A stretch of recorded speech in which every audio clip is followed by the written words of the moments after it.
What's good? I'm Skip. And I'm DJ. And this is the Cypher. Hip hop, man. I said hip hop.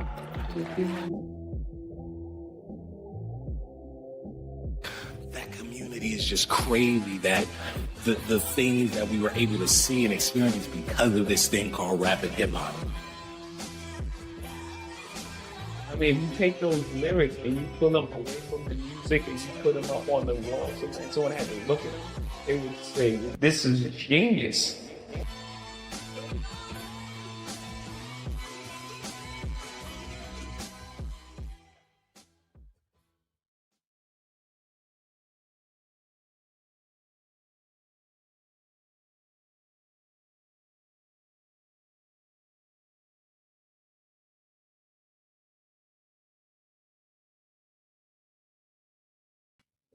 Let me add myself to the screen. Yo, mic check, mic check. Can y'all hear me? Can y'all hear the air horn? We may need it this evening. Mic check, mic check. Let me know if you can hear me.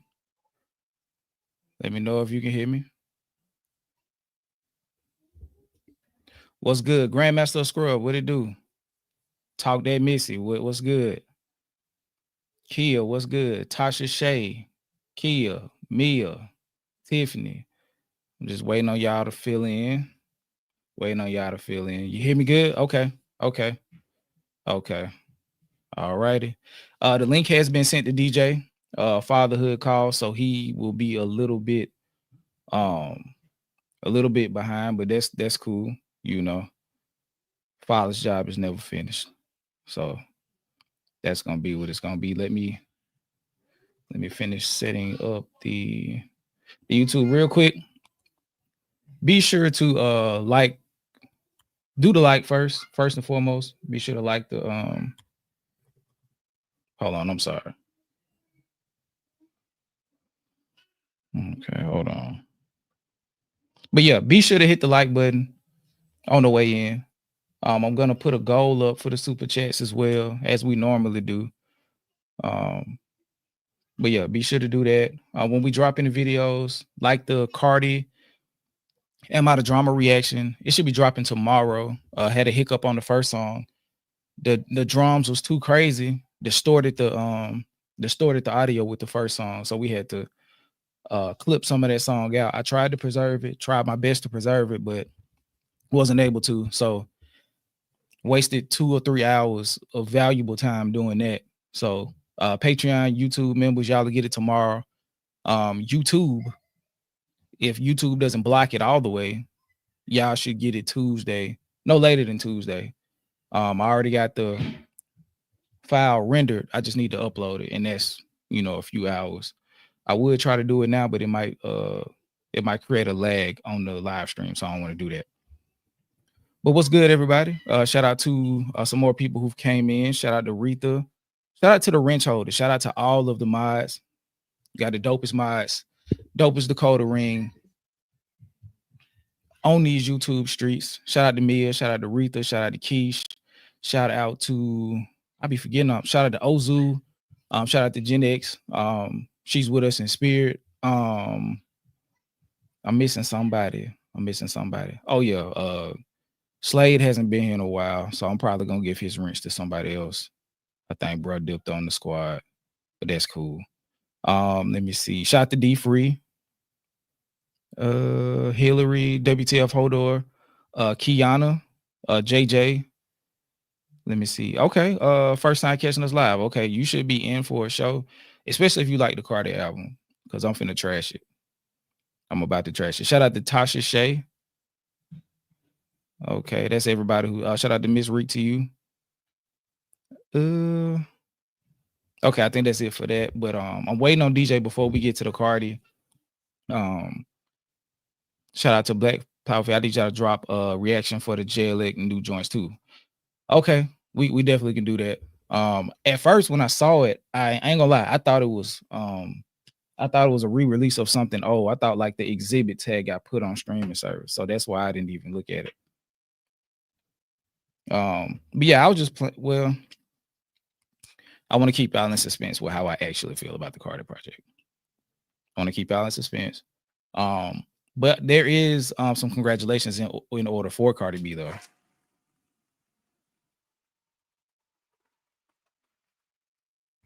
Shout out to Cardi. Her and Stefan Diggs just announced the pending arrival of child number 4 for her. I'm not sure what number this will be for Stefan Diggs, but this will be their first together. I ain't gonna lie. We got to talk about this. Like I said, I'm not gonna tell you whether or not I agree on that, and I don't want to get I don't want to put the cart in front of the horse, but this statement, the trueness of it. We will discuss that. But yeah, I'm trying to see what we can start on before we get to that. We generally do like good news at the end of the live stream, but I think we're going to do that first while we wait on some more people to get in here. Because generally we start around 7:30. So we're kind of a little bit behind schedule, but put some good news in the chat real quick while I get everything set up before we get started. Put some good news in the chat for me. There's too much wild shit going on, so it'll be good to get some good news.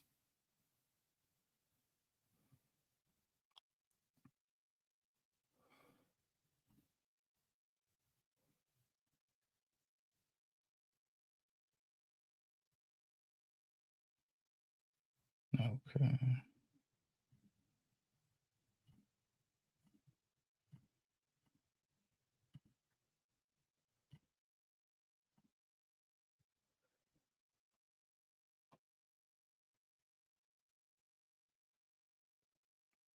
Two tats. What you fuck you joining a biker gang or something?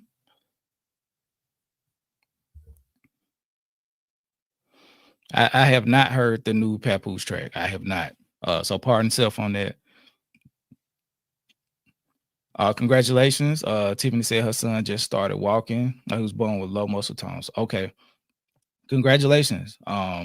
With that being said, regardless, it's still a huge step, no pun intended. So shout out to him, and may he continue to, take steps and progress in his growth. Let me start a poll real quick. Make sure y'all like I don't even want to do that.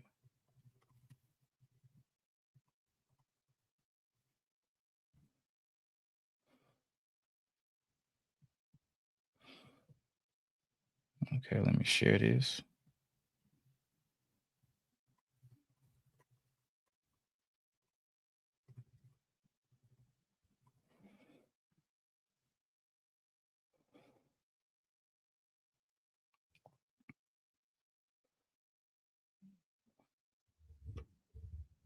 Shout out to Down in Dixie. I just finished my liquid fast and detox Thursday, and my skin is popping, beard is bigger, and my waist is small. Congratulations to you, man. Congratulations to you. One of my homeboys used to do them all the time. So like watching him go through the shrink process and then like that rapid rehydration process to get back to normal, with the renewed mind and spirit, it's a dope thing. So shout out to you for that. Hold on. Something else happened this week that's slipping my mind. I don't want to jump straight into this other stuff.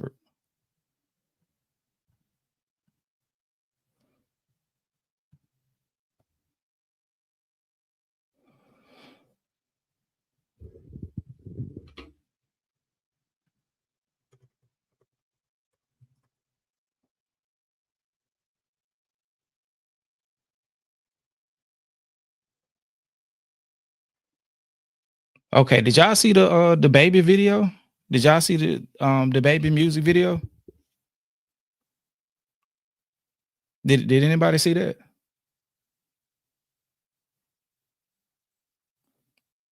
Let me know, because I am curious. I haven't watched it, so I guess maybe we can check that out. but just the fact that he decided to make that move was insane. Like, Buddy want to go viral so bad.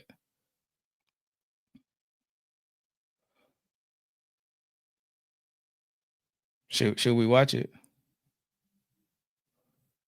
I saw some of it and was highly annoyed. Okay. I guess I need a reason to be. Let's see. Let's go and pull it up.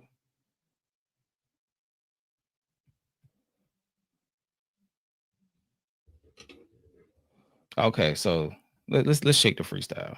We'll kick his back in a second. Let's see what he's talking about.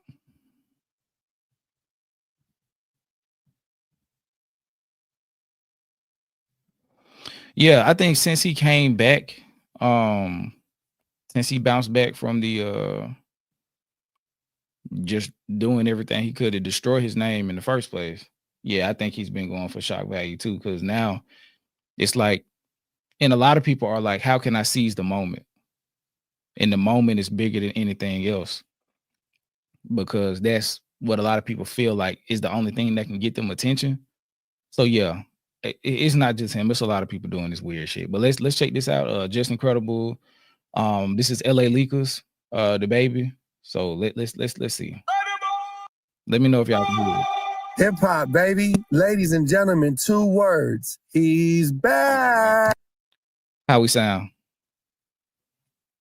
Is it too loud? Is it too low? Is it just right? Let me know something.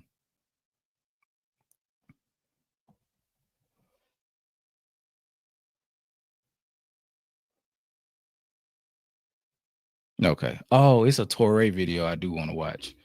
I've kind of seen it, but I do want to discuss it.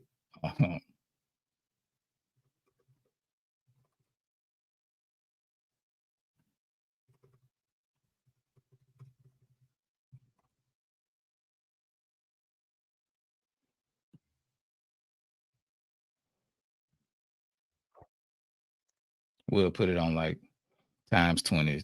Times 2 speed. Okay, let's go.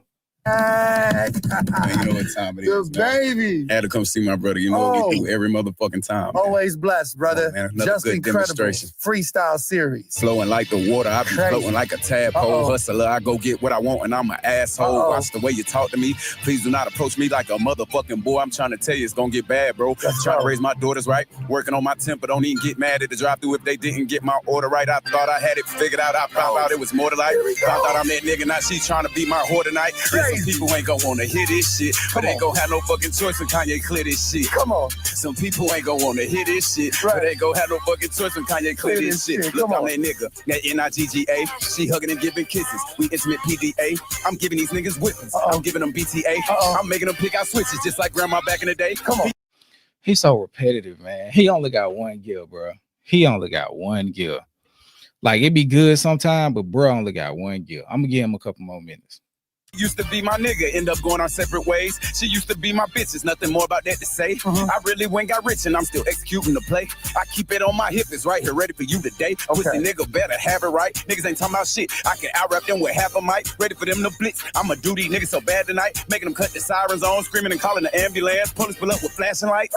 Nigga, some people ain't gonna wanna hear this shit, but ain't gonna have no fucking choice when Kanye clear this shit. Talk about it. Some people ain't gonna wanna hear this shit, but ain't gonna have no fucking choice. Look, come on, man. When this shit dropped, I was in 9th grade. Mama used to tell us, turn them lights off till them lights paid. Bills was too hot. She worked 2 jobs on a light day till I went and hit a light lick and went and bought a new scale finna do this shit the right way. Out here like a quarterback trying to focus on the best play. Went and took my daughter back. Tell mama we had the best day. My cup was overflowing. I wasn't surprised when the drought came. Had to change my mind from hustling to survive to playing the out game. I kept on fighting, kept on shooting about it. This album giving niggas game. I just put music behind it. In the middle of the day, I put this tool on your body. This ain't the motherfucking loom of the night. You know it's baby, nigga. Damn. Nasty. All right. It's really just one gear. Like, it's no diversity. Like, I was hoping the freestyle was gonna stop us from kicking his back in for the video, but he ain't doing too good. He could have been the biggest in the world, but I told him I ain't got no fee to sell my soul. Ain't a check allowed can make me come off what I'm standing on. Yeah, I still survived, and this fuck all of y'all, I stand alone. Before I let him handle me, if 100 million make me gay, that nigga ain't no man to me. Fucking nigga, be yourself. Thuggin', I don't need no help. I'm comfortable, I keep a yeah. They fuck with me, they see the belt. I ask the mirror on the wall. Okay, this part is pretty good. Like, who the fuck you think the best? Who gonna get these people help? I looked up and I see myself. I like that. I like that. You know what I'm saying? He's here. Come on, man. You know what time it is, man. This is just incredible freestyle series. It's the best motherfucking rapper is Baby. New album on the way. Take your time. Here I go. Take your time. They see us, my brother. Come on. I'm patient when the paper low.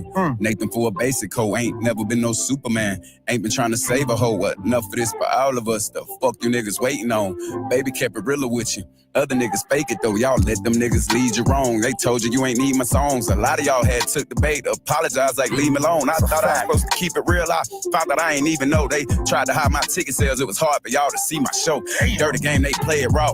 Ain't even wanna do this shit no more. I had to shake it off. Come on. God gave me a gift and I be damn. I let him make me soft. Be damn. I let him make me quit. The devil still can't stand the way I stand in here and make these hits. That nigga, baby. Said they want some real music. I say, okay, come get it, baby. My daughters knew they daddy was that nigga when they was still a baby. I'ma take my losses, hold it down, and never let you feel it, baby. Don't no one keep it realer, baby. Yeah, I'm patient when the paper low. Got Nathan for a basic hoe. Ain't never been no Superman. I ain't been trying to save a hoe. Okay, so this is a song. I'm sorry. Just grind until it's finished. Keep them out your business. They probably ain't gonna frisk me, so I sneak in with the blicky. Then leave out with the bitches. Pussy, weed, and alcohol. I ain't had no sleep for like 2 days, like I'm on Adderall. Betty talking about pussy on this one too if I skip forward. Walking on this shit, look how I'm talking this shit, getting serious. Be done punched you in your motherfucking mouth with them old big veneers. I'm the best rapper alive for the next 50 years. Nigga, I am out your business, but I can kick it to them, give them knowledge if they listen. Let's do it. Just grind until it's finished and keep them out your business. They probably ain't gonna frisk me, so I sneak in with the blicky, then leave out with the bitches. All righty, it didn't take him long. Okay, let's get off him, man. Okay. Baby. He's really in one lane. Let's see what the Vaughn got. Because is this Vaughn the the on the radar? All right. Let's cue it back up. Okay, don't let me down, Ray. Mike, audio check. The next stop is On the Radar Radio. Stand clear of the closing doors, please.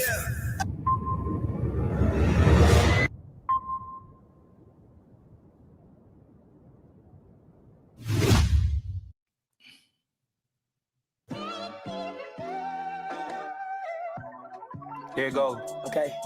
Yeah. It's from New York. Okay. Yeah. You know what I'm saying? Yeah. Not for New York. Look. I done been to more funerals than weddings, that's my scariest facts.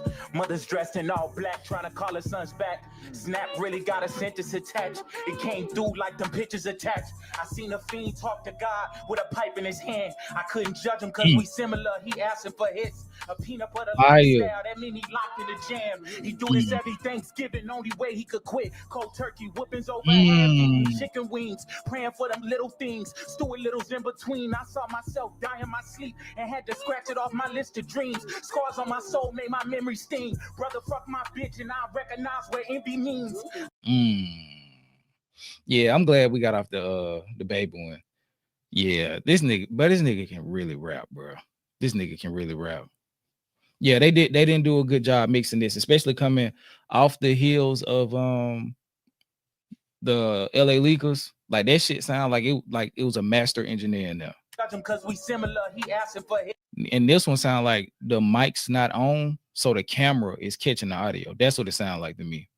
A peanut butter lifestyle, that mean he locked in the jam. He do this every Thanksgiving, only way he could quit. Cold turkey whoopings over half eating chicken wings. Praying for them little things, stewing littles in between. I saw myself die in my sleep and had to scratch it off my list of dreams. Scars on my soul made my memory sting. Brother, fuck my bitch and I recognize what envy means.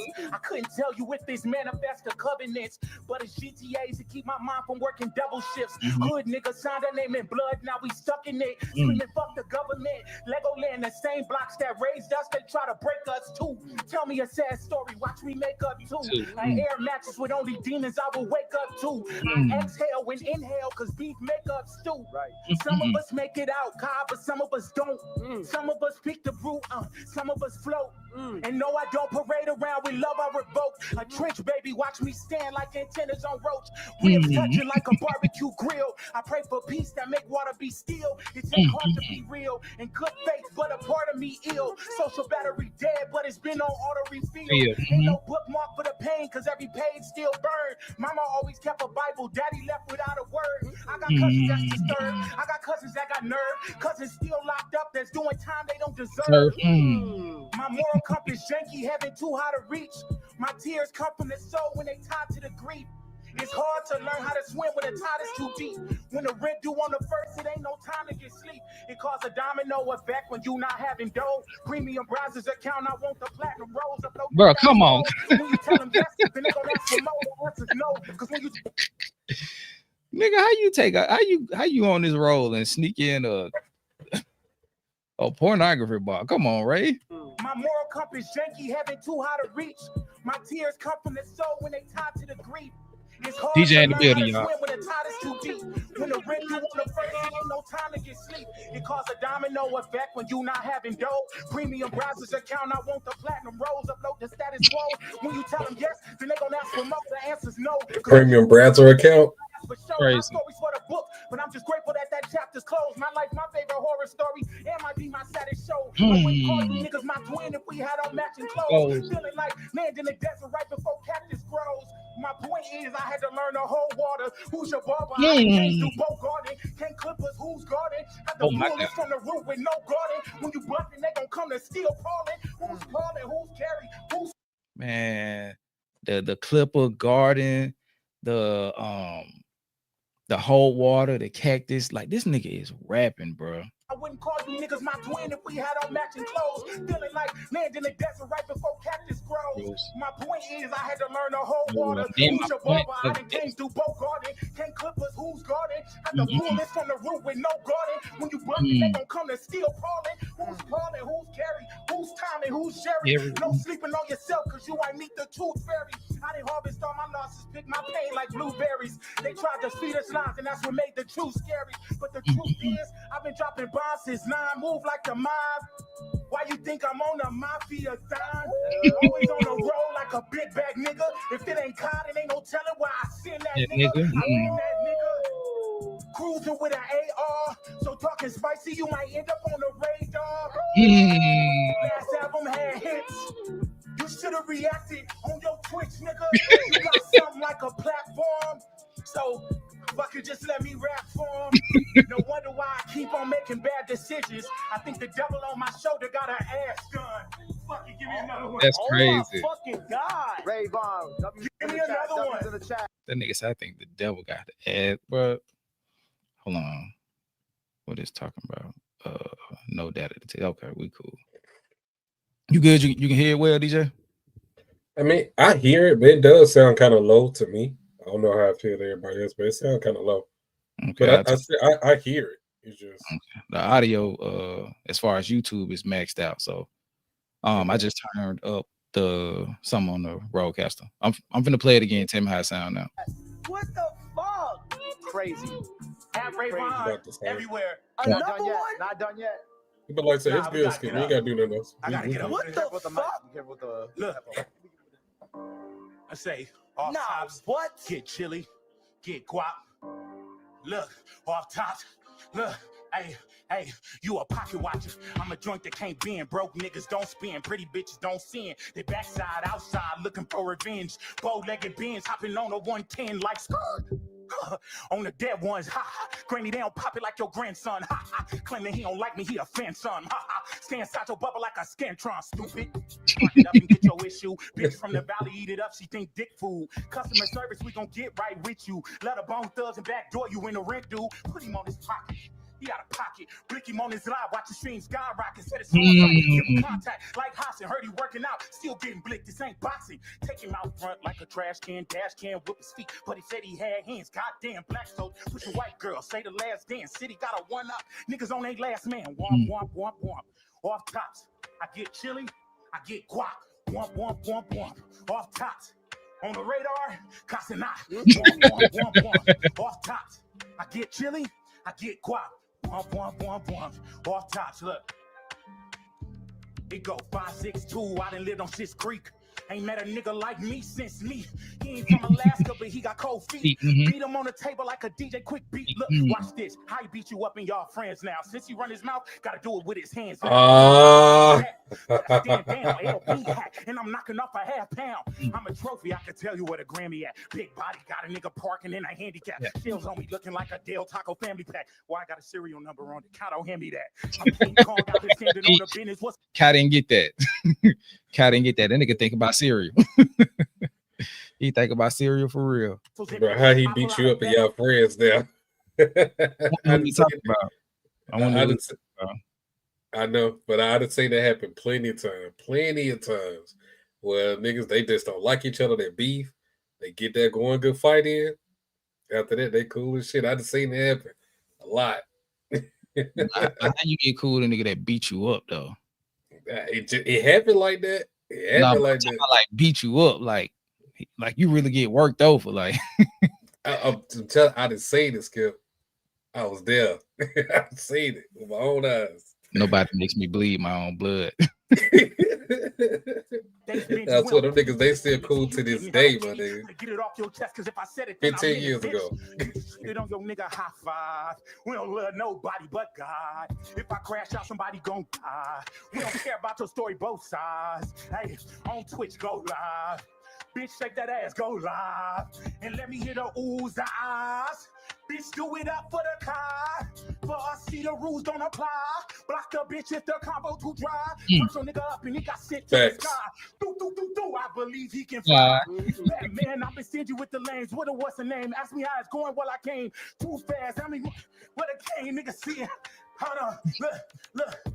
I been making money like ceramic. We gon' spin them like ceramic. My eruption is volcanic. If I die, that'll give a whole different dynamic. I'm the man, and I manage team in time. They satanic razor shot. Take them out. I ain't trying to be romantic, taking full advantage. All my little bitches only fanning. No Dakota fanning, sleeping in the houses that's abandoned. And Los Angeles where they make obituaries propaganda. Woo. Spanish mommy trying to dislocate her throat. Dr. Doolittle, I'm talking to the GOAT. Got a man. I am not the nigga you supposed. Got a man. Now we looking at him as a joke. Vaughn Wick.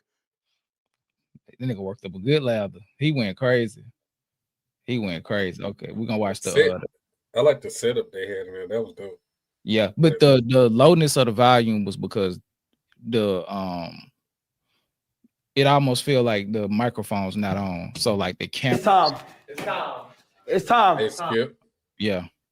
You know, I got it up on my other screen. It says stream unavailable. Stream suspended for policy violations. What? Cardi B breaks. I ain't never seen that before. It's something new.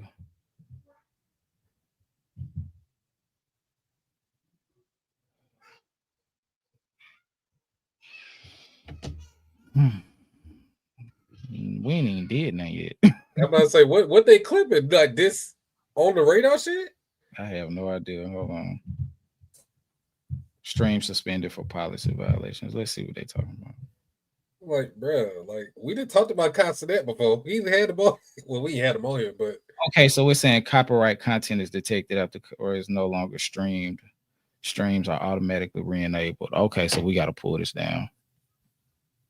Wow. Go back and see if it's up now. Okay, let me refresh.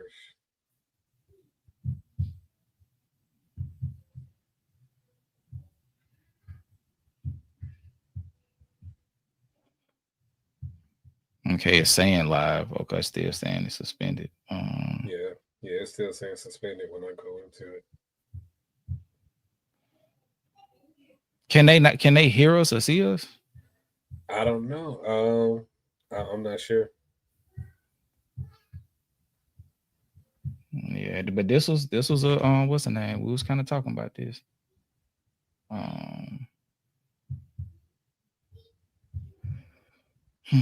Okay. Yeah, I done refreshed and I done closed YouTube, went back into it. It's still doing the same thing. Oh, there you go. There you go. It's back. Yeah. Okay, let me click it again. Okay. Okay. So we're gonna have that kind of live, huh?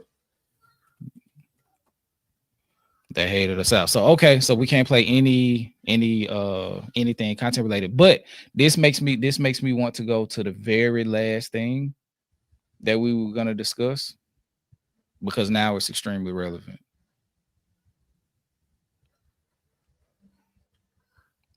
It's extremely. I mean, I don't even think we weren't gonna play. We weren't gonna play the Cardi album, were we? No, of course not. Okay, yeah, we weren't gonna play. No, that anyway. I think they pulled it down because of either the LA Leakers or one of them freestyles. Oh, you played more than one? It was the DaBaby one and then the Vaughn one. That's it. And then I just came in on Vaughn. I didn't know you had played another one before that. I skipped through the DaBaby one. Gotcha. Okay. Real quick. Shout out to Mia. She said, Southern Legend in the building. #squad Vaughn Wick Hip Hop Live said new Barter album latest first. Shout out to her for the first stream, the first super chat of the evening. That, like, what just happened makes me it kind of answers the question I just had. It's not necessarily the same, but it still speaks to the ability that these content publishers have, these content publishing houses have, to eventually eliminate anything that doesn't work in the way that they want to. So let me pull this up. Okay, so, and this is from the BBC. ABC takes Jimmy Kimmel off air over Charlie Kirk comments. I'm not gonna play it. You all right? Yeah, I'm good. Okay. This nigga thought you was snoring the line off the microphone. No, I was about to sneeze that I caught myself. But now I'm good. Okay, but ABC suspends talk show host Jimmy Kimmel indefinitely over remarks about right-wing influencer Charlie Kirk's killing or unaliving, however the fact, because we know YouTube on this shit now. Kimmel said the quote-unquote MAGA gang aimed to score political points from the shooting. Some prominent Hollywood figures condemned the move as censorship and a threat to free speech. Donald Trump welcomes Kimmel's indefinite suspension as great news for America. TV host Jimmy Kimmel has been pulled off the air indefinitely after comments he made about the shooting of Charlie Kirk. ABC has said the decision came hours after Brendan Carr, chair of broadcast regulator, the Federal Communications Commission, FCC for short, threatened to act against ABC and its parent company Disney over the remarks. In his monologue on Monday, Kimmel said the MAGA gang was desperately trying to characterize this kid who murdered CK as anything other than one of them and trying to score political points from it. Mr. Carr said Kimmel was appearing to directly mislead the American public. Kimmel has not yet commented. Do I want to keep reading this? Yeah. Kimmel, who is among the top chat show personalities in the U.S., has fronted his show Jimmy Kimmel Live since 2003 and hosted the Oscars 4 times. During Monday Night Show, he spoke about flags being flown at half-mast in honor of Kirk and mocked U.S. President Donald Trump's reaction to the shooting. This is not how an adult grieves the murder of someone he calls a friend. This is how a 4-year-old mourns a goldfish, he said. That prompted a furious response from Mr. Carr, who accused Kimmel of the sickest conduct possible and demanded an apology. Wow. We can do this the easy way or the hard way. Carr, a Trump appointee, told the Benny Show, a conservative podcast. These companies can find ways to change conduct and take action. Frankly, on Kimmel, there's going to be additional work for the FCC ahead. Hours later, Nexstar Media, APSA mentioned them, one of the biggest owners of TV stations in the U.S., said it would not air Kimmel's show for the foreseeable future. Nexstar calls his remarks about Kirk offensive and insensitive at a critical time in our national political discourse. Yeah, we got to talk. Mr. Carr thanked Nexstar for doing the right thing and said he hoped other broadcasters will follow its lead. Nexstar is currently seeking FCC approval for its planned $6.2 billion merger with Tegna. Sinclair, the largest ABC affiliate group in the U.S., said it would air a special remembrance program dedicated to Kirk during the original time slot for Kimmel's show on Friday. Kirk, a high-profile conservative activist, died of a single gunshot wound while speaking at Utah Valley University in Orem on September the 10th. Tyler Robinson, 22, was charged with aggravated murder on Tuesday, with prosecutors saying they will seek the death penalty. On the day Kirk was shot, Kimmel took to Instagram to condemn the attack and send love to the 31-year-old's family. Okay, this is an article. It keeps going. I think we got the most of it. Yeah. DJ, in light of what's going on and with how it eventually is going to meet at a center point with what Aubrey is doing and how the labels will react to that, do you think that content creators now are in more danger of not only suppression but full-on censorship that we've ever been in? Yeah, I do think so, 100%, because they already going about anybody who made comments about CK in the situation, like they going through getting them fired from their jobs, and content creators who are highly visible, location-wise, content-wise, or whatever it may be, are easy targets at this point. And I don't mean that type of danger. I mean like more so like. What I'm saying is like as far as like being suppressed, like these people, like they making comments online, and these MAGA folks are getting them, finding their jobs, getting them fired because they're not speaking in a good light on CK. So for content creators and we speaking on it, I can very well see something like that happening as far as just suppression of free speech and censorship, especially like you said, tying it into the Drake lawsuit and things like that. It's going hand in hand. It's the MAGA mindset of just controlling everything that moves. And it's just so ironic to me that at this point in time, the conservative side of politics, right, they have the most control that they've ever had in terms of like, you know what I'm saying, how things operate. Y'all got the Supreme Court, y'all got Senate, you know what I'm saying, y'all got Congress, y'all got the presidency.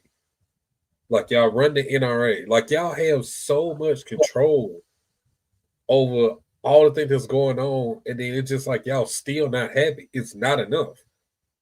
At this point, y'all just want it to be, I feel, just basically like slavery at this point. Like we control and put value on everything that comes across the screen.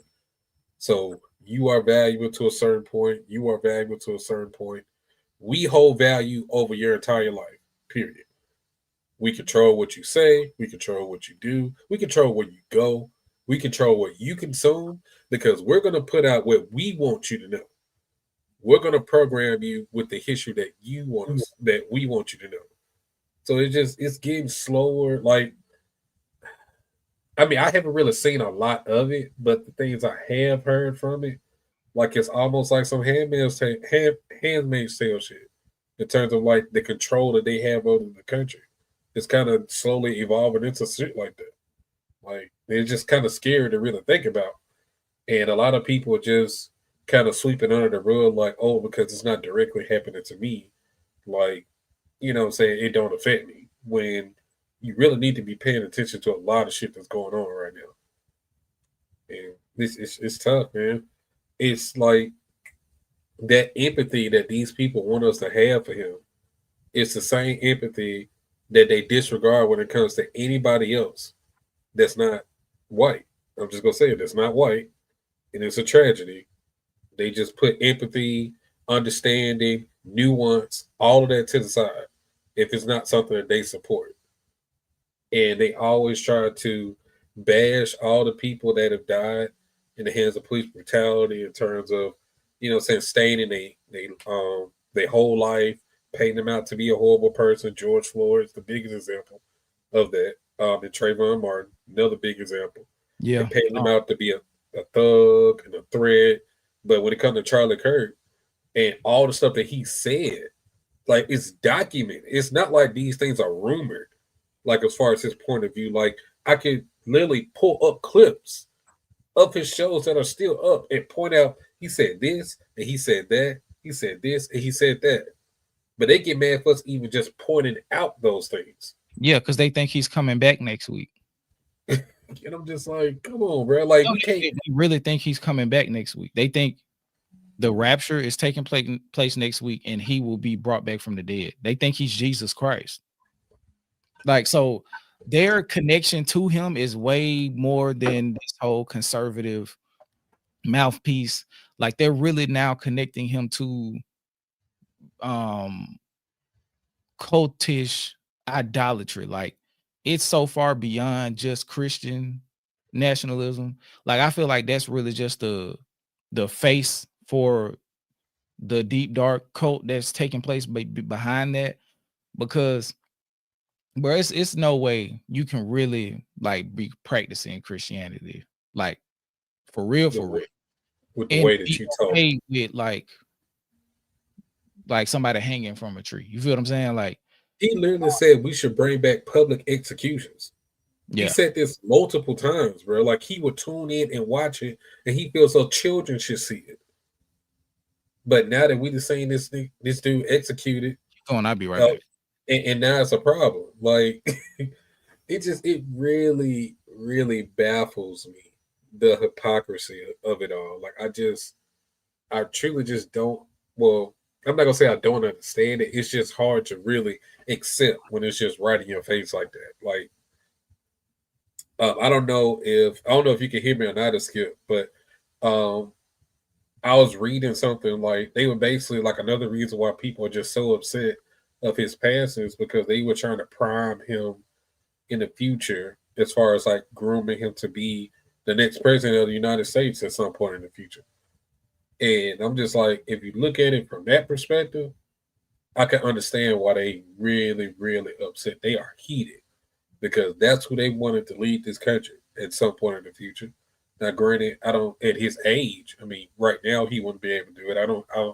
I think it's like an age requirement. I feel in order to get into practice. But he was only 31, and at the rate that things are going, I mean, it's not like he couldn't make it at 40 or 50, depending on how deep he gets into the Republican Party.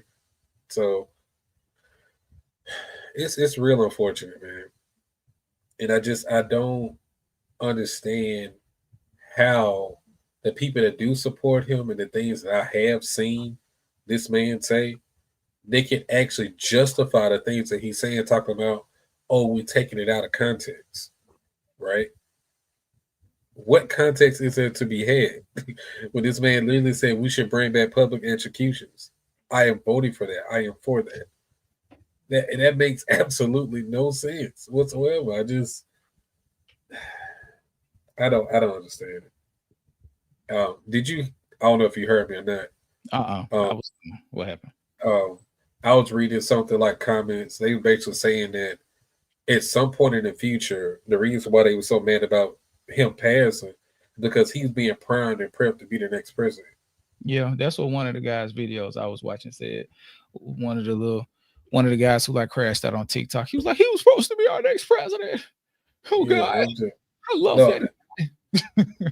But I'm just like, I've seen that in multiple places though. Like that, that must have been like a real thing within the conservative establishment. You thought I was playing. Like they really think like there are pastors in like having service saying if he was born BC, he would have been the 13th disciple. They really think he's coming back from the dead this week. They think he is the second coming of Jesus Christ. They're looking at him in a very, very dangerous light. Like the level of idol worship that's taking place in reference to him is extremely dangerous. Like they think the rapture is coming next week. Dang, so you could be president as early as 35? Dang, I thought they had to be like 45 or 50 minimum or something like that. I think JFK was kind of young. Yeah, I think JFK was kind of young. I don't think he was that young, but yeah. But it's a lot of Sherry Ann, shout out to Sherry Ann, man. It's a lot of gaslight going on, and I don't rock with that shit at all. So to be honest, once I see that shit, I just block, delete, and move on. Like I cannot engage with everything that I see here. I will go crazy. I would go insane if I'm engaging in all the nonsense that I see. Like they are literally trying to, basically incite civil war at this point. No, one of the guys, somebody, it was in Deleted's video. Shout out to Deleted. It was a TikToker that he found. I don't know if the guy had a big following or what, but he was like, he referenced the president. He was like, just go ahead and do it. Just go ahead and ask for civil war. So we can go door to door, neighborhood to neighborhood, and cleanse the nation. Like they really on their time. Like I had Deleted's video queued up to watch. I ain't really get a chance to it yet. So damn. So I was thinking you might want to hurry up before it get knocked off YouTube. So it go that in depth? It's some clips in there, like some real life clips that might get it took down. Gotcha. Okay. That's all I say. Yeah, they were asking for the green light. Low key fines 8709. Yeah. But yeah, with what they just did, like I've never seen that. Like them suspending the live stream while it's live like that. They are inputting measures now to completely, like that's like the reactor community finna be smoked. Yeah. I think so too. I was having a conversation with Absol behind the scenes, and I won't, say exactly what we were saying, but it kind of, in part, it spoke to that reality. Mm-hmm. It spoke to that reality to where now they're building algorithmic, like the copyright detection stuff is now becoming aggressive. So it's like, okay, boom, we're just gonna pull your stream down. We're just gonna pull your stream down. I saw I think the name of his channel is HHSB Crew. He couldn't even get his Cardi video out. I don't know if it eventually came out, but it got blocked worldwide. So the reactors are really about to be in some deep shit. Like even before the Drake lawsuit comes to a head. Like now it's what are you gonna be able to do? And we already read, the bylaws with Patreon. Like they say they're loose on their copyright, like they don't enforce anything. But if the hammer comes down, they just gonna fold on you. Yeah. Oh, Jay Nolan video got blocked too. Bad. So yeah, if you want the Cardi reaction, go to Patreon. It'll be up in the morning, or sometime tomorrow, because Patreon is really like it's really bad. Like their upload speeds are horrible, especially in comparison to YouTube. But I think that's like an infrastructure thing.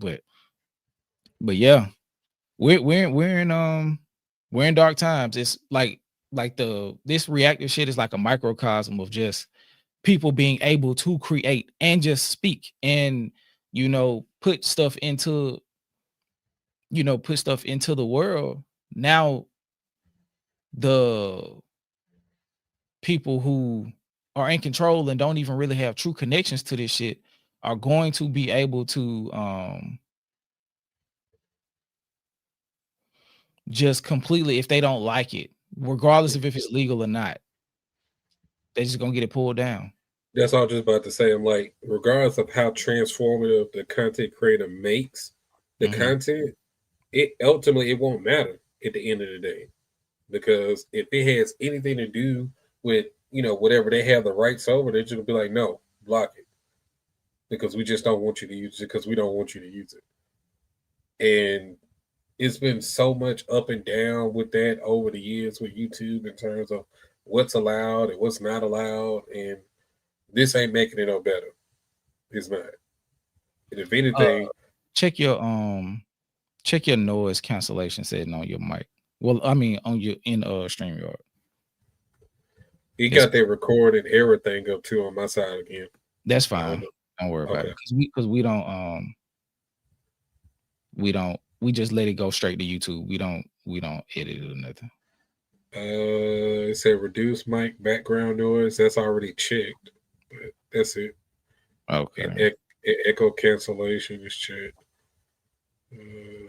Yeah. Okay. It's just it's all right. We'll be all right. All right. But yeah, man, I think now Sharon said YouTube will lose a lot of money if people are forced on Patreon and other platforms for reactions. But the thing is, they're not necessarily able to monetize them either. So I think they'll fold on that because grand scheme, they're not able to monetize because we're not able to put ads on reactions. Right. So we don't get that revenue. Now I don't know if I'm trying to remember if any of the reactions that we have ads on them. I'm not sure. I think some of them do, but I'm not sure if those are the ones that are whitelisted. So, but that's another topic for another day. Yeah, if they're able to make money, or if they're not able to make money, rather, the type of money that they want to off of those videos, it won't happen. Or like we might start seeing some AI shit, or like people, I don't know, like it's gonna be weird, but it's going to like getting rid of the human factor. And that's something that I wanted to talk about too.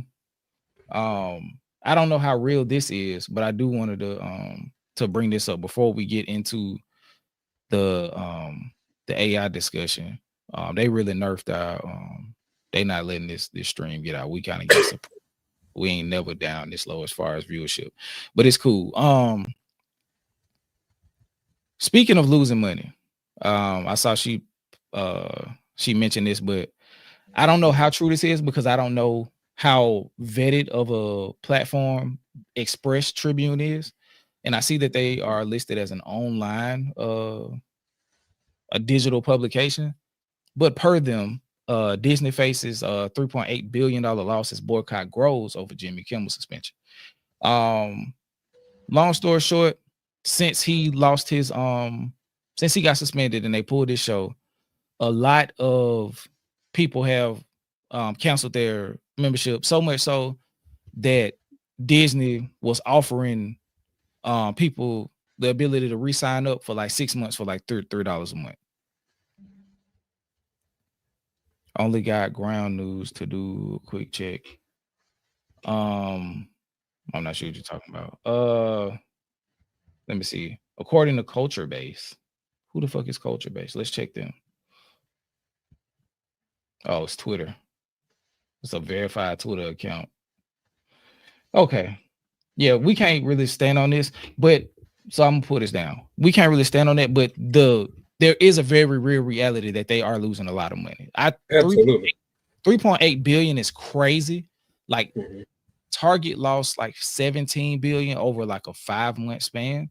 So them losing almost 4 billion, unless they're losing money as far as like stock value. Okay, yeah, now that's different. Yeah. Shout out to Paula. She said Aaron Parnas said the same earlier.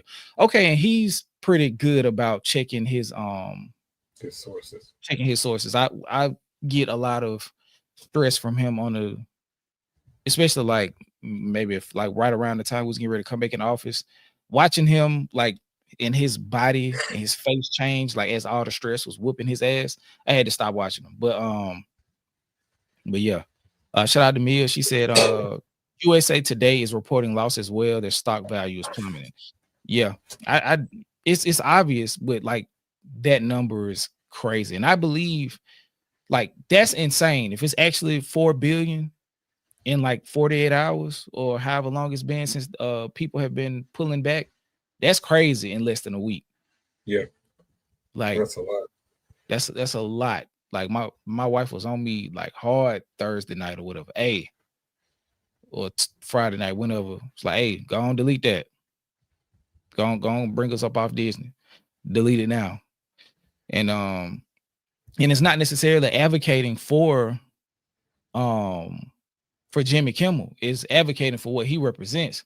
Because if we're not able to speak freely in light of defending somebody who they said where he should have been able to speak freely. Yeah. They're suppressing our ability to speak freely in defense of somebody who was speaking death, literally. Like you can speak freely, but it's consequences to the shit that you speak. And you still should be able to have that right to speak, though. And that's what they're taking away. Like we can't even speak. The consequences is being hammered down before we even get the shit out. I'm just like, that's control. Like, it's not a free country in that sense, then, if we can't even say what we want. So it's, yeah, man. When you told me that when we was recording, bro, I was like, nah, man. Because I didn't realize Disney was over that too. Yeah. Shout out to me. She said Variety said their stock has dropped 17% already. I canceled my Hulu and Disney Plus that night. Yeah. And I had the little bundle. Yeah. So I came up off of Disney, Hulu, and I had ESPN Plus because I was trying to catch some fights on Top Rank, but they lost their deal, so I don't need that back anyway. Hulu trash. I watched one show on Hulu, two Handmaid's Tale and bro, Hulu Paradise. Yeah, it's trash. So like, and then Disney is like, okay, you got it, but like I was saying yesterday, it's like the platform isn't growing. Yeah. It's just a whole bunch of bullshit. Like, not a whole bunch of bullshit, but like they're just housing old content, and they want you to keep the payment amount to keep increasing to hold the same old ass content. It's like, bro, these Marvel movies is ass low key. They're getting more ass as time goes. So it's like, I'm not finna keep paying you for that. Like, I can go buy Princess and the Frog for $15 somewhere and going on about my business and save hundreds of dollars a year instead of fucking with y'all. Y'all will get that 15, but that'll be about it. Shout out to Black Hiller. She said Jimmy is a white man, and if he can't speak, then us as black people are, go to the library. Yeah, indeed. Shout out to Key. She said, I miss Joe Madison's voice, Sirius XM radio in times like these. Rest in peace. Yeah, ESPN is under Disney. Exactly. Netflix is next. Everybody go to PBS. Get y'all a PBS membership. Shout out to Paula. It was a tame joke, truthful. Maga was trying their hardest to make sure Robinson wasn't one of them. But he did grow up in a MAGA household, so where's the lie? Exactly. And he's more right-leaning than people want to give credit for. My boy really like righter than them. Yeah. Like he's more right wing and red pill and all of that than them. And that's what's going to bring us into this next thing that I want to speak about. Everything's starting to come back to me now. Cause like when that happened and I didn't get to pull up everything. So do you have an idea, just like you said, since he was so right, even righter than them, right? What was the motive? They think, why do this if you align with his values so much? No. It's not that tight. Like, okay, there are tiers to the right, just like there are tiers to the left. And he was so far right that he was a radical. Okay. And so far right, and this is all what's the word? Alleged. Yeah, we'll just say alleged. They're alleging that he's so far right that he looked at people like Charlie Kirk as liberal. Okay. They look at that degree of right leaning as being weak, as being soft. So there's a whole nother set of subcultures and stuff. Like the groypers, and we're gonna talk about how that is involved in hip hop to some extent tonight. Yeah, because I've been like, what does that mean? I've been seeing that word, like groyper. Like, what does that mean? Okay, I'm gonna look for somebody to explain it better than me. Give me one Yeah. second. Because I could tell you, but it wouldn't be as good.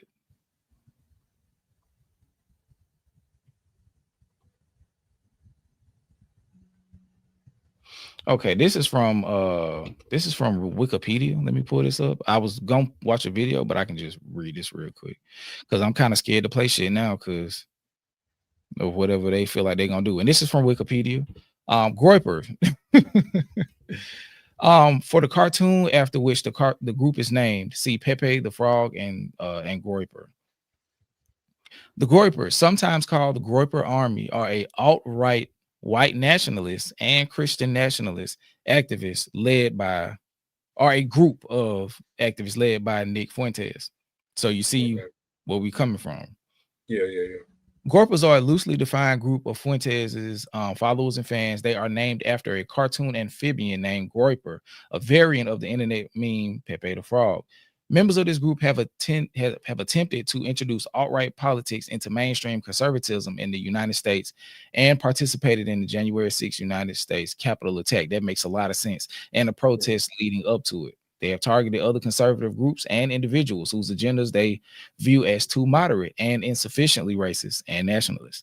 The Groyper movement has additionally been described as homophobic, nativist, fascist, sexist, anti-Semitic, and an attempt to rebrand the declining alt-right movement.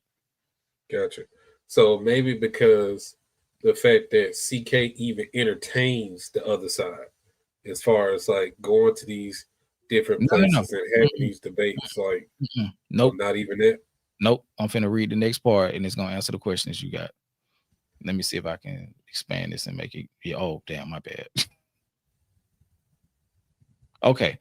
The Groyper War began in fall of 2019 when Fuentes and his followers launched a social media campaign targeting Turning Point USA's Culture War college tour. See what I'm saying? Oh shit. Okay. So led by Charlie Kirk. And then we got to get into, I don't know if we'll do it tonight, but Charlie Kirk had a financier that found him and helped him start Turning Point USA. Whole different thing. Just deeper down the rabbit hole. Motivated by the firing of a Fuentes ally and other conflicts, Groypers disrupted college events by asking provocative questions on immigration, Israel, LGBT rights, to challenge mainstream conservative figures like Kirk, Trump Jr., and Ben Shapiro, who they labeled conservative Inc. for deviating from their far-right views. The campaign gained traction after a November 2019 UCLA event where Trump Jr. was cut short by Groyper heckling, exposing divisions among conservatives. Fuentes expanded the movement with the Groyper Leadership Summit in December 2019 and the formation of America First Students in January 2020.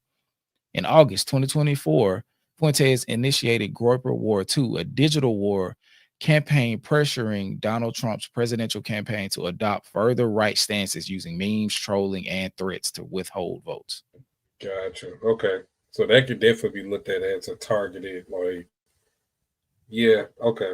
I didn't know that shit ran that deep like that. Yeah, so it's really it's right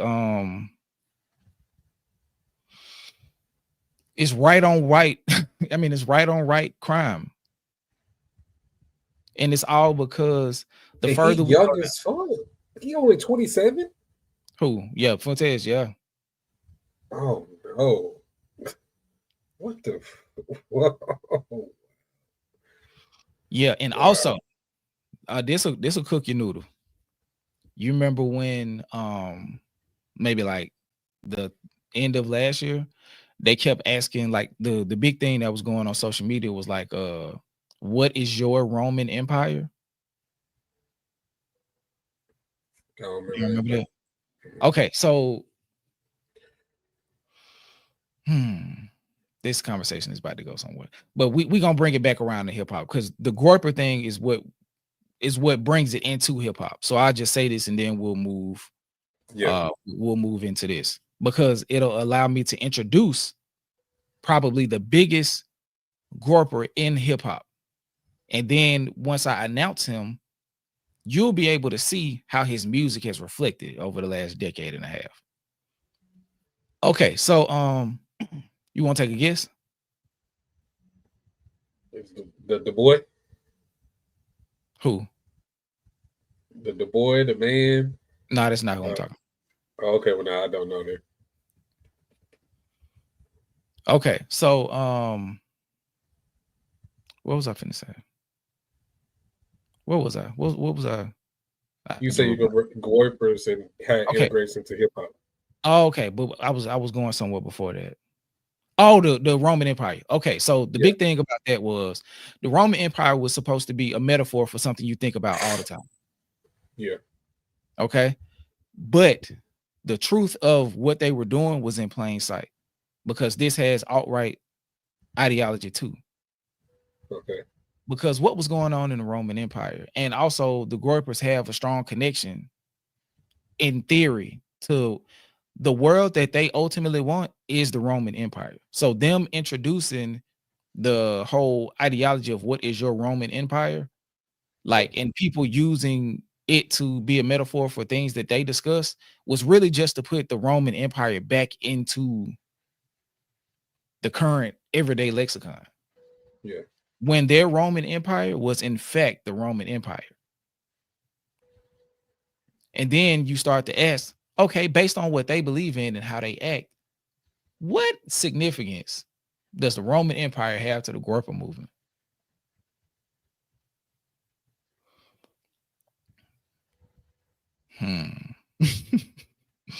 I'll let y'all answer that question on y'all own. Look, I want y'all to do that research on the connection between the Groiper movement and the Roman Greco, the peak of their empire, and how it relates to their the current Groipers opinions publicly on the LGBT community. I want y'all to look that up. Yeah, it's beside that, Sherry Ann.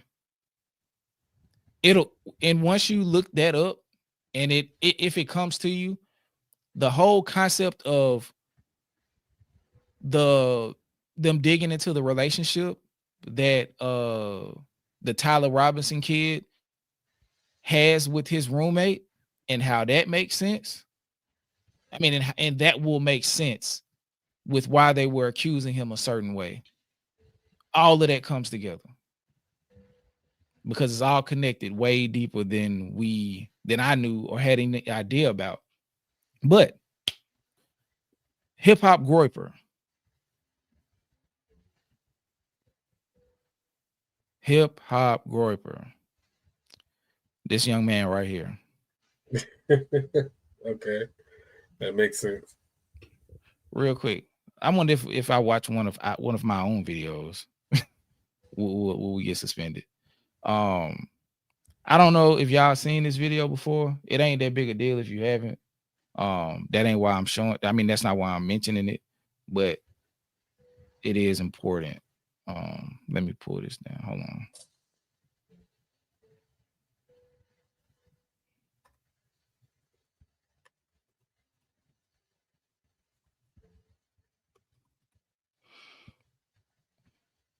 Okay, let me just go to YouTube.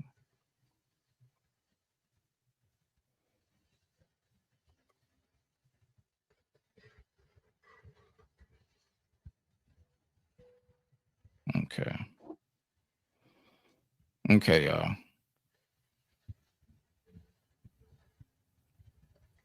This is gonna be weird. This is gonna be the first time I'm watching myself, like other than like editing. But this video had a lot of the shit in there. I just had no idea how deep it went. Like the dots were connected. I just didn't know that there was a whole nother stem to the shit going. But this is a lot of the characteristics of them groping niggas, and also a lot of the connections that they have as well. What's good, y'all? I'm Skip. One half of the damn, I talk too fast. Let me slow that down. What's good, y'all? I'm Skip. What's good, y'all? I'm Skip. One half of the super group. We are Decipher. Now, if you've been on social media, stop doing it. What's popping, y'all? I didn't ask for that. What's good? The relationships that he's destroyed, the people he chooses to side with, whether it be political or otherwise, the people he seems to idolize, etc., etc. A lot of the things that Kanye West has done over the last, as I say, 15 years have been extremely harmful, not only to himself, not only to hip-hop culture, but to the fans that have held him up in support of his earlier days, which make you look at a song like, I can't remember the title. I missed the old Kanye, whatever the title of that song was. It's almost, yeah, you right, Skip. I missed the old Kanye. The person who was actually the old Kanye. And when you look at it from the perspective of who wrote those albums that we hold so close to us, okay, this ain't what I'm talking about. An attempt to prove people wrong. And while they can be admirable, which it is, the older you get or the more accomplished you get, you start to look for things that people can tell you no on just so you can prove them wrong and do it. We had this part completely wrong. Not just me, not just a lot of people, but we had what this era of Kanye was representing completely wrong. Okay. Completely wrong. We thought that Kanye was doing this in some type of protest. This was a part of Kanye's not indoctrination, but yeah, this was a part of Kanye's indoctrination to alt-right. Yeah. Like all of this. And then you see how it took place and manifested into this year, him wearing a KKK outfit. And then you look at like how he treats his wife, like the latest one. Yeah. That all that goes into like why he treat her like he don't like her. Like, why does he continue to disrespect her? The Groyper movement is predicated on hating women. Humiliating him because he don't like her. He don't love her. He don't. Well, not even. I don't even know if they like care to humiliate. They just hate them. And Paula said he brought Fuentes to dinner with Trump about 2 years ago. And then you go into his relationship with Candace Owens. Shout out to the great Enigma. Then also his relationship to another person. Let me see if boom. Elon Musk. And they were saying that the Roman salute, it wasn't just quote unquote a Nazi dog whistle. It was actually upholding, like that was actually like green lighting the Groypers due to their connection and idolizing Roman culture. That was him saying, I got us into the highest form of power in America. Like we made it. That's what that was. It was deeper than the Nazi shit. Like that's a part of it. But on a larger point, it's like, hey, Rome is here. We are living in Neo-Rome. I need somebody. And the thing about the Rome Groyper connection, I don't even know if nobody will even type it in here because the shit is insane. If you don't know your history, you're doing to repeat it. But these niggas know. I know, but that's what I'm saying. Like for the people that's not knowledgeable about history, like a lot of these things could go over your head and you miss the shit in plain sight. They're literally trying to recreate all of this shit that we've already gone through already. Now at a point where there's more technology and ways to control versus what it was back then. So it's granted this went over my head too, but I do know a little bit about the Roman Empire and what happened with that and how they eventually fell. I understand that. So the fact that you making this connection, the shit is scary, man. I ain't gonna lie to you. We were discussing it, like me and T was discussing it before we knew that this is what they was talking about. Like, I know I have. Cause I remember it was a video I was watching of this dude, like he used to make videos maybe 10 years ago, but it ended up being a member of the LGBT community, which is neither here nor there. But in the last video of his that I watched, he referenced Rome. Yeah. And he referenced Rome in a way to where the men of Rome valued the company of boys more than women. And Zero Fox just said that in the comments. No, and they view that's the only reason I'm discussing it, because somebody finally, said something about it.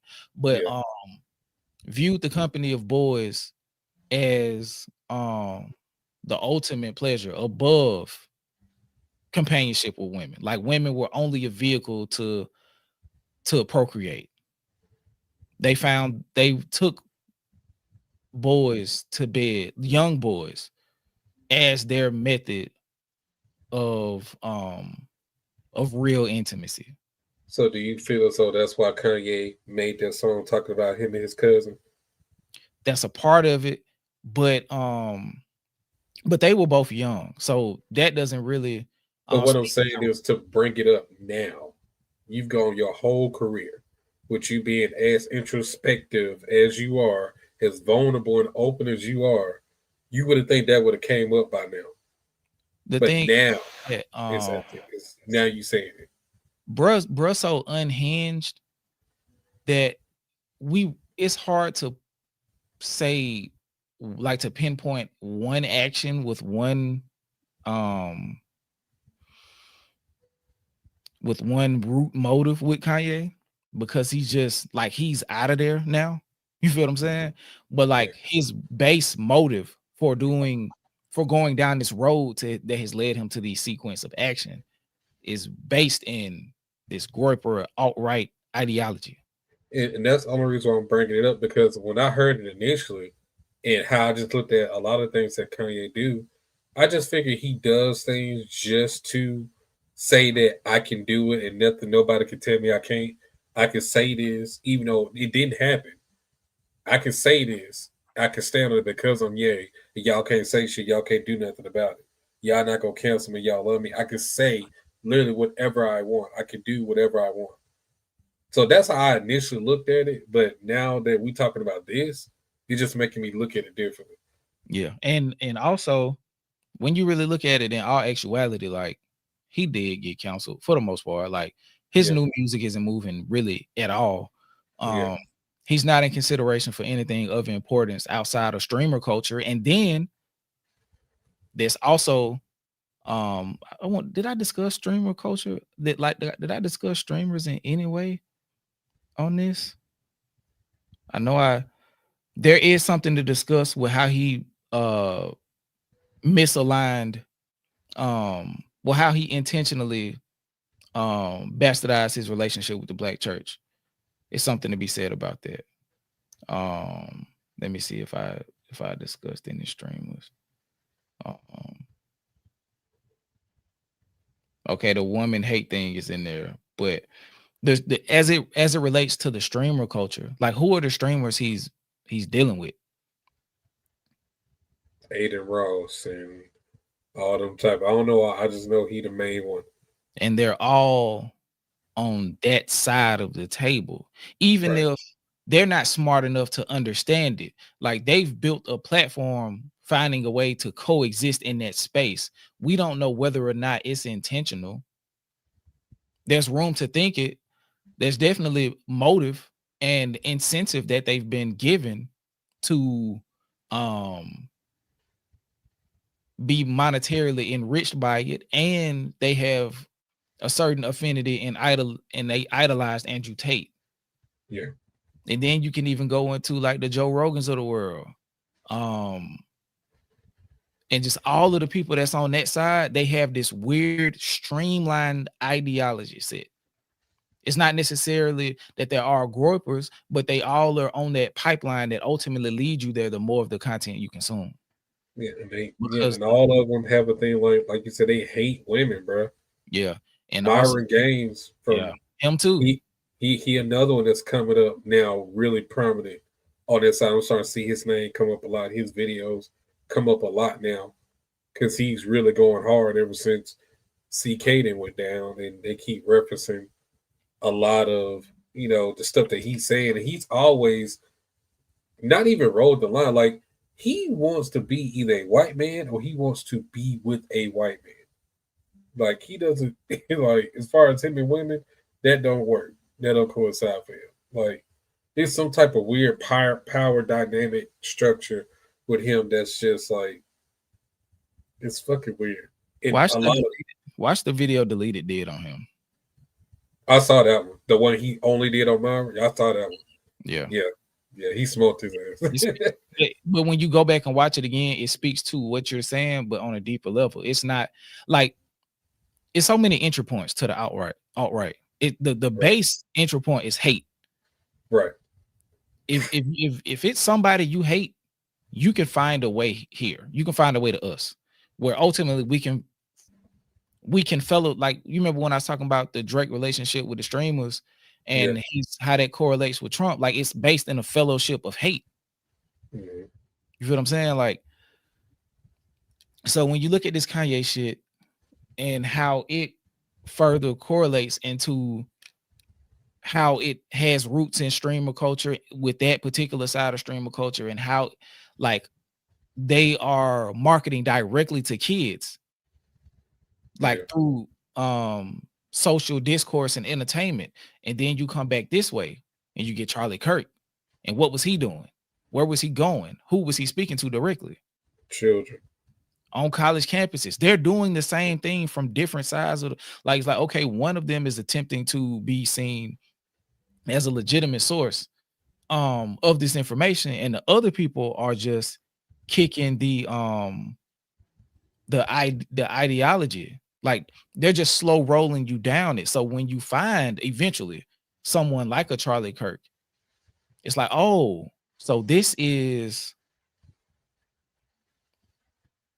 this it's not just fodder for us to be talking about online. Like, it also has real world application. And that's when you start to get to the Kirks and the Fuenteses and Jordan Peterson or Jordan Peters, whatever his name is. You start to get to those people, and it's like, oh, like, it's really people who are pseudo quote unquote intellectual with the way that they present themselves. Candace Owens, even like that, spew this bullshit, for the ultimate end goal of supreme domination of a Caucasian master class that only predicates on the far right side of the political spectrum. And so much so of a need to dominate that there is a caste system inside of the alt-right, to where per what my boy said, wasn't it Zero Fox? Let me see if I can find him. Okay. A lot of the Roman men were boy lovers also. Saw nothing wrong with it, but that's a whole nother convo. Sorry, Zero Fox 40. It's part of the convo. But what I was saying was, so the Tyler Robinson dude, the story is that his roommate was actually someone he was intimate with, and he was one of the many pronouns that this new lexicon has like thrown like in my lap. So I don't want to get into that, but it also exists with this the Roman culture shit that we're talking about. Yeah. Like, because the roommate is or was a man at some point in time. Yeah. So they have this thing that they're doing where they're effeminizing the men. So like I said, it's a caste system in the alt-right, to where they hate women so much that they are turning the lower level ranks of men into people who can be their love interests. Like these niggas is like so far from like any relation with women that they are like effeminizing the quote unquote weaker men of their society and turning them into the women. So yeah, that's why I didn't really want to go into it too deep, because that was where we were gonna go. But I didn't get to read this from Black Killer. She said, to be clear, Ye is anti-black misogynist, but he does not have power to wield destruction or to oppress other people. He doesn't have to be. Yeah. He doesn't have, like, all they need is mouthpieces to steer direction and attention. Yeah, you just need to run his mouth. Because what they're doing now is, if you go listen to, like, it's a video from Nick Fuentes, when he was kind of denouncing quote unquote Uncle Tom's, because now he says that they've already served their purpose and they'll never be able to exist eye to eye with the future that he wants for America and that his group wants for America. They don't want us to exist in the same space as them.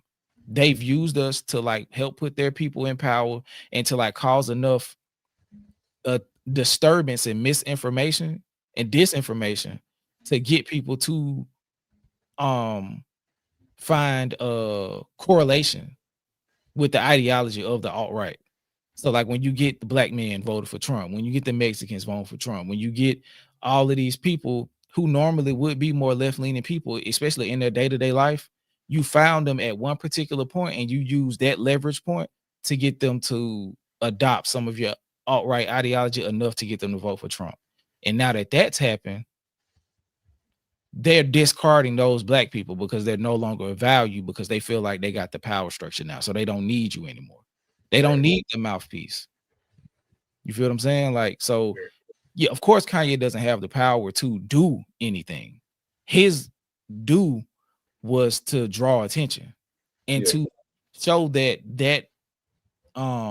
niche, quote unquote, mindset and ideology can break into the mainstream. So he was to get up there and plant the flag and let them know that, hey, me, one of the biggest hip hop artists of all time, I'm showing you that I see you. Elon Musk, get on stage, do the salute. It's all dog whistling and signaling, which ultimately led to one of them allegedly committing an act of violence on such a large scale and taking one of the people out from their side that they didn't deem right enough.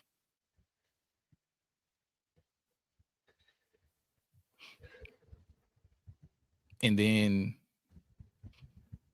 hold on, let me check the super chats real quick.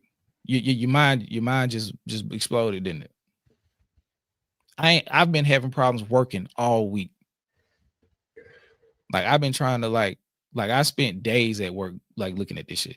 Shout out to Zero Fox 40. He said the White House is having UFC fights on ground next summer. There's your Roman Empire to give on to Caesar. Shaking my head. Gladiator game coming back. Is that the new ballroom that he mentioned they were building? I'm not sure, but that'll be insane. Shout out to Paula with the $2 super chat. Shout out to Kia with the $5 super chat. Ties. Shout out to Kara Nicole, Cuzzo finally caught a live stream. Kara Nicole. Is this like my actual cousin? Is this like my actual cousin? That's gonna be crazy. Because if so, what's up? That's crazy. Oh, and shout out to a 0540 again, say for the love of the game. Yeah, man. Hey, what's up, Kara? What it do? But yeah, we're having an insane conversation. Like, this might not have been, if you haven't been catching them, this might not have been the one that you really wanted to pop in on. Like, this shit is insane. This ain't yeah, it's some whole other shit. Like, yeah, it's how it relates to music. But yeah, this shit is crazy. Shout out to Sherry Ann. She said, I don't know how to direct y'all, but if you're interested, search Nick Fuentes says sex with women is gay. Yeah, that's one of the things that they kick into, man. Like, and that goes back to the ultimate Groyper shit. Like, they just want to be, it's like, bro, like, just come out of the closet and just be gay and everything will be cool, bro. Yeah, that's it. That's all you got to do, man. I don't know about your business, but they really want to get back to that Greek Greco-Roman shit where that's how they was giving it up. That's how they was giving it up. Women were nothing more than objects, and they just had their eyes set on little young boys, man. Shit crazy. All just for a power dynamic. That's why they want to be with the little boys, to have that power over them and to be able to enforce it at any time. I think they just like boys too. I mean, of course that, but I'm just saying, like, it's definitely the power dynamic for sure. But yeah, this also, I just hate talking about this shit, bro. It's disgusting. But the thing about it is that it's there. I have to, because in this particular instance, everything is converging on the stuff that we do. Right. Yeah, I mean, I get it. I get it. Now we're in a space where all of this shit is making all of it is becoming relevant. Like we're whether or not we want to accept it, we're a part of internet stream culture. Yeah. We're a part of hip hop. We are in probably the most politicized era of our lifetime. Mm-hmm. Like excluding maybe post 9/11. I think without a doubt, we are in the most politicized era of our lifetime. We are quite possibly like in the early stages of like pre-World War II Nazi Germany. Like this shit really deep for real. So I don't think we're in a position to ignore it, because now we're realizing, like, due to our ignorance, an entire another world has existed behind the scenes for almost 30 years. Yeah, right here. Not even really behind the scenes. They out in the open. No. I'm not talking about the Gorpa shit has been underground. How it splinters into their relationship and interaction with the members of the LGBT community, that is underground.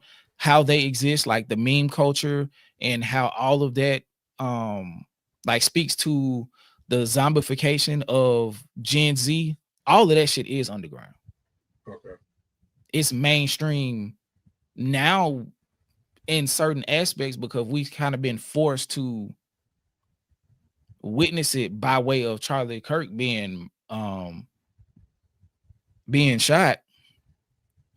But without that, this would still be something we didn't know about. And like I said, it's been incubating for a long time. And when you see a lot of these people who are discussing it, they say like, hey man, like I was 12, 13 playing the game online and I got introduced to this.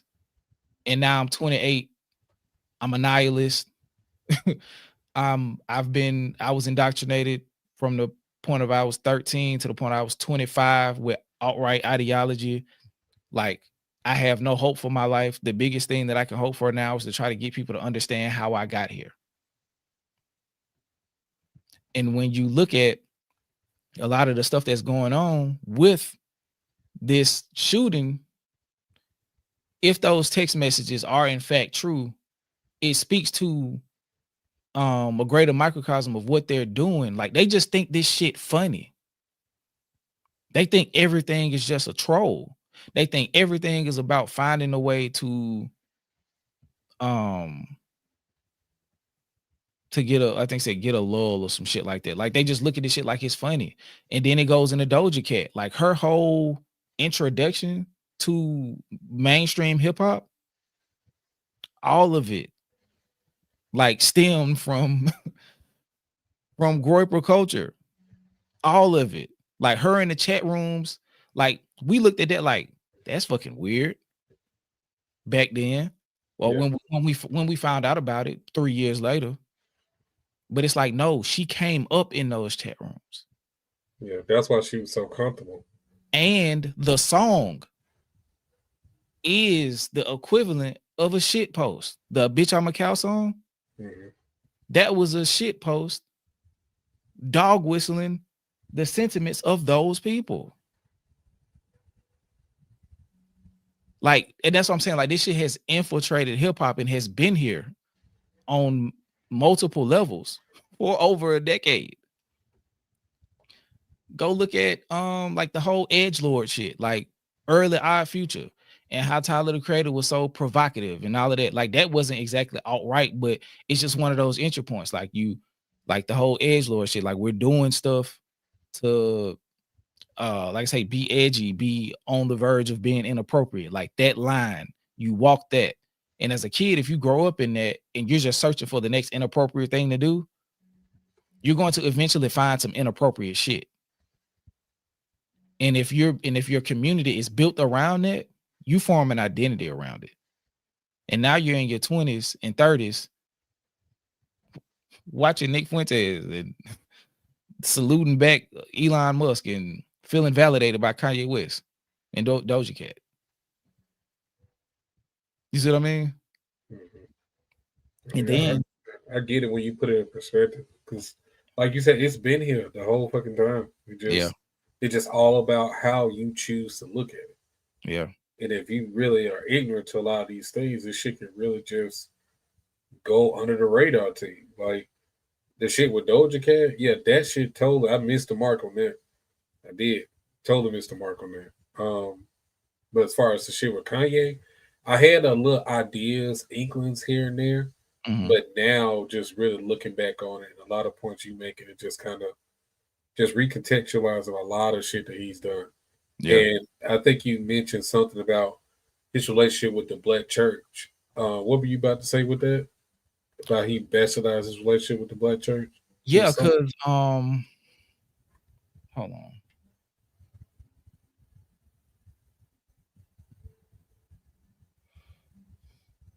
Cause that phase, that shit went away really quick.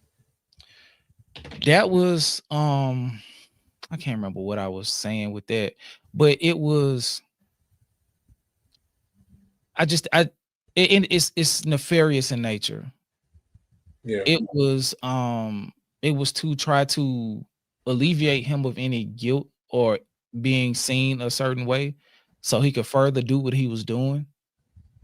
So it kind of gave him in his mind like a reset, but also it speaks to how a lot of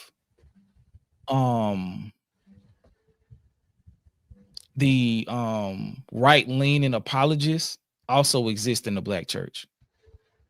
And I hate how those type of people, they use religion as a shield, as a way to get that shit off impunity. Yeah. Yeah, like, because if I'm leading with Christ, like whether you agree with me or not, I'm still leading with Christ. You cannot. I'm really just I'm really like I got on a whole shiesty. I got on a tech outfit with a chopper, but I got a chain with a cross on it. Am I a Christian? Yeah. Like that's the question. Like everything else that I'm showing you, I am a walking weapon of mass destruction. But since I got this cross on, I should be seen as a Christian. Sure. Yeah, you should forgive me and just let me rock. Yeah, so not even forgive. Like I want you to see me as the cross. That's it. Yeah. While I do everything else in plain sight. Yeah. Shout out to Black Killer. She said, I hate to be fighting for Ye, but he was used voluntarily by the real Papa Mouth. That's what I'm saying. That's what I'm saying. I never said that he was a grand architect. He's a puppet. All of these people are puppets. All of these people are they're allowing themselves to be used for the greater weaponization of hate. And the hate is like the fuel for all of this shit, because the more people that they can introduce hate to, the more people they can ultimately funnel into this alt-right pipeline. Zero Fox, that's the one right there. Remember, the devil knows the scripture too. Exactly. Now let me tap in with 72 Paths. He had mentioned the song twice. So let me see. Razcast has a song called The Nature of a Threat from his album Soul on Ice. He breaks down the history of Greeks, Romans, etc. Straight bars. I would play it. It might take the stream down. Yeah, we don't know what kind of connections and royalties and so let's do ownership, publishing and all that. You just pull up the lyrics. Yeah, let's do this. What's it called? Okay, let's pull it down.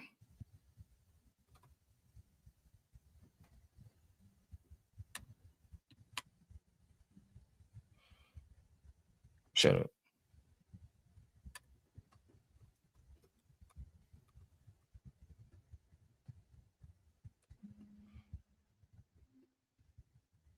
Here we go.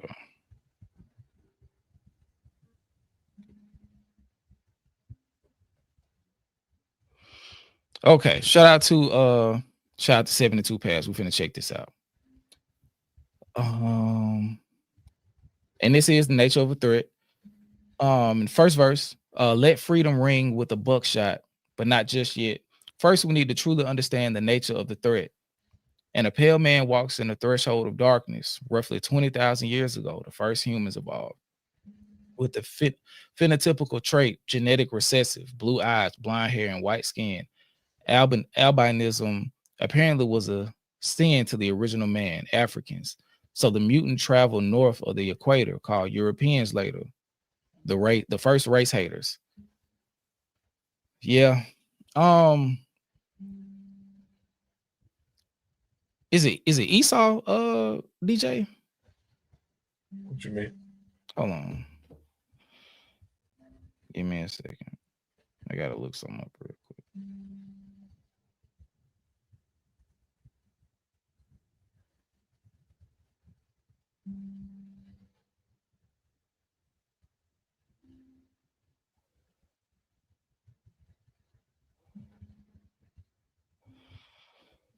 Okay, so they was talking about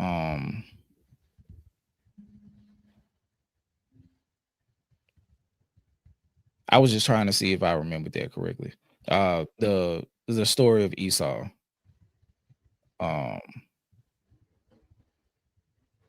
was just trying to look and see. I have to get up on that later.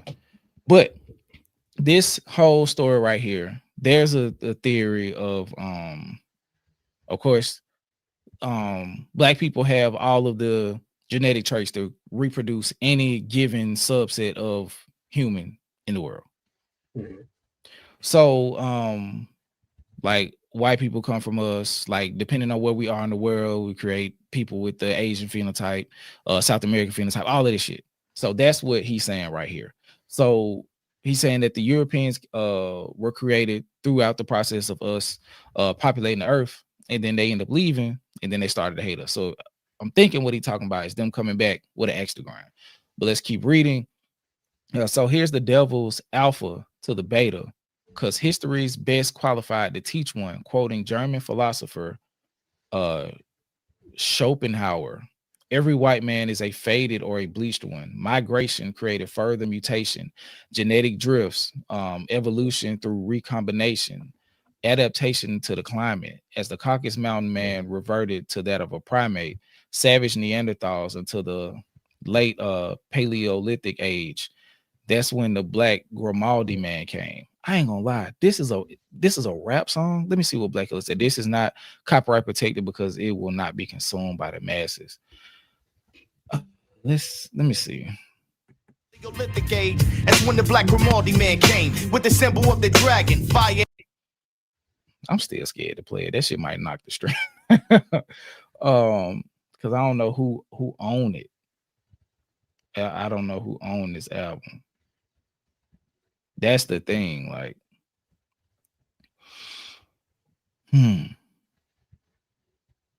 yeah, I mean, like, this shit crazy. But yeah, where was I? The Grimaldi man came. With the symbol of a dragon, fire and art. Check cave paintings in France and Spain to the Venus of Willendorf. Around 2000 BC, Southern Russians migrate in small units. Those who traveled west populated Europe. Those who went east settled in Iran, known as Aryans. 1500 BC, some crossed the Khyber Pass into India and created Hinduism, the first caste system, the origins of racism. A white dot on the forehead meant elite. The black dot, defeat, untrustable, untouchables. They wrote the Holy Vedas in Sanskrit. That's the language that created Greek, German, Latin, and English. Now the Minoans around 2000 BC starts on the island of Crete in the Aegean Sea. The Greek culture begins Western civilization, but Western civilization means white domination. Mycenaeans learned from Kemet, called Egypt in Greek. It existed since at least 3000 BC, created geometry and astronomy. This knowledge influenced Plato, Socrates, and Hippocrates. Cause Imhotep, the real father of medicine, was worshipped in Greece and Rome in the form of a black African. The word Africa comes from the Greek Afrik, meaning without cold. The word philosophy means love of knowledge, stole from the first man. Greek power expands. The first Greek fraternities banned. The word gymnasium is Greek for naked.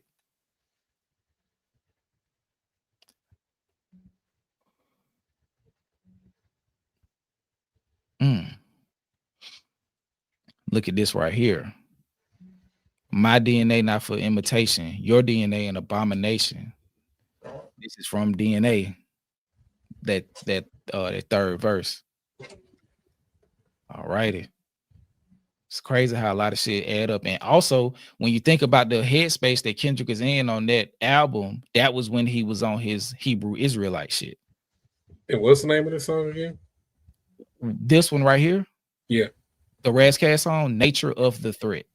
Nature of the Threat. Okay. But oh, you finna pull the lyrics up or something? I mean, I want to hear it.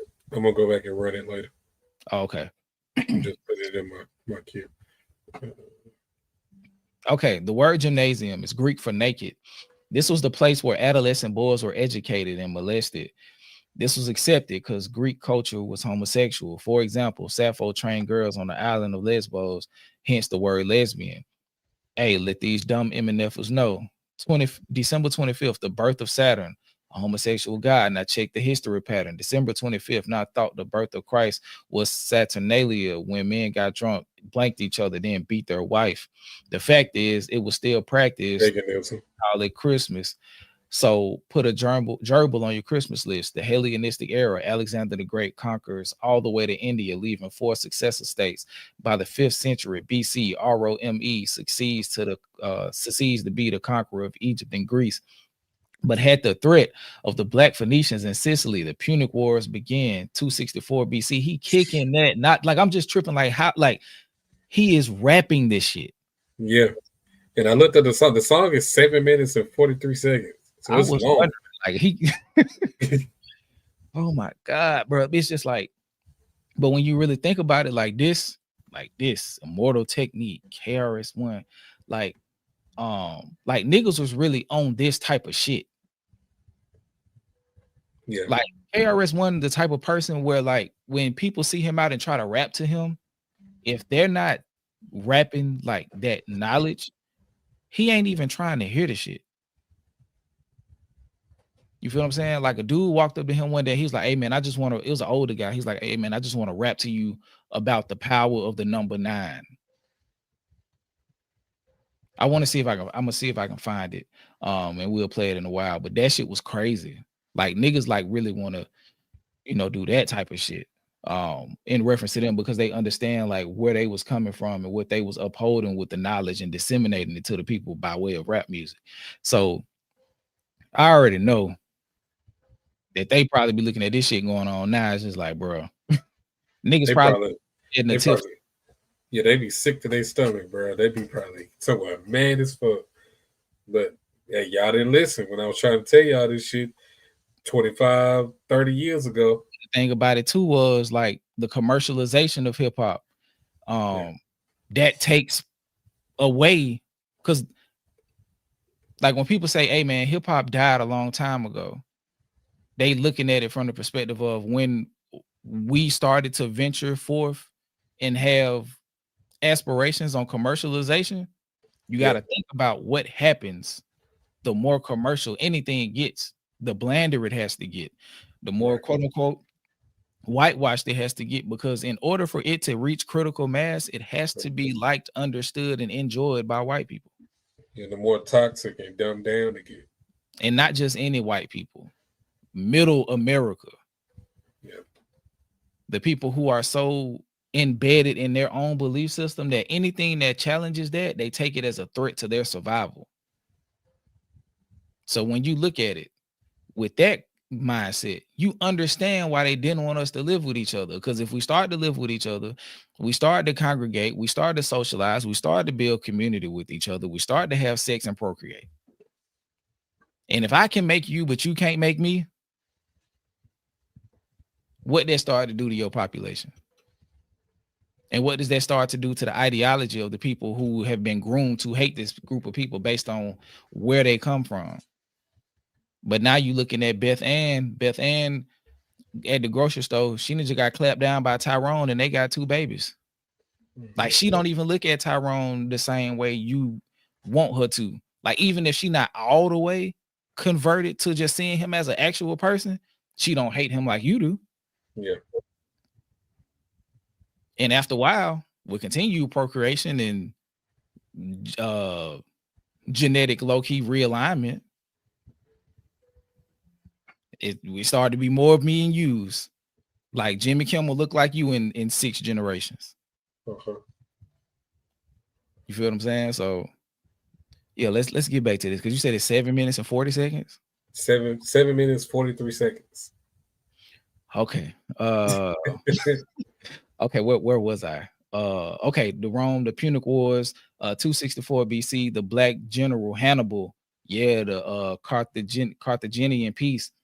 In 146 BC, Carthage fell after a 6-month siege. Rome sold every citizen to slavery, the first genocide of history, and more bisexuality in sight. Julius Caesar was known as every woman's husband and every man's wife. Oh, wow, that's Spartacus revolt, a slave rebellion that lost was 6,000 slaves was nailed on a cross. Oh, so he's getting into that. I wonder if he's gonna talk about how back then, like, crucifixion didn't have anything to do with it. Okay, so this is something else that I've came into that I haven't been able to verify yet. They were saying the ancient translation of crucifixion was to be hung from a tree. Oh my gosh. Then, not like I'm saying, like, in 72 paths, let me know if I'm on the right path, no pun intended. But yeah, so they were saying, like, who got hung from a tree? Who, like, throughout history gets hung from a tree? Then you go into the biblical description of what Jesus looked like, and then you think about who killed Jesus. What group of people killed Jesus? He said, I'm on the right path. So what group of people killed Jesus, DJ? Or anybody in the chat? I ain't gonna lie to you, bro. This Hair of wolves, skin of bronze. The religious people, but where were those people from? The Romans. That's what I was looking for. The fucking Romans. So then when you look at how all of this goes, and then you go back to this alt-right pipeline, and then all the way at the back of it is Roman Greco idolatry, and then you realize the Romans killed Jesus. There's no way they could really be Christians, bro. There's no way they could really be Christians when they idolize the people who killed Jesus. Oh, Bruh. We there now. We there now. Welcome to hip hop, ladies and gentlemen. Welcome to hip hop. Welcome to hip hop, ladies and gentlemen. All things converge here. All things converge here.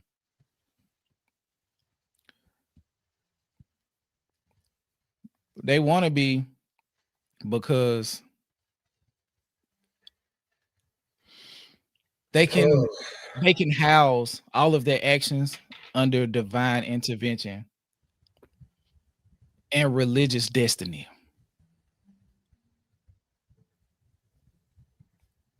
Because what was the phrase of the people who said that they were chosen by God to rule?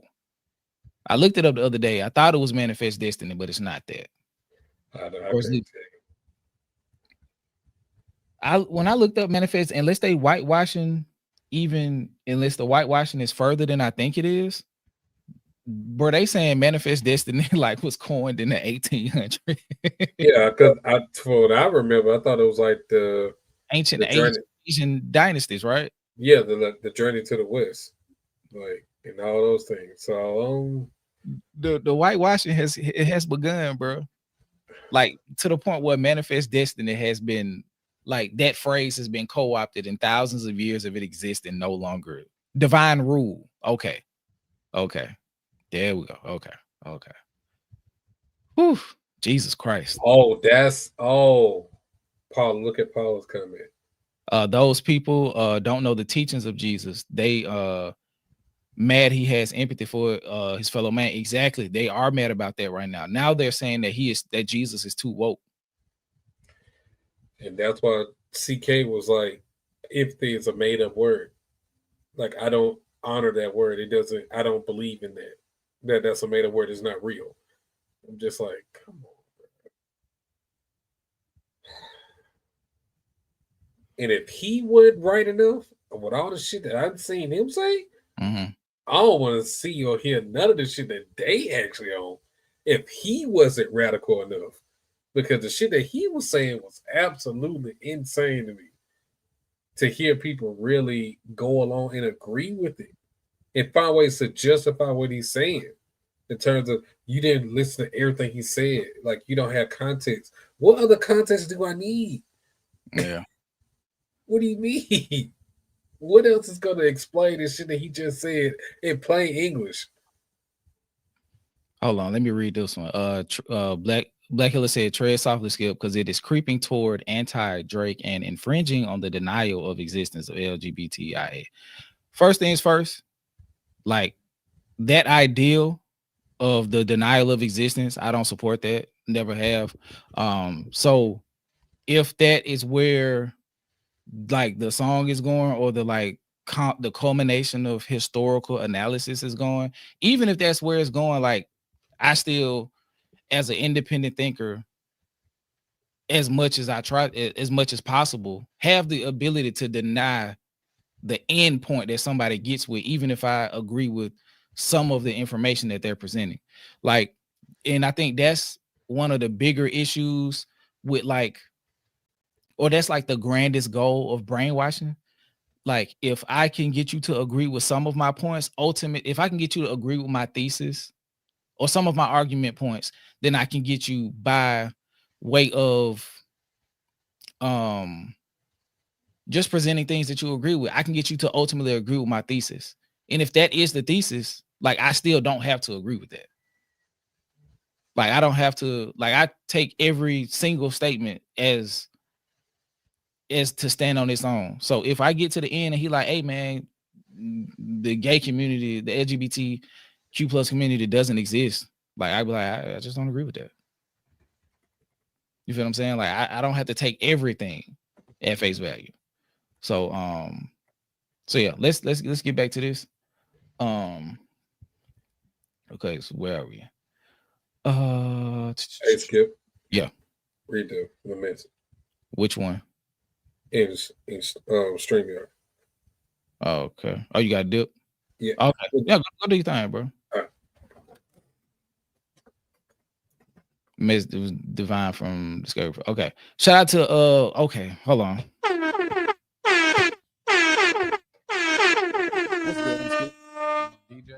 And this is the 5. Shout out to Habitual Line Stepper with the big dog $50 super chat. Hey everybody, manifest destiny was derived from the doctrine of discovery from the 15th century. Thank you so much. Thank you so much. Whew, Jesus. Okay, the song is not about that. Okay, so let's finish the song, get to the end, and then we'll have more conversation as we make our way through it, and then kind of discuss where we end up when we get there. Okay, so and thanks again, Habitual Line Stepper, for the big dog $50 super chat. Much appreciated, greatly appreciated. Where are we? Every Man's Wife, Spartacus Revolt, a slave rebellion that lost where 6,000 slaves were nailed to the cross. Oh shit, Jesus Christ. Time for some act right. Christians, get your facts straight, because Christ was not his name.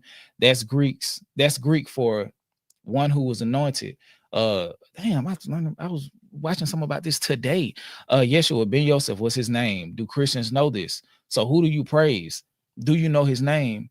Or do you do this in vain, accepting the religion they gave slaves to behave? Peep the description of historical Josephus. Short, dark, with an underdeveloped beard was Jesus.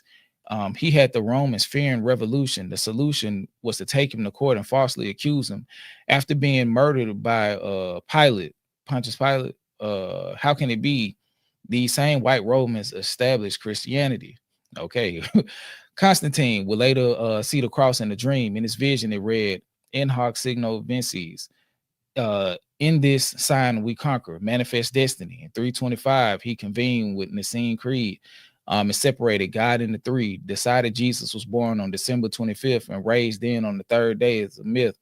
Plus, to deceive us, commissioned Michelangelo to paint white pictures of Jesus. He used his aunt, uncle, and nephew subconsciously. That affects you. It makes you put white people closer to God. Yo, man, got game like an MF. True indeed. F it, jihad. In the 8th century, Muslims conquered Spain, Portugal, and France. They controlled it for 700 years. They never mentioned this in history class because OFAs are threatened when you get the real lesson. Moors from Baghdad, Turkey threatened European Christians, meaning the white way of life, hence the Crusades for Christ. On November 25th, 1491, Santiago defeats the last Muslim stronghold, Grenada. King Ferdinand gave thanks to God for victory, and the Pope of Rome declared this the date to forever be a day of thanksgiving for all European Christians. Now listen, when you celebrate Thanksgiving, what are you really celebrating?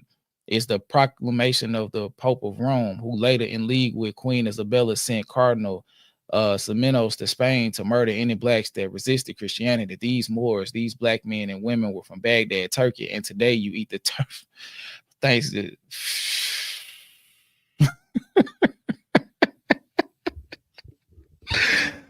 oh my God, bro. What the fuck is going on? Oh shit. We're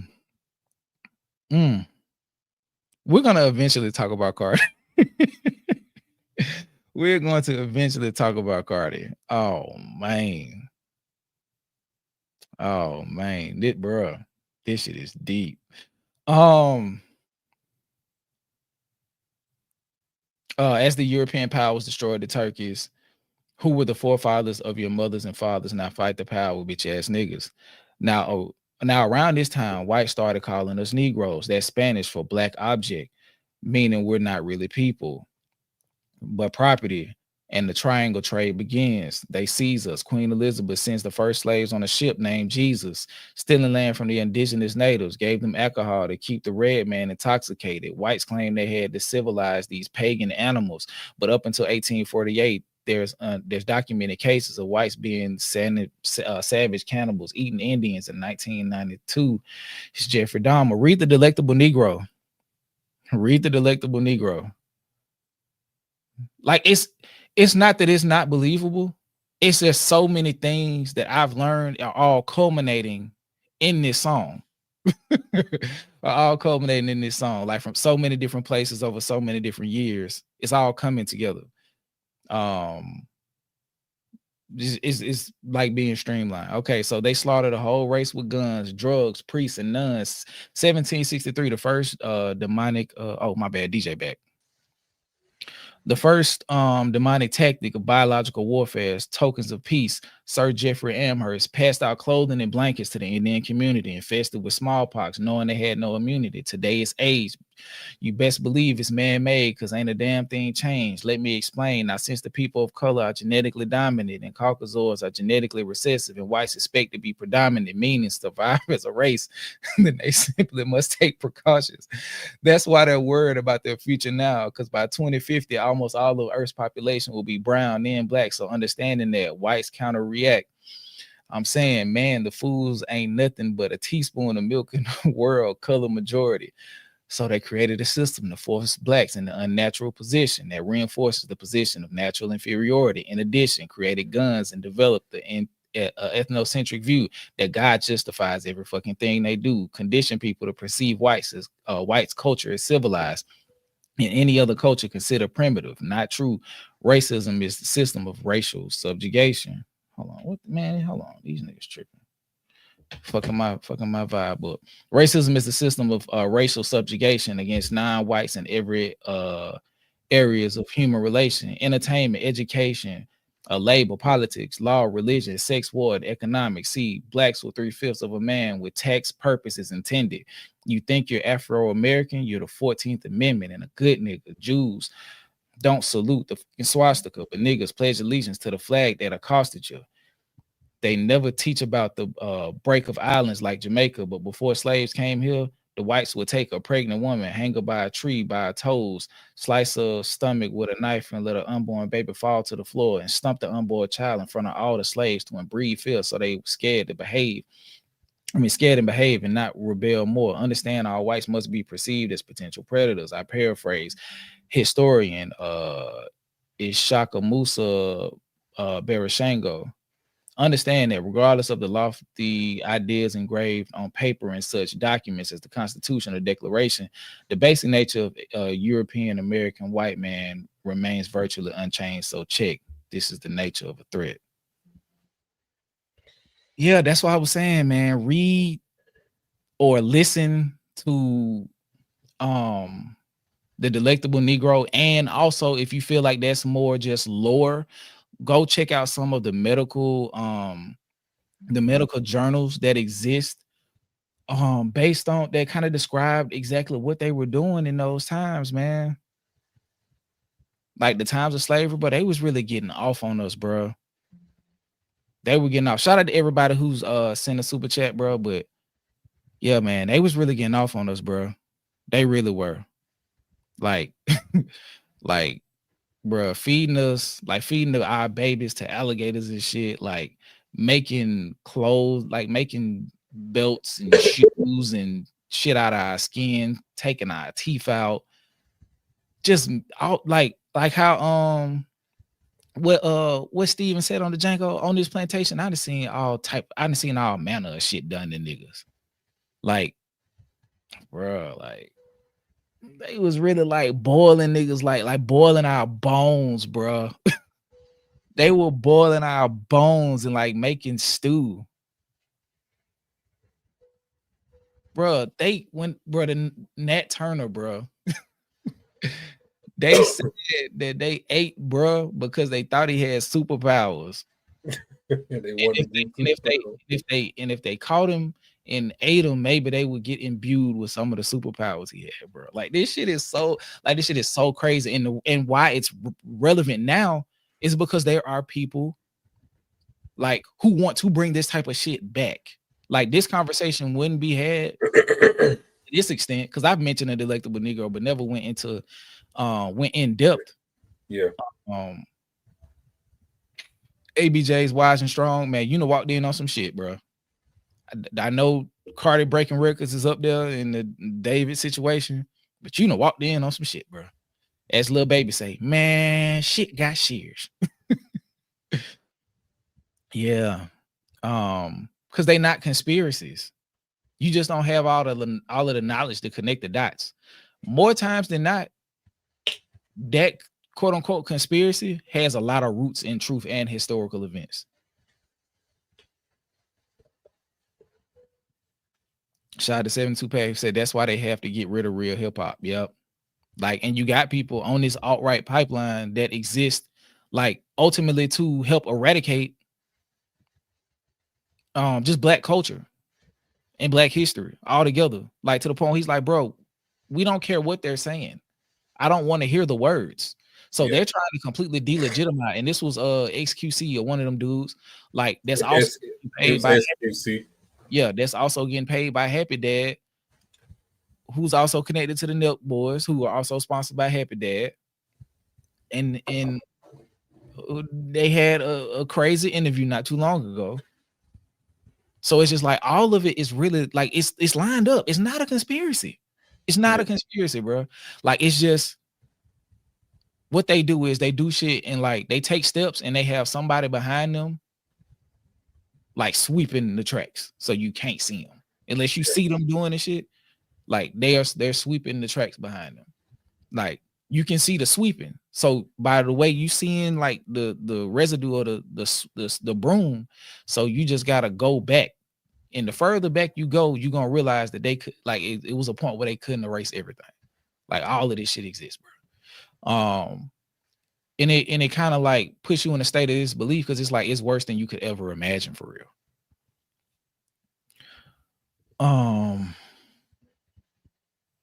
Yeah, man. Let me read this from D4VD. Shout out D4VD with a big dog. And I got say Yuck Mouth George W. His teeth, yeah, belong to black folks. The dentures were not made of wood. Exactly. DJ, you walked into some shit, man. You walked into some shit. Shout out to Mia with the big dog. Be clear, everyone is welcome in the Dakota squad. Be cool in here because I don't play nice at all. And yeah, man, I feel like once they blocked the live stream for the copyright shit, it kind of put me in a different space because I wanted to come here and talk hip hop, but like the whole suppression and how that just speech and everything happens for a reason. Yeah, man, because we was really just gonna talk about Cardi album. We'll eventually get to it because I will want to, like, because we 2 hours in, and even if we just go 4.5, we still got time to circle back. So shout out to D4VD with the big dog.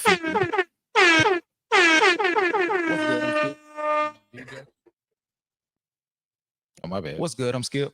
You know, DJ. And this is the 5. Okay, he said, I feel like I came in late to an extremely important class in history. Man, it just happened. Shout out to Wendy Wynn Jenkins. I want to show some love and support. Thank you so much. And we got that one from D4VD. But yeah, there hasn't been one horror movie that matched what they did to us. Facts, because they would really have to show it, bro. Like in comparison, bro, like Roots is like a kid's movie. You feel what I'm saying? Like, yeah. Like, and I saw somebody else say earlier, what's the solution? Like, my nigga, you think I know? Like that, like so the answer is community and knowledge and information dissemination. That is the first step of the solution. Right. Or none. First step, because what we have to realize is now what we're realizing, especially with the events of the last week, we're realizing they have mainstream community, they have surface level community that's like on the verge of being underground, and they have numerous subsections of underground community, and they're all on differing levels of the same, that different levels of vehicles aimed in the same direction to some extent. They may not be getting off at the same exit, but they all head north. Yeah. So we got to get like that. We got to build community so we can be strong enough to disseminate information, and everybody not going to take the same thing from it, but everybody needs to get the information. Everybody we need people who are willing to speak the shit that needs to be spoken. Like, shout out to Deontay Kyle, shout out to Justin Scott, shout out to a lot of our Black thought leaders who are OGs to us. You feel what I'm saying? Like, shout out to the young boys, shout out to the Jam crew. Like, it's people out here really trying to like disseminate information. Shout out to Ta-Nehisi Coates, like some of the stuff that he's put out. You feel what I'm saying? Like, you have to challenge that quote with action and words. Like it, like becoming educated is a part of fighting in the revolution. So if you think that there's just a switch we can turn, when these people have been plotting the events of 2025 since 1965, you're sadly mistaken. The Heritage Foundation is finna infiltrate the schools, my nigga.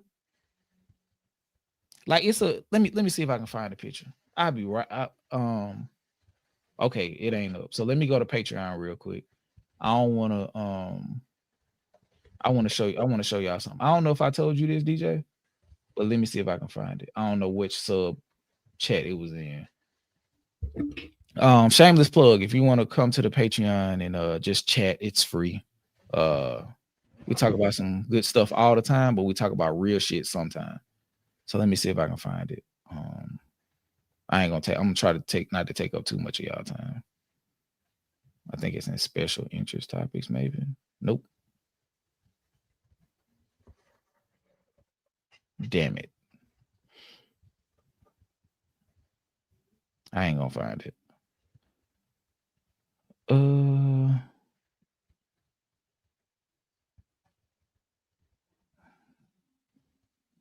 gonna try one more time. I'm gonna scroll up and see if I can find it. If not, I'm gonna just tell y'all what I saw. I want to show you because it's important to know and it's important to see.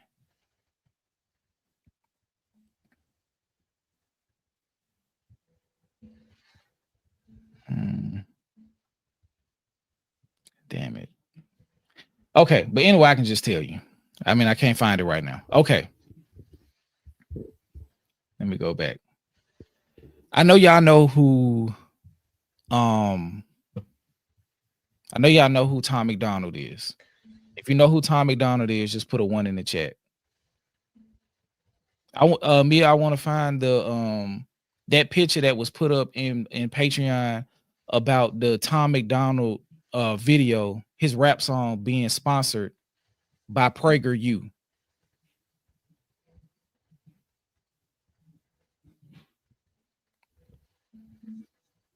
I haven't heard the song yet.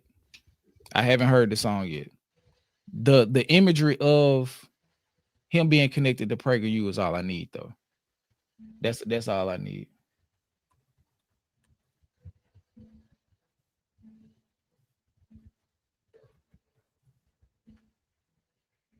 Oh, never mind.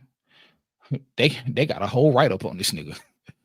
Never mind. I don't need it no more, Mia. Don't worry about it.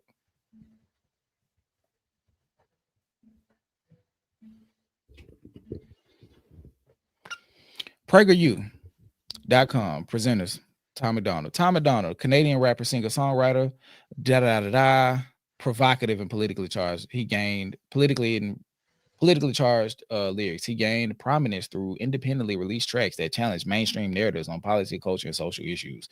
Has charted on the Billboard Hot 100 and built a large. So we got another Canadian through viral music videos and direct fan engagement without traditional industry backing.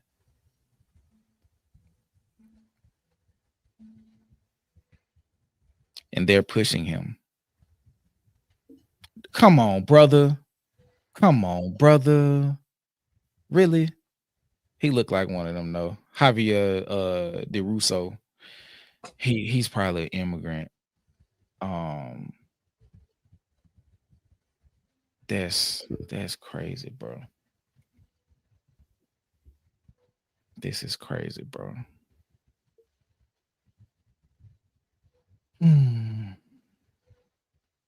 Oh, but on the end, he got that CK haircut for sure.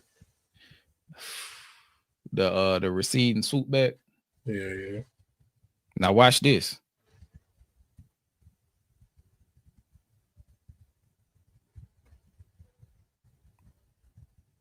You typing? Okay, hold on.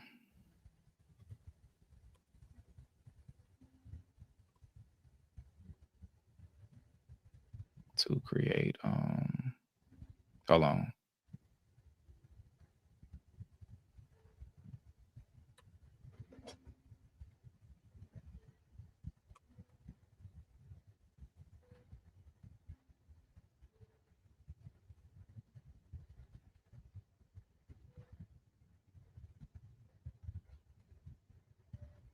Okay.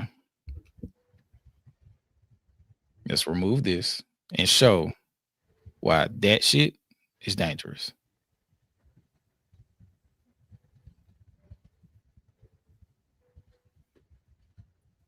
Okay. like they said, and this is AI, and then we'll go to some other documents. While no evidence of a formal quote unquote partnership between PragerU and Turning Point USA to create joint curriculum could be found in recent reporting, the organizations have frequently aligned on educational initiatives. Both are a part of a broader conservative American 250 Civics Education Coalition. Let's read about that. America 250 Civics Education Coalition, announced in September 2025. The coalition was launched by the U.S. Department of Education with several conservative organizations, including Turning Point USA and Hillsdale College. PragerU, I thought they weren't. Why they just lie to me that fast? What is first? Can you read that, DJ? It's kind of hard to see. I mean, I can see it. Okay. Let me.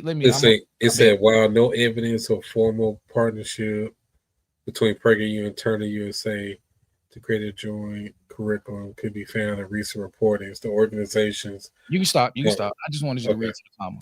While no evidence of a formal partnership between PragerU and Turning Point USA to create a joint curriculum could be found in recent reporting.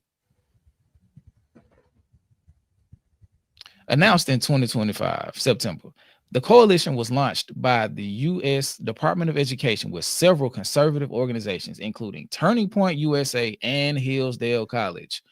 PragerU was also named among the groups tapped to teach civics through this program. I thought there was no information of them being linked, bro. Yeah. So you got a conservative group that's looking to barge their way into our kids' schools and teach pro-conservative leaning curriculum in the public school system. And you have that same group sponsoring somebody like Tom McDonald. How is that connection not? That's why they were trying to get rid of the Department of Education, defund it, shut it down, so they can implement this kind of shit in the place of it. The coalition stated goal is to provide an unbiased education that promotes American history, values, and geography. PragerU is replacing PBS. That's the goal. Yep. Hold on. Whoa. I gotta verify this because, like I said, the AI don't be right all the time. But they just said up there that they don't have any connection of formal partnership. Turning Point USA's educational initiatives. Turning Point Academy is the educational arm of Turning Point USA and offers free resources for K through 12 educators and parents, include economics and civics curricula. Partnership with PragerU Kids. The resources for Turning Point Academy educators The resources for Turning Point Academy's educators page on PragerU's website explicitly lists PragerU core knowledge supplements indicating a functional collaboration between the two groups.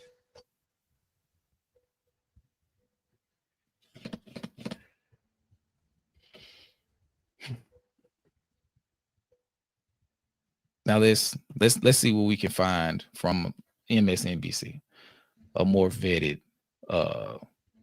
information set. Let me see if I can search. My bad. Let's see if I can search.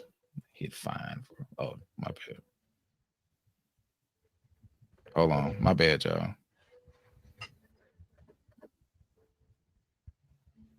How do you search on here?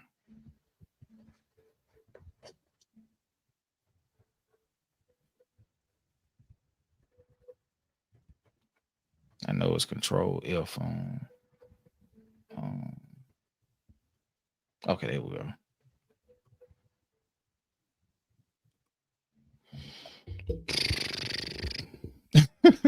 Okay, so I just wanted to search PragerU and see if it was listed on the document. So let me read it.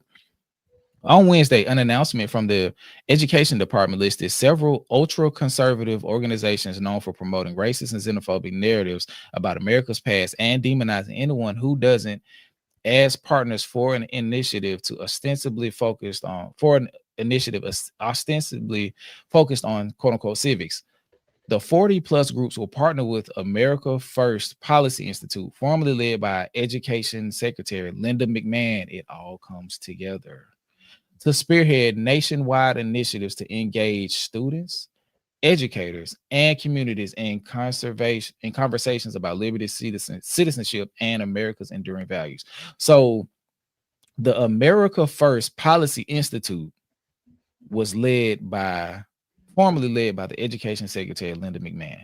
So that's why she was put in place to be over the Department of Education to help bring this shit down. She stepped down from this to do that, to ultimately bring in this on a formal scale.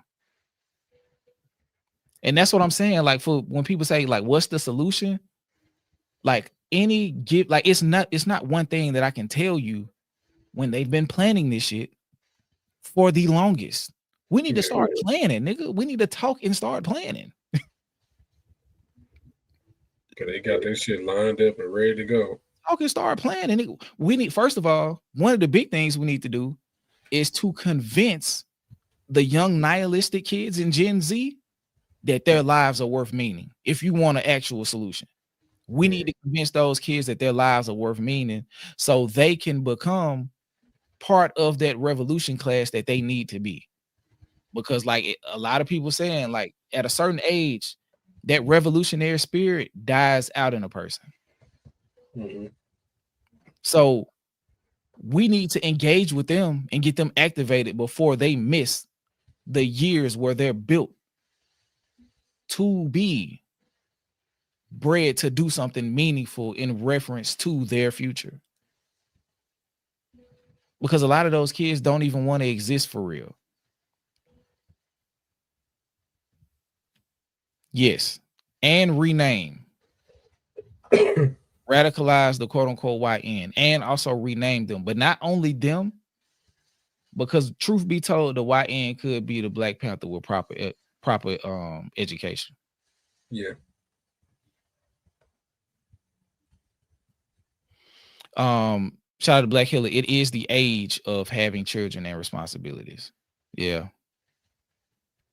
Exactly. They taught them nothing matters. Exactly. That's why, like I said, Buddy, like if that text message thread was true, Buddy said like the whole murder shit was a big meme. Like they so nihilistic that they really like that whole press X to revive or what they call it on Call of Duty, bro. Respawn. Yeah, they really think that's what life is. Like you could just respawn or reset or go to a checkpoint. Like, and also in the information age, they've been so inundated with shit that like they shut off. And we're in the age of genetic apathy. Not genetic, digital apathy. So they're being brainwashed and inundated with information to ultimately create apathy and desensitization with the ungodly amount of information that they receive. So by the time they're 18, 19, before they even get to fully forming their frontal lobes, they have already adopted a defeatist mindset because they feel like the way that the world is going, the weight of it is too much for them to carry. So they just fall back into the digital tool. Yeah, and NPC culture. So yeah, man, we gotta get these kids off of these fucking tablets. And if they're gonna be on them, we gotta get them, start pushing them to shit that actually has meaning. We have to get these kids off of this fucking Fortnite, Roblox, all of this shit, bro. We got to get them back re-engaged with real life. Because even though some of that shit is not inherently dangerous, the sedentary lifestyle and over reliance on the digital world is creating a generation of desensitized, apathetic kids. And those desensitized, apathetic kids, even though they feel apathetic and nihilistic, they're still looking for something to find something to make them feel. So with meme culture, doing shit for the lulz, hyper troll culture, all of this. Like I was watching a video the other day. It was a dude, and it looked like he was talking to like a series of kids who were like in between 18 and 23. And they were like, yeah, fuck Palestine. They deserve to die. This, that, and the third. And one of the dudes was, and the dude was like, are you serious? And then she started like laughing. She couldn't even keep a straight face because they only doing it because they think it's funny. Yeah, I agree with Ethan McConey. They say you got 13-year-olds learning about the evils of the world, and by the time they turn 16, their brains just shut off. Yeah. Yeah. Yeah. Hold on, some fail. I don't know what that was. I'm scared now. When you start having these real conversations, shit start happening. Shit started happening. I remember like 2020 when we used to have these conversations, like phone, like Siri used to start like recording and shit. Yeah. Like it would just like continue like to just have a little circle without being activated. Yeah. And this was like 2019, 2020. This was pre-pandemic.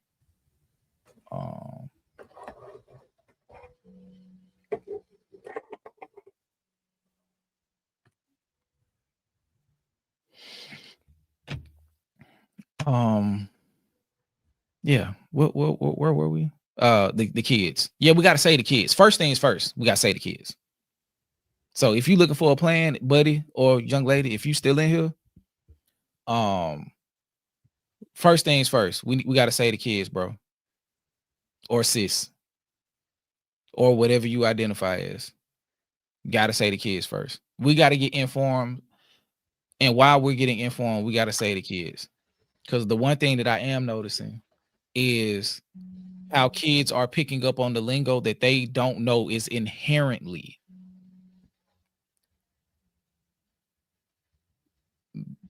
sandwiched in between psychotic racist ideology and chronic online mush. Like, and then when I think about it, I go back and like hear lines from like the JPEG Mafia song. I'm so chronically online, I can't stand myself. I wasn't picking up on that when I heard the album. He represents a particular fixture within online culture, like hyper online fixation. That's what he was referring to. So it's just like, damn, like, okay. And now you kind of have to listen to certain people with like 4 ears and 6 eyes, because it's like, okay, I hear what you're saying, but it's not just what you're saying, it's who you're saying it to. Who do you expect to hear it, and what do you expect them to get from what you're saying?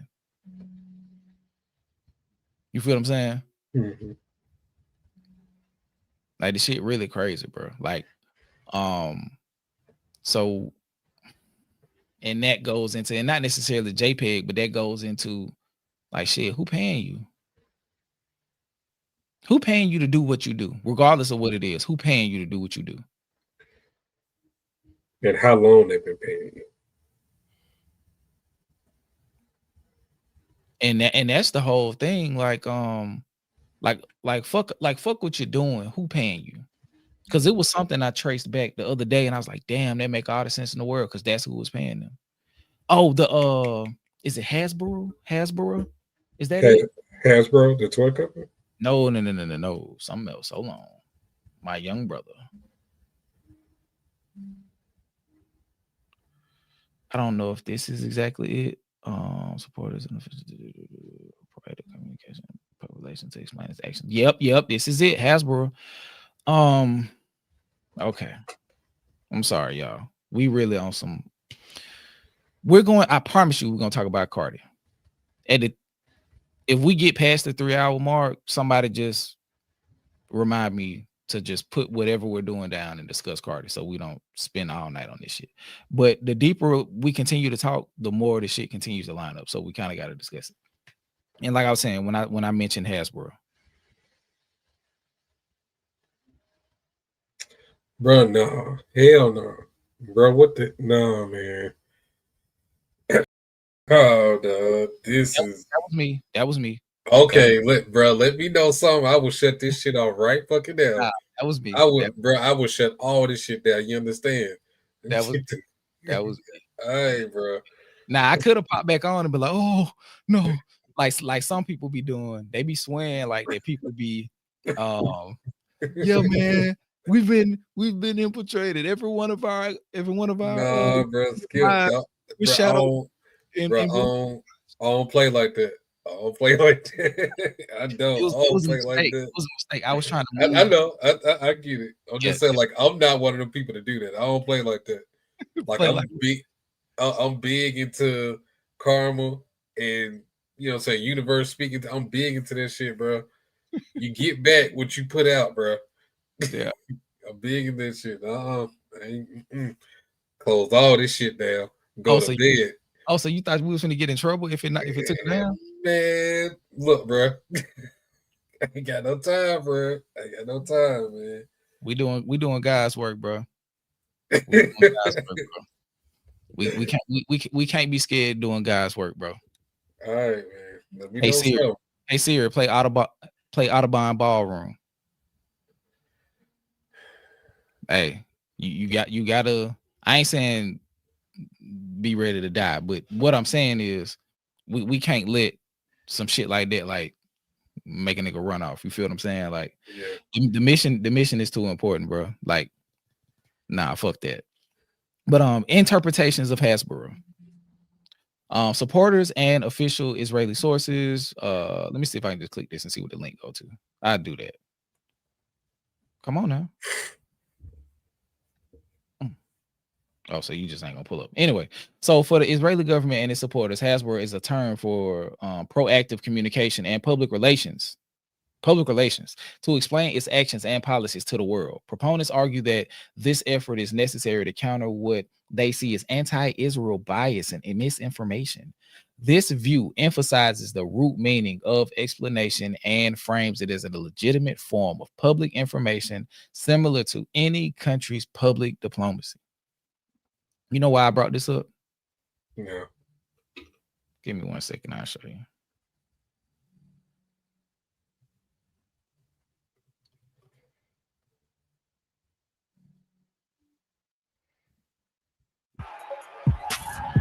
Not gonna play it.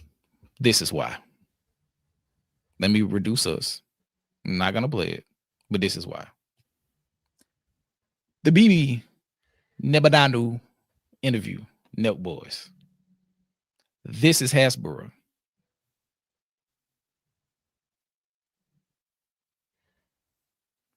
This is Hasbro.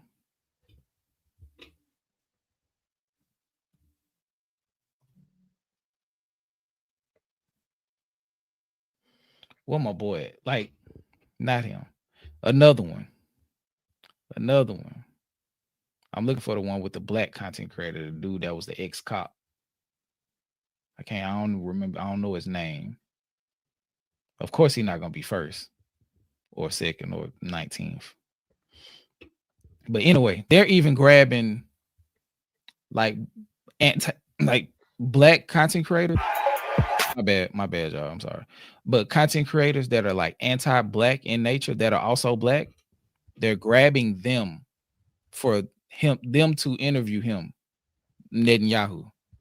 And that's Officer Tatum. Officer Tatum. I just want to show you now because I got it. So I just want to show you, DJ. I want to show the people too. Shout out to Carmel Moulton.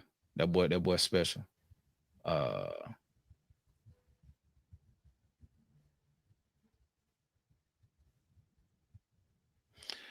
And he interviewed Charlie Kirk.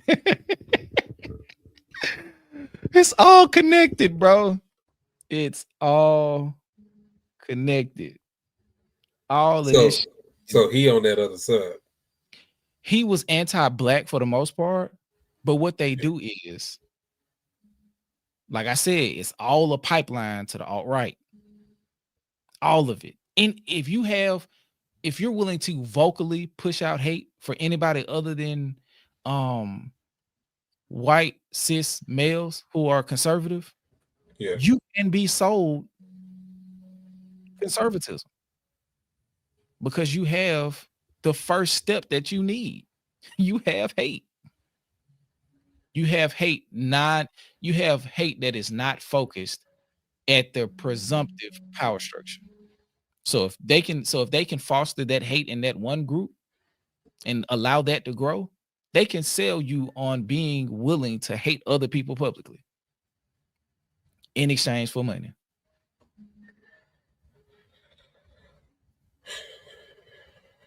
Yep. So look at him cheesing. Couldn't wait to sit down with old Charlie. Couldn't wait to sit down with y'all. Stop lying on Charlie Kirk. Nick Fuentes debunked. Man, bro, I'm telling you, bro. Pray for Charlie.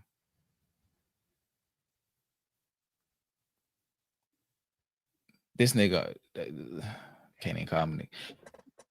Arguing with Joanne Taylor Reid. Like this 10 minutes of being racist. Not really. Like, what you mean? Not really. And that's what I'm saying. Like, the goal is just. But the thing is, it's not about him being an idiot. It's about him being willing to be used. It's about him willing to be used, just like the Hodge twins. They want to be able to use these niggas. They are terrible. They are fucking terrible. As long as they can use them to further their agenda, because they use them as mouthpieces to reach certain demographics. Yeah.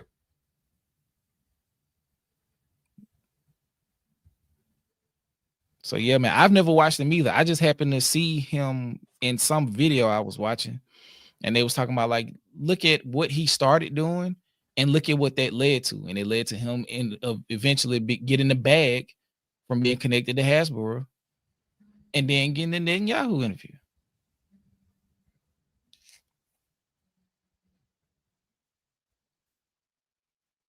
You feel me? I see it, man. A lot of this stuff is just new to me, so I'm just trying to take it all in, man. This shit just really blowing my mind right now, because a lot of this shit, it really is in plain sight, bro. Mm-hmm. They not hiding this shit for real like we think they are. Because now they feel like they don't have to. They spent a lot of time lurking in the shadows, building infrastructure. You look at Trump first go round, and it's like he had the ideas. They hadn't completed molding the infrastructure. So Biden got in office to their at their behest, or whatever the word is, but they didn't want him to get in. He got in. They gave him a little bit more time. They went and got the tech bros, and that helped them really galvanize the internet subcultures. Because then they got their hands into, like you said, what's going on in the underground, and further radicalize some of the mouthpieces. Because you look at Charlie Kirk, like I said, he had a financier. Buddy found him doing speaking engagements, I think like 08, 09 or some shit. Like, they've been molding this nigga for a long time. Like, somebody found him in high school. Yeah. Like, he been around for a while. I do know that. Like, doing these type videos and stuff. He been around for a minute. He is not somebody that just knew and popped up on. No, he been around for a minute. I'm trying to tell you, like, it's just. But it's still blowing my mind that he was only 31. I thought he was older than that. Mm-hmm. The rabbit hole deep. I can go further, I promise. Like this, man. Okay, y'all.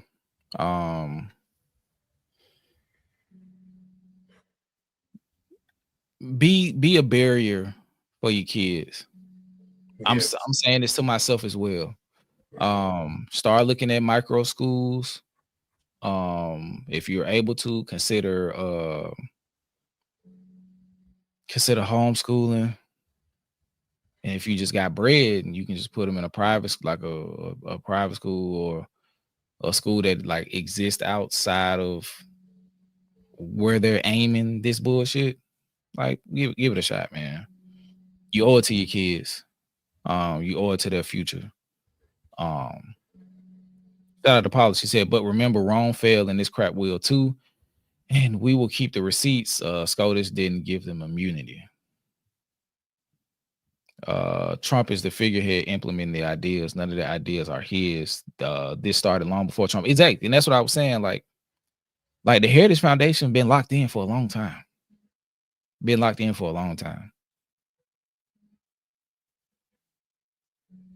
not a private white school. But yeah. And not a private religious school either. Yeah, Ben Shapiro too. But yeah, The Fall of America by Elijah Muhammad. He knew. He was telling us then. Yep, and a lot of people thought that they were being anti-Semitic when they were like really discussing like the state of Israel and not like people of the Jewish faith. But yeah, man, this shit deep, DJ. Shout out to D4VD with the $20 chat. What's good? No, DJ. And this is the 5. Okay. Oh, so Javier, I think you just walked in and dropped this. We ain't even got the card yet, but we finna discuss it. We'll table this for a later time. Because there's some stuff in hip hop I do want to talk about, but we had to discuss this first because it's converging on hip hop now. It's a part of the Drake shit, Kanye, Doja. Somebody said YB is a groper. I'm not tapped in with him enough to know. Yeah, I'm not either. But yeah, he said that racism and hate ages you. He was 31 years old, but he looked like he was pushing a very hard life of 45 years old. I need his birth certificate. Okay, not you being a birther. Well, no, birtherism was where you were born when they was trying to say that they didn't that Barack Obama wasn't from America or some shit like that. But yeah, that's Quanta said that's cap. Like he stands tall for YB. YB not a groper, y'all tripping. I don't know. I don't know either. I'm not engaged enough with his content to know. So I don't know. He a victim trying to overcome that trauma. What trauma? Bow, bow, bow, bow. That, whatever that is. Man, like Skip said, I ain't tapped in with YB at all, so I can't speak to none of that. Hey man, say it. Like, bro, I was the only thing I've never really heard a project from him. Like, I know YB through like watching like the post of him talking as crazy as possible to people that go viral. I can't even say what he say because like I had to get off stream. All I heard was that one album that we listened to last year, Through the Road to 100, and that shit was trash. Sorry, y'all. I know it's some YB fans here, but I'm sorry. That album we listened to last year was not good. That shit was trash. Oh, okay. I thought Skip. I'll be back. I'll be back. Yeah. Rock out, DJ. Whatever you want to talk about, you got the floor for about 10 minutes. I ain't gonna lie, Skip. I thought you were looking at something else and popped up in there. I'm like, bro, like, who you talking to, Skip? Hey, get me the hell up out of here. Hey, man, pick your nuts up, man. I'll be back. All right, bro. Oh, God. I ain't gonna lie to you. I wasn't prepared for none of this type of conversation. Man, I ain't gonna hold you. My mind is just blown.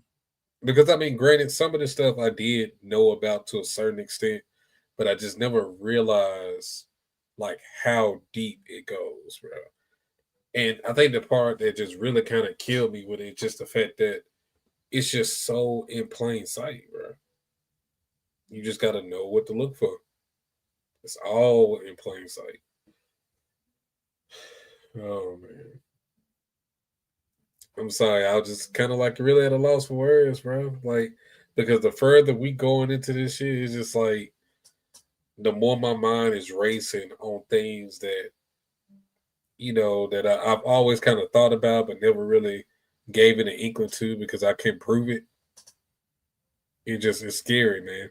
It's scary to really think about because it's people that really live this lifestyle that's trying to push it on everybody in America. And sometimes you may think that your voice, just your lone voice, is insignificant. But just looking through all this shit, it just making me realize that it's way deeper than that. Like, just because one lone voice don't get a job done doesn't mean that you didn't make an impact. So I just have to really just get out of that, I guess, defeatist mindset in a sense that, it just seems like the task is so insurmountable that, what's the point of even trying? I think that's kind of the mindset that the younger kids are having too now, because shit just keep happening. It's just getting deeper and deeper. But I mean, ultimately, the way that y'all talking and with y'all experience, like it's a way out. It's a way out. You just have to really be committed enough to really follow through with it. Ultimately, so yeah, man. We did do the Cardi reaction. We listened to it. We did it yesterday. I was actually excited to see that video get put out. I wanted to see how well it was gonna do. But I don't think it's wise to put that out on YouTube right now, especially with all the shit going on. And I don't even, who is Cardi signed to? Let's see who. Let me look up. Who is Cardi B signed to? Please don't tell me it's UMG. Cardi B signed to. It's signed to what label? Is it Atlantic? Atlantic. Okay, that's what I thought. So Atlantic / Warner Music. Yeah, I don't want to deal with Atlantic either. Atlantic be on that bullshit too. So, let's see.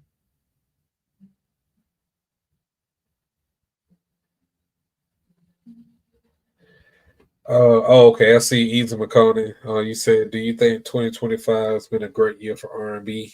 I think we're in a new golden era. I'm not gonna lie to you. This year, I haven't really been that tapped in on the R&B side as much as I have been in the past, especially last year. I haven't really dived into a lot this year. I'm being honest on that. So I can't really speak to that yet because I just been so just like tied into just like the road to 100 like hip hop stuff. So I haven't really had a chance to really dive into like a lot of the R&B spaces. But I'll get to it at some point. I mean, I hope it's a new golden era because the R&B lately has been fucking garbage. So I'm hoping that from last year to this year, like we're starting to turn the corner, a new transition in R&B. So let's see. Yeah, Miss Me. I need a drink. I ain't gonna hold you. Like I need some like because I'm sad now. Shit, I was actually in a good mood about to come into the stream. Like I'm actually low key sad as fuck right now. I need to pick me up or something. Like shit, I just want to go to bed now. I ain't gonna lie to you. Like man, I hope y'all to keep me up right now. I'm kind of over that shit. I'm kind of over it, bro. I'm like, nah, let me just go ahead, pray, go to bed, wake up, try this shit again tomorrow. That's how I really feel right now, to be totally honest. But yeah, man. Let's see.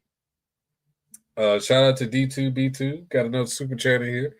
I ain't got the sound effects. Like Skip, I ain't got the soundboard. I ain't got the roadcaster. So, but yeah, with the $5 super chat, I should listen to more R&B, but unfortunately, I'm like CJ from San Andreas. I'm more into that hardcore gangster shit. Oh, bro, man. They say that Grand Theft Auto 6 is going to break the industry, bro. That's going to be crazy.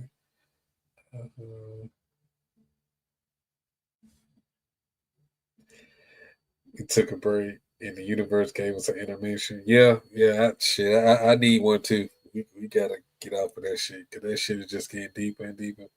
He really made the connection about the Roman Empire and who killed Jesus and what they trying to bring back and how they say they Christians.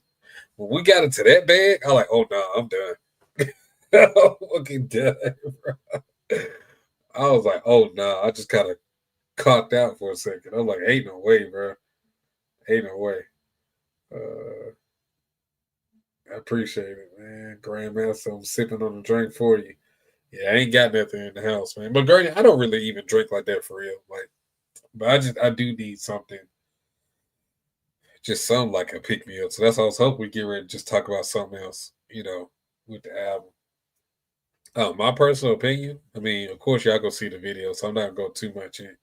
But I definitely enjoyed this album from Cardi. I ain't gonna hold y'all. Like, Cardi really did her thing, and I think she was able to really separate herself from the other, the girlies that's out right now. Not saying that, she's so much better, but just the way, like, her personality, her charisma, like her delivery on a lot of the songs, like, and just her song making ability. Like, I think she kind of separated herself from, a lot of the bigger name female artists that's out right now with this project.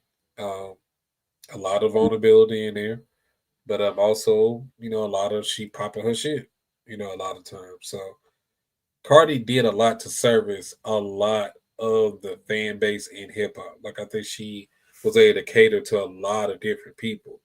I mean, of course, you could say the same for her first album with all the big singles on there, but this album, I think, is definitely more grounded in the sense that I think is way more relatable this time around. So, but yeah, man.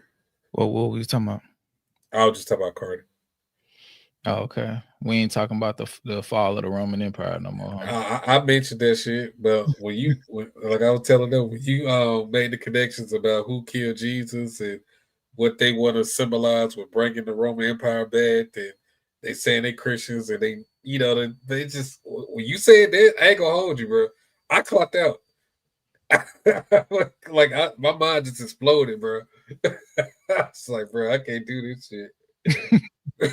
I told him, bro, I'm ready to just go pray, lay down, go to sleep, wake up, try it again tomorrow.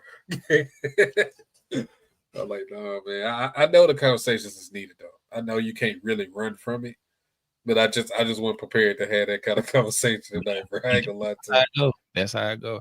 Like, that was my, you know what I'm saying? Like, yeah, I've had a lot of days like that where it's just like, fuck, really? It's like, yeah, like I was saying about the whole conspiracy thing. Like, it's, bro, like, a lot of the stuff that you think is conspiracy is not really conspiracy. It's just you don't have it's like you're theorizing in the moment, but that's only because you don't have access to the facts at the time. But pull it all back. Were you talking about the Cardi? Yeah, I was just talking about how it feels though she was able to separate herself even more so from the mainstream women in hip hop right now with this album. I feel she's able to separate herself because she was already like levels above in terms of like notoriety, the money and all. She was already levels above, but just like with her song making ability, I feel as though she was kind of able to separate herself from a lot of them. And I know we mentioned this in the reaction, but just making things more like palatable to like both sides, men and women. She does a really good job at that versus, the other, girls that's really big in hip hop right now. They really focus on the girl records, which is nothing wrong with that. Nothing wrong with that. Like, as far as records that the women can relate to. But Cardi, the way she do it, it's just like you can see gangsters where I can like listen to this shit a little bit, bro. Like, it's a girl record with masculine aesthetic. Yeah. So yeah, that's how we was really talking about for real. Glorilla, yeah. A little bit, yeah.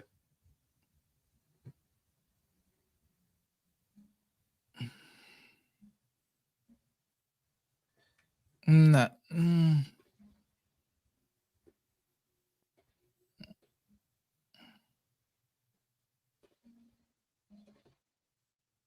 What I say by what I mean by when I say that is like some of Cardi's songs are like they almost feel innately androgynous or like unisex. Like the song like Hello or like Bodak Yellow. Like some of these songs like a man or a woman could rap them. Like Glorilla makes songs that's like she make girl centric songs, but they sound like they were like the song was created by a girl. Like, and I think it's in part due to the fact that like a man is like in large part the architect behind Cardi's music. So that's probably a reason too. But like even down to the beats, like some of them beats that we heard, like it's like, bro, this shit sound like vintage Jeezy. Like y'all will see when y'all hear it, like it's a little clip in there. I did a little impersonation. But it's just like, okay, you hearing songs and it's like, okay, I could hear a dude doing this song or a dude, a male feature getting on this, and it changes nothing about the identity of the song. If anything, it adds to what was already created by Cardi. Yeah. So yeah, like I think like she fits in very well with the masculine crowd in a way that Nicki was never able to. So I think when people be like, what, like y'all men, y'all don't really listen to a lot of the women in hip hop. It's a part of it, and a part of it, right or wrong, is because the music doesn't, at the very least, the aesthetic doesn't meet us anywhere where we can be one with it. You feel what I'm saying? Like Cardi making songs about stunning on niggas and or just songs that like that would populate at the strip club or whatever, or like songs about perseverance and shit like that. Like if your songs is like about scamming niggas and popping cooch, like yeah, I don't want to hear that shit. Yeah, and it's not the fact that that's what it's about. It's just it's not like there's no identity in it for me. Because I'm not scamming niggas. I ain't popping.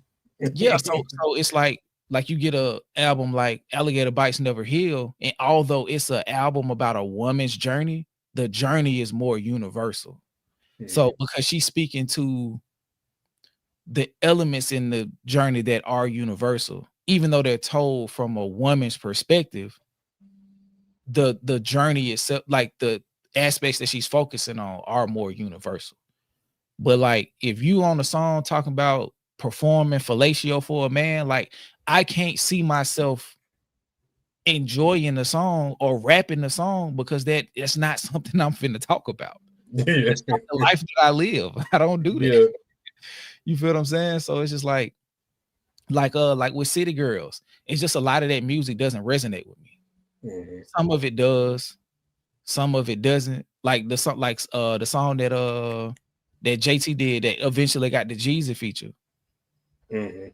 Like the okay song. Yeah, it's more relatable. You feel what I'm saying? So just like on the other side with women, like, yeah, I don't want to hear no dude talk about like telling no girl, hey, get on my knees, suck my dick, da da da da.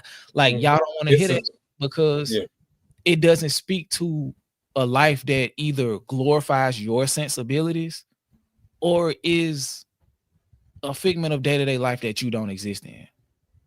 It ain't because of a man's, well, from my perspective, a general distaste of women's music. It's just like, nah, that don't resonate with me. Like I can listen to Lauren, like she's talking about love, loss, identity, her children's future, like relationships failing and succeed, and listen to Rhapsody, same thing. Like listen to like I say, we listened to both Cardi albums. Like Invasion of Privacy in 2019 was one of our like top 12 albums of the year that year. You feel what I'm saying? So it's like, it's not the fact that it's a woman. Shit, Tierra Whack was damn near in my top 10 this year. You feel what I'm saying? So it's not the fact that it's a woman. It's just it's like a content war. It's just whether or not you engage with the content. Because there's some men who be like, yeah, I don't like Tyler the Creator. You can tell he talented, but I don't fuck with what bro be talking about. Because I've heard that. Some dudes be like, I can't hear Buddy, like I can't relate to the shit that he be talking about. And kind of how like some dudes be like, as a black man, I can't relate to what Eminem be talking about. Or as a man who loves his wife and his mother, I can't listen to that. Because I don't want to hear about a man talking about he finna beat his wife, he finna kill his baby mama or kill his mama. Like I can't listen to that shit. It just don't resonate with me. Like I'm not fucking with that. I don't do a bunch of pills, so that shit ain't hitting with me. You feel what I'm saying? So I think it just depends on how it meets the particular person. You feel what I'm saying? Some people like ignorantly make these decisions, you know, because if I would have just been like, hey, I heard Tyler the Creator was infatuated with Jaden Smith, so I'm not gonna listen to his album. That's from a position of ignorance. Like I listened to his albums and was like, hey, even though he is talking about a relationship I will never engage in, I see the plight of like unrequited love in it, like with Igor. Mm-hmm. Yeah. You feel what I'm saying? So it's just a point of resonance. That's it. I think it's just a point of resonance. Shout out to Mia. I think men are scared of seeming gay, so they don't want to rap girl songs. Imagine like what's the equivalent of Essa N-word D or something? Like my neck, my back. Mm-hmm. I'm not rapping that. Yeah, it's bro. I'm not rapping that. I'm just not rapping it. It ain't got like there is like on a more general scale, like the need to cling to fragile masculinity. I will agree. I'll concede that point on a general scale. But like but yeah, I do I think at the greater like the greater generality is like all art is subjective and all art is due to the resonance of the person consuming it, or the point of resonance that the consumer is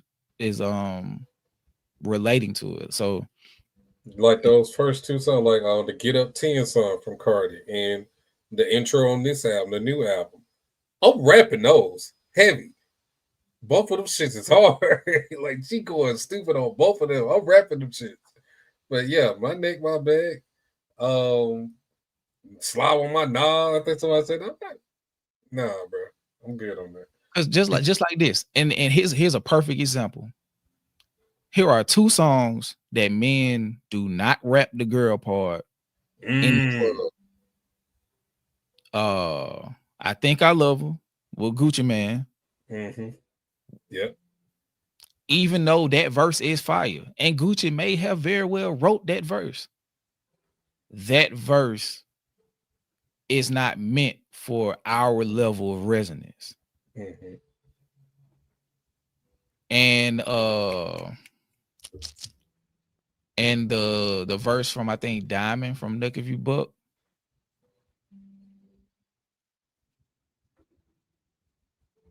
I come to go shaking my chest for that. Todd, that part? We don't rap that. Oh yeah. We don't rap that. You feel what I'm saying? Like that's just, it's like we had our previous part, and then y'all come in and do y'all thing, or like You Don't Know Now. Like yeah, you don't rap. Yeah, you're not rapping the girl part. You ain't never seen it like no. I ain't never heard a nigga rap Traitor part. Yeah. Yeah. Ever, bro.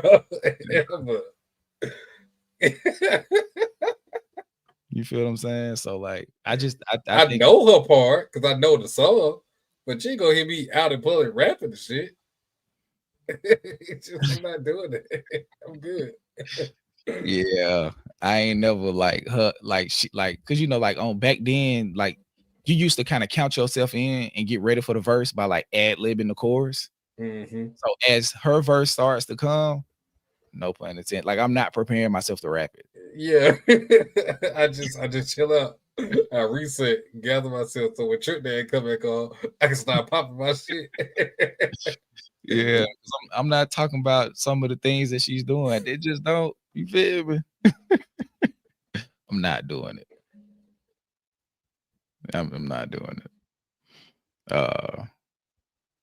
Let me see. My thing is we don't do that with R&B though.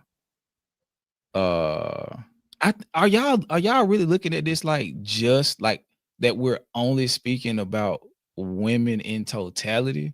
Is that what this is? Is that what the process is coming from this? I hope not. Because like because come on, man. Like I could listen to Eve and I could listen to maybe Foxy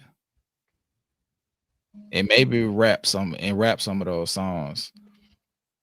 But like it's because of where it's because of the perspective of the song.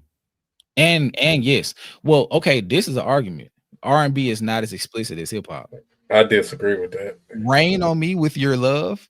I disagree with that. If anything, R&B is they be getting they shit off. It just you don't realize it. Yeah. Because they singing it and they singing it in a way that is supposed to evoke a different type of emotion. And the way they word it is just not as in your face as Suck My Dick. Like it ain't that. And also, it's a song, bro. The whole song is about an erection. What's the name of that song? Too Close. Ain't Too Close? No. Wait, what's that song? It is Too Close. Ain't it Too Close? I can't remember how the song go, but if I get like 2 words, I'll remember how the song go. He said D2B2 said Too Close too. Yeah, it's Too Close. That's what. Yeah, it's Too Close. How the chorus go? Oh, no. Wait.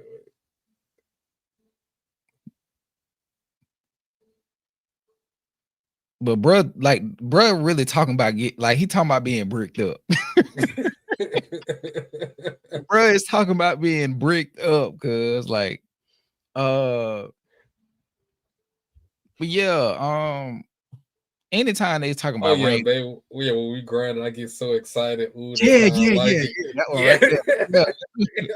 Bruh, it's talking about being bricked up. But the way they word it is clever. Like you don't really think that's what they talking about. So it's easier to really get into those things. But that shit nasty, dog. They really talking about some crazy ass shit, bro. Well, you know I like it, yeah. You're making it hard for me. Hey, you're making it hard for me. Like I remember, like I was 34 years old. Like so, this was last year. That this did a little poke coming through. That's the part. That's the part. Oh, girl. Yeah. She said, I think she said something, but like she felt something like on you or some kind of shit. Yeah, like that. I felt the little poke coming through. On you. But yeah, it's just like, you know, but yeah, this shit crazy, cuz. Yeah, a lot of times, like, granted, it is really explicit R&B songs, but a lot of the R&B songs, the way they're written to convey really a story first. So it's not as explicit, but when you really listen or read what the fuck they really talking about, shit nasty. Versus rap is very explicit. It's straightforward. Yeah, straightforward. Yeah. Because a lot of the newer age hip hop artists aren't good enough linguists, and they don't appreciate the literary art to understand metaphors and double entendres and coded euphemisms and figurative language. So they don't appreciate the art form enough to be coded enough. They just say, the girl will say, give me them kids, I'm a babysitter. It's just like, why would I as a man want to rap that part? You feel what I'm saying? Like, why would I want to, why would I want to rap that? So yeah, so they R&B was not meant to, but a big part of R&B, like one of the genres. Like it's freaky music. Like this listen to when you go conceive a kid, or when you go practice, or when you go warm up the engine to get ready for a long drive. You feel what I'm saying? Peaches and cream, yes. Like Me eating in my bedroom. Y'all killed my R&B playlist, man. Y'all killed my shit when I posted that shit. He like, what type of time are you on? And I was like, I didn't put no bad songs in there like that for real. Not for real, for real. I ain't call you a freak monster, did it? Yeah, own it. Yeah, that's definitely one of the ones.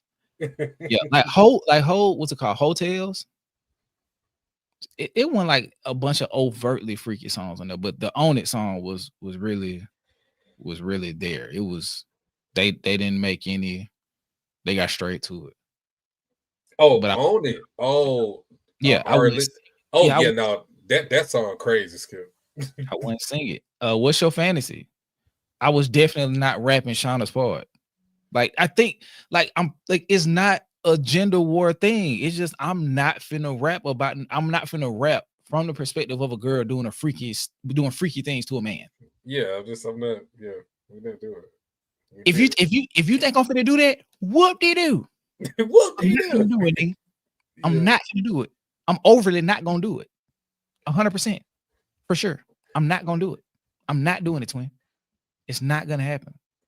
And it ain't got nothing to do with women. It don't have nothing to do with the women. Like, it's just I'm not finna rap from that perspective.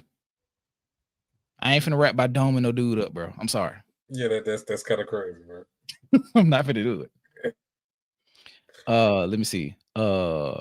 Have either of you ever resonated with any of Meg Thee Stallion songs, albums, unless y'all aren't familiar with her total discography like that? Freestyle. I really liked Meg's like freestyles. I like Meg. But I didn't. Meg. Yeah, I'm not listening to them enough from the perspective. Okay, I'm finna learn it. But like Megan really like be keeping it pedo. And I mean, great. I liked Meg before, like when she first came out. I think it was the Tina Snow. Yeah, like when she was dancing, like when she was rapping, like she was just swaying her hips, rapping in front of her. Yeah, but what really brought me around to Meg though is like she be incorporating anime bars in her shit. Even when she talk about the freakiest, nastiest shit, she incorporated an anime bar that I catch instantly, and I like that shit. So the fact that she be incorporating anime into her shit, I listen to Meg. I do, because I be wanting to catch it. Like that, she was like, I'm stepping on bitches on the female Titan. Like most people, you don't know what Attack on Titan is. You missed that whole fucking bar, bro. Like that shit tough, bro. I'll show it to you later. I know what it is. I just haven't. I didn't watch it. Okay, yeah, that shit was a hard ass fucking bar to me. But yeah. Other than that, though, yeah. Yeah, I mean, I like Meg. To answer your question, I do like Meg. But if I had a choice between Cardi and Meg, I'm listening to Cardi. Me too. You said okay, so let me talk about Cardi's album. We've gotten all the way away from it because I think they was like they was gonna walk us into like, oh, so y'all misogynists. It's like, bro, we're literally about to cover an album that was written by a woman. I mean, that was performed by a woman and probably written and inspired in some large part by her. And we, whatever the case is. But I thought the Cardi album was good. I think the masterful thing that they did with the creation of this album was to subvert expectation and not try to recreate Invasion of Privacy. Yes, I'm so glad they didn't try that. Going more street with this one was the perfect avenue to take. Because you were never going to meet that metric again. So trying to do it and recreate the wheel, it's like you don't need to. It's already rolling. Yeah. You know what I'm saying? Like you're more acclimated now. That first album was extremely formulaic and it worked. But it was extremely formulaic. So when you come back to the drawing board, it's like, okay, what do we need to do to stand out to be different this time? And what lane and areas have I, carved out space for myself? And it's like, boom, I found these particular lanes. Like, okay, I got the strip club music, I got the boss talk, I got the relationship stuff, I got the low-key luxury aesthetic. I can show that I can be a woman. I got the beef shit down. Niggas want Yeah, I can exist in all of these spaces and make this a hip-hop album. Yeah. And I think she did a really good job of existing in the spaces and excelling in those spaces, which are spaces in hindsight that she's been carving for herself since the release of Invasion of Privacy, and just been improving at it over time. Yeah. You know, so I think she did a really good job. On the reaction parts of the song Dead featuring Summer Walker, the intro, the bass was hitting too hard, so it distorted some of the audio. So I had to cut like the part where the bass just started going crazy. I cut that part of the song out, but y'all will get the rest of the album outside of Up and WAP. We just didn't listen to those. Yeah, because I mean we already know those songs. Yeah, so. But yeah, she said she stored up a lot of stuff she was going through. She didn't crash out on social media. She kept it. She put it in the music, and the music ended up coming out really good. I think my favorite song, like as far as like just the way the song sounds, probably just the chorus and the beat, is the song that she did with Lourdes. Is that song called On My Back? Yeah, On My Back, yeah. That hook is beautiful. Like it ain't nothing I would sing, but like just listening to it, that shit fire. And Man of Your Word. Yeah, Man of Your Word. Fire. Yeah. Magnet was fire. Excuse me, Hello was fire. The intro song, shit was tough. Yeah.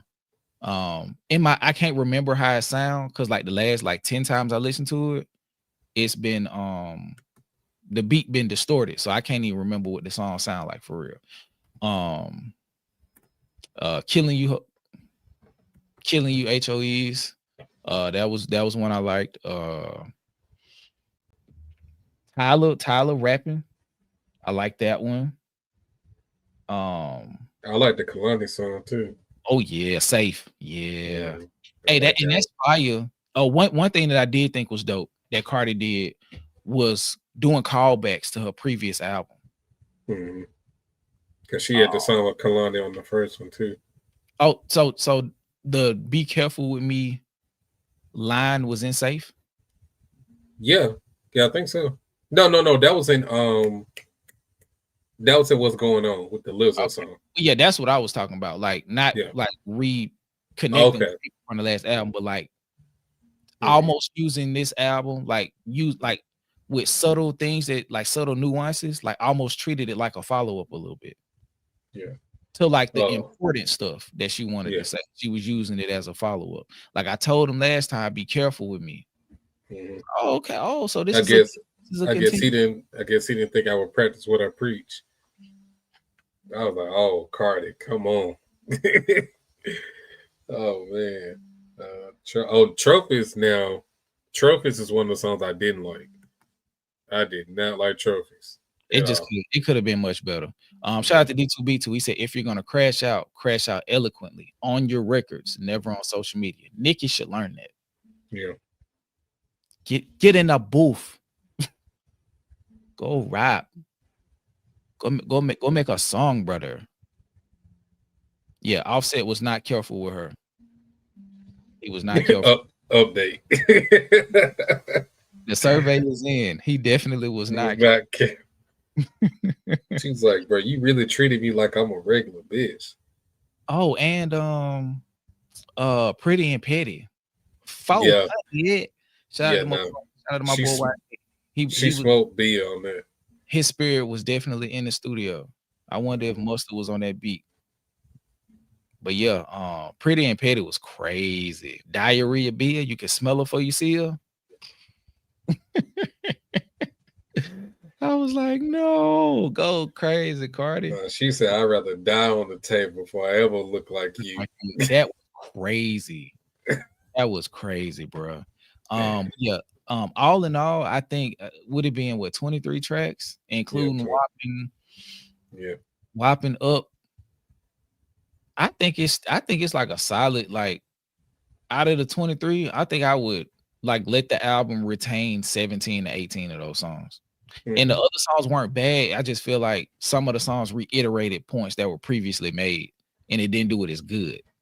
Yeah. You know what I'm saying? So, because I mean, personally, I would take off Check Please, Trophies, and that's, even though I don't really care for Bodega Baddie, I understand why it's there. I feel so it should stay. It takes Selena Gomez off of Pick It Up. Yeah, I didn't like that. So take Selena Gomez off Pick It Up, take off Check Please and Trophies, and I'm good with everything else. Okay, so I'm keeping Dead, I'm keeping Hello, definitely keeping Magnet. Pick It Up can go. She could have, I wish if she could redo Imaginary Players, that was great. Bodega Baddie, I probably could do without it. I can't remember. Salute, keeping that. Safe, definitely keeping that. Man of Your Word, keeping that. What's Going On, keeping that. Shower Tears, keeping that. Outside, keeping that. Pretty and Petty, keeping that. Better Than You, out of there. On My Back, keeping it. Airtime, keeping it. Check Please, out of there. Principal, keeping it. Trophies, out of there. Oh, yeah, Better Than You. Yeah, the Cash Cobain song. Yeah, now get that shit the fuck out. Get that shit out. Trophies, out of there. Come back with better verses. Nice Guy. Bro, that did not sound like Tyler, bro. Like, bro, people that are not from America can adopt the American accent so well. Well, yeah. Killing You, HOEs, keeping that one. Up and WAP for the cultural significance, keeping those. And if you put those in better, because what she did was they just needed to go on the album, so she just threw them at the end. But if going back, I would just find a place to put those songs in, because, like, truth be told, like, the songs that I'm taking out, they really get replaced by Up and WAP. Yeah. Check Please, Trophies, and yeah, Better Than You. Yeah. You just replace them with WAP and Up. There we go. So we're looking at, like around a 19 or 20 song album. Oh no, it's still like 18. Cause I got rid of, I think I got rid of 5 songs. Hold on. Let me go back through real quick. I ain't gonna waste too much of y'all time. I apologize anyway. Yeah, I know for sure. I'm getting rid of 3 for sure. I know. Pick It Up.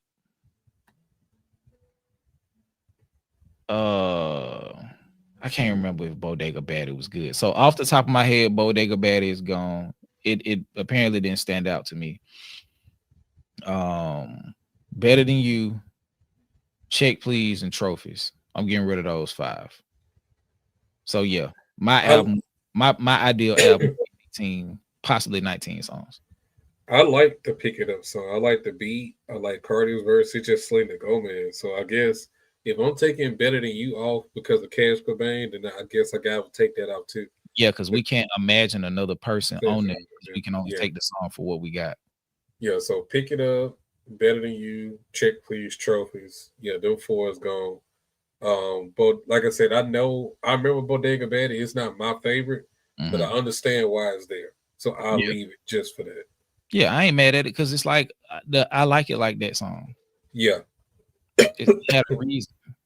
So I mean, and it's not bad. It's only like 2 bad songs on it. The Cash Cobain song, because he fucking ruined it. Like, he absolutely ruined that song. He fucking ruined it, bro. As a matter of fact, I think that's the only bad song. Trophies is just a disappointing song because that song could have been way better. Yeah. That song could have been way better. Check Please was boring to me. I ain't like that song. Is that the song when she was talking about, she kept saying motherfucker? I don't remember. No, Check Please is the one that was like real slow.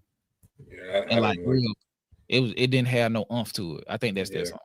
Yeah, I ain't gonna, because I don't want the stream to get took down. But yeah, this was a good album, man. Yeah, it really was. Like, I'm so happy that she was able to do the album that she wanted and not really succumb to the pressures of trying to recreate Invasion of Privacy. Because I ain't gonna lie, for a long time, I was worried that she was afraid that she wasn't gonna be able to reach that level again. That's why she's just been delaying the album. But I mean, over time, my view on that has changed, and she pretty much did. She said it though. She was like, she was worried. She wanted it to sound right. She didn't want to put it out till it sound right, and that comes from the fear of not being able to reach the first one. So, I think there was a point in the creation of this project where she was like, okay, we're gonna stop trying to meet. We're gonna stop trying to fight fire with fire. And just put out good. We just gonna create a different type of album. Yeah. Yeah, just make good songs and run with it, because if it's good, people gonna like it regardless. Whether or not they do their numbers or not, if people like the songs, that's all that really matters. Oh no, Easy McConaughey. No. It did like 10 times that. It went platinum in the first 30 minutes. This album is platinum today. As 30 minutes post-release, the album was platinum. Already. Yeah. And Summer Walker did really good on this project. On both songs, yeah. I agree. The second song she was on, Shower Tears, was fire. Yeah. She sounded great on that one. This is a good album, man. So when I look at Lotto, Meg, not so much Glorilla, because her last album was really good. Yeah. But like the mainstream baddies that rap, they got it. Like, I know after hearing this, shit, Bill too, if she even counts, they gotta get, bro. You gotta go get in the stew. Yeah, man. You gotta get in the stew. Cause Cardi B, granted, it was 7-year absence, but she cooked up some shit. And then you can't really say she was absent. Like, she been active that entire time, bro. So it's not like she just disappeared for 7 years and just came back. She been active the whole time, and like you said, just working her way through it publicly. That's something that you really kind of don't see with a lot of artists. Like, they're working their music, they're working those songs and singles actively during this time period. Because she dropped like Outside, WAP, but it was so long in between those songs when they dropped. Miami, the Miami song, I don't think that's on here. It's not. Okay, yeah, it's not on here. So, but I'm saying those singles were released in such, like, they were so far apart when they were released. They weren't released like back to back to back. That was over a couple year time frame. So she was actively working the album in real time, to me, I feel. She didn't just disappear. Now, granted, she was able to do that, though, because Invasion of Privacy was so good and it lasted for so long that all the songs was a hit, that she could live off that for a minute. But she still was, working the album in the public eye. So, yeah, I want y'all to know that if Cardi thought that those streams weren't going to count, either she was misinformed or she lied. Ain't no way that the label was not going to let those songs count. Yeah. Cardi B's album, Anima the Drama, and fucking WAP is almost diamond. Yep. It's a 9 times platinum record. Cardi B's Anima the Drama already certified platinum, and this is per Complex. Previous singles, WAP and Up, count towards the RIAA certification of the rapper's sophomore album. Bro. And the thing is, it doesn't fucking matter. The songs were created as a part of the rollout for the album. Offset when Stay Off This Woman. She kept getting pregnant. The album had to keep getting pushed back, which gave her time and experience. Although unfortunate she had to go through it, it's fortunate for the listeners because it made good music. And somebody said, I can't remember who it was, I heard it the other day, he was like, all good music is made from struggle. So she went through something and it turned into some really good music, y'all. So Cardi's new album, Am I the Drama, has been certified platinum by the RIAA, and it's only been out a day. Take that, Lil Wayne. Upon the release of Cardi's long-awaited sophomore LP on Friday, September 19th, the Recording Industry Association of America, RIAA for short, announced that I Am the Drama received platinum certification status thanks to the success of the rapper's older singles, Whopping Up. So I just want you to know, if it was certified yesterday, the process was already taking place behind the scenes. Because you can be eligible for certification, but you still have to get the shit certified. Like Kendrick got a whole bunch of shit that's like eligible for certain certifications, but if he not gonna go through the process to get them certified, it doesn't happen. So they don't get that certification. So the label was this is a part of the rollout. The platinum certification is a part of the rollout. So which I don't have a problem with, because it was these songs were a part of the album. They weren't just singles that caught and then she threw it on there. And some artists do that. Like Rick Ross used to do this shit all the time. He would make a mixtape, the 2 biggest songs from the mixtape, I'm throwing them on the album. Because I know y'all want to hear them, because that's what made the mixtape go up. Like what was the song? Rich Forever? Yeah. Like them songs was on the mixtape. Yeah. And then they end up making God Forgives I Don't. God Forgives I Don't. Is that the one with the gold cover? Is that God Forgives I Don't? Yeah, okay. That's what Dice Pineapple. Yeah, that one. Three Kings. Yellow Diamonds. Ooh. Yeah. Yeah, Yellow Diamonds and Rich Forever made the album. Bruh. And Rich Forever, that was a Jeezy disc. I bought a necklace that had yellow diamonds in it because of that song. It was a Jesus piece with some yellow diamonds in it.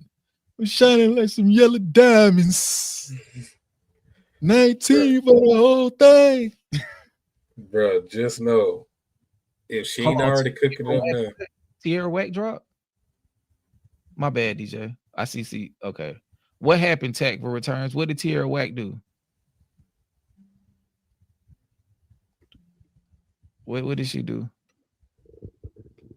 Y'all kind of like I'm really a fan of Tierra Whack. I thought she dropped. Okay, keep going, DJ. My bad. I'm just saying, I'm pretty sure that we off of this article right here about her being platinum the same day it came out.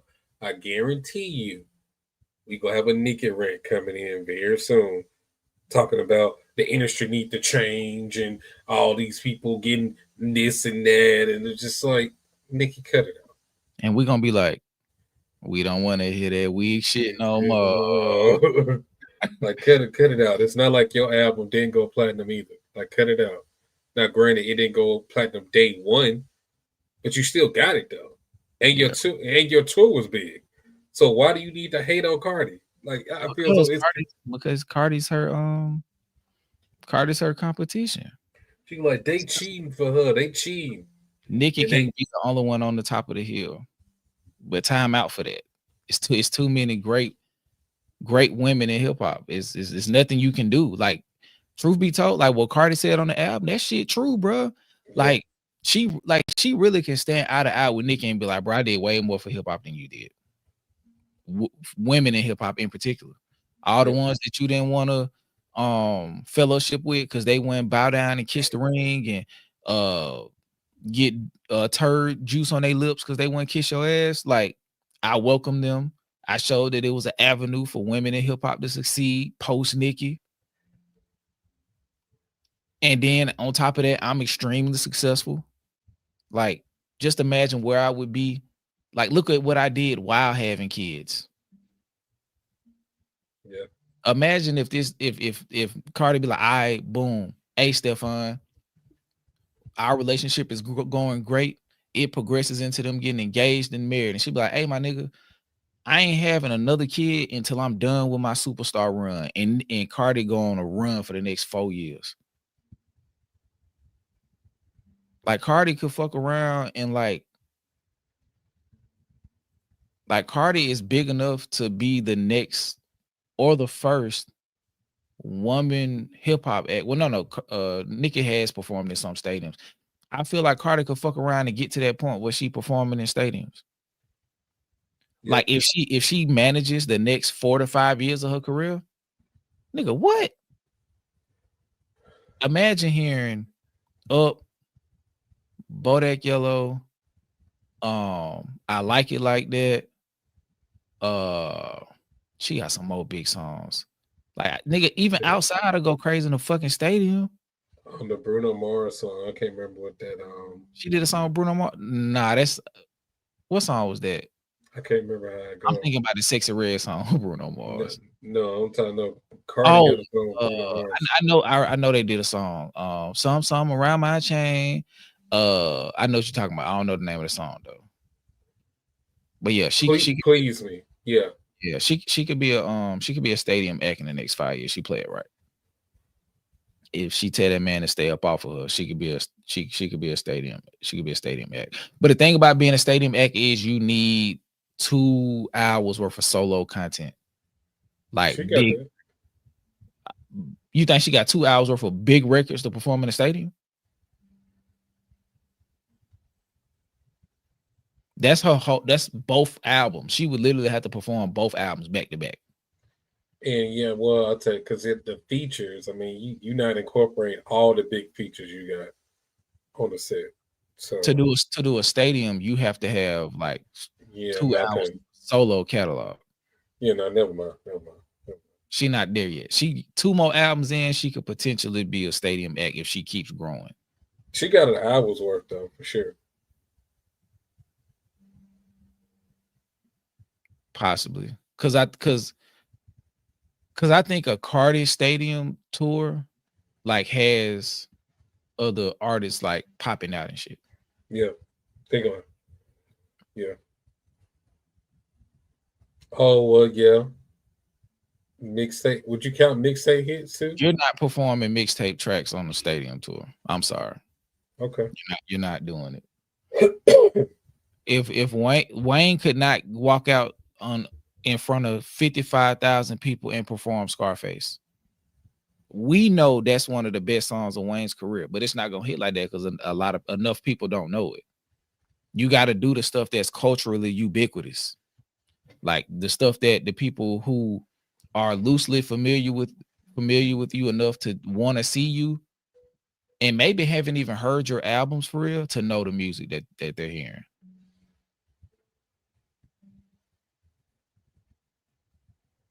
So yeah, I think she could go on a stadium tour in the next 5 years.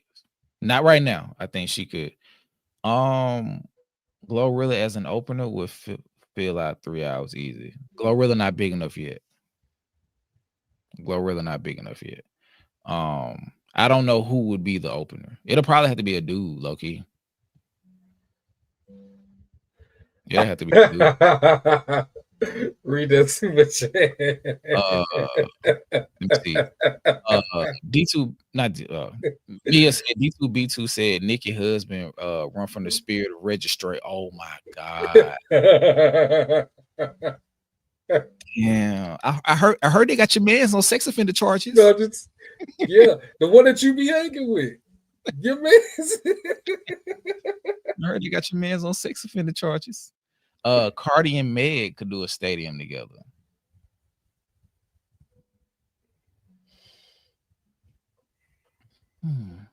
That was your man's. Meg need a few more big hits. I think catalog wise, I know she has a lot of music in her catalog.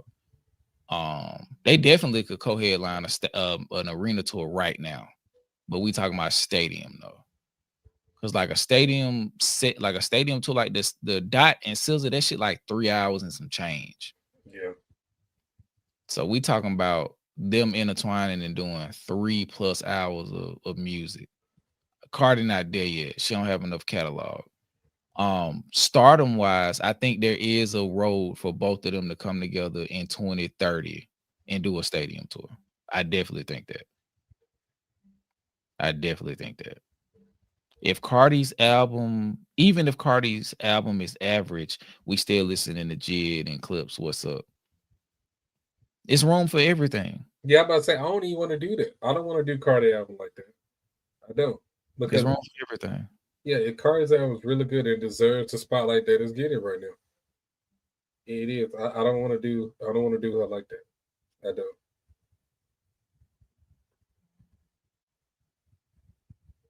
Yeah, shout out to Cardi. Platinum album. Yeah, man. First day. That's Taylor Swift shit. Yeah, I rock with Cardi, man. I do. But yeah, they could do they could do like max capacity arena tour right now. Megan, her rollout low key has been crazy, bro. Because you got everything with the court case leading up to it, and all the shit with Offset, and all the beefing going. Like, bro, she had a crazy ass, long ass rollout to this album, dog. Like, yeah, her rollout has been very creative. Yeah.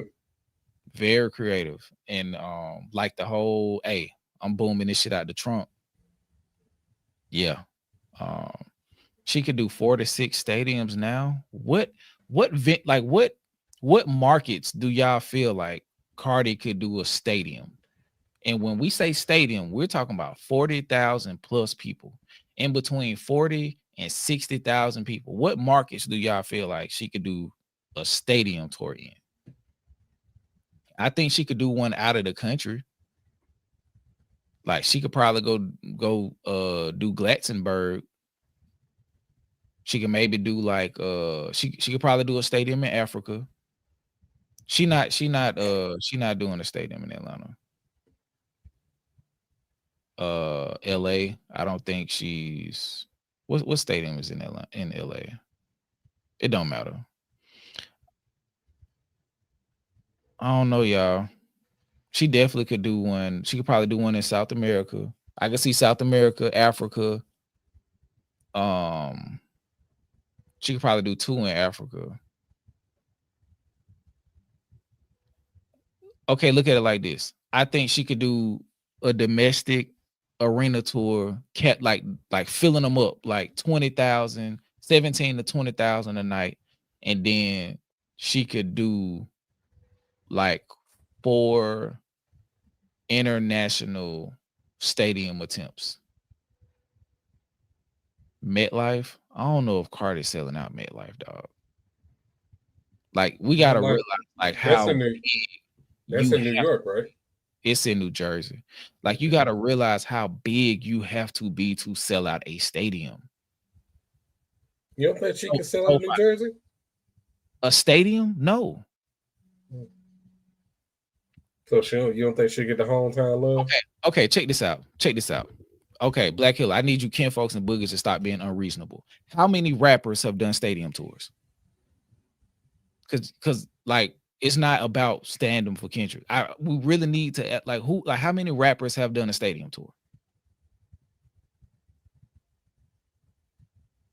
A stadium tour. 40,000 a night. How many rappers have done it? Like this shit is not normal. It's not normal. Easy McConnell said M.50 and J. Kendrick and Eminem. Jay-Z did it with Beyonce. With Beyonce. Are you saying that we're being unreasonable saying that she can do it or saying that she can't do it?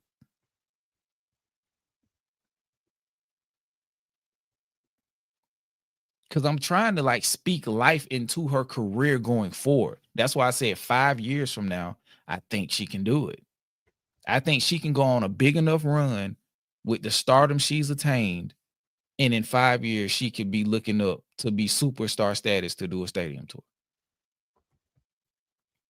I don't think she can do a solo headline stadium tour in 5 years.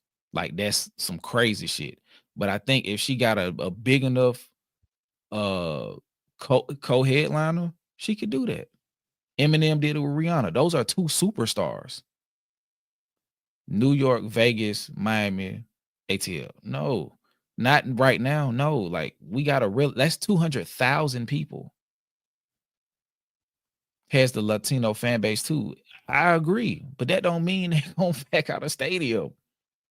Like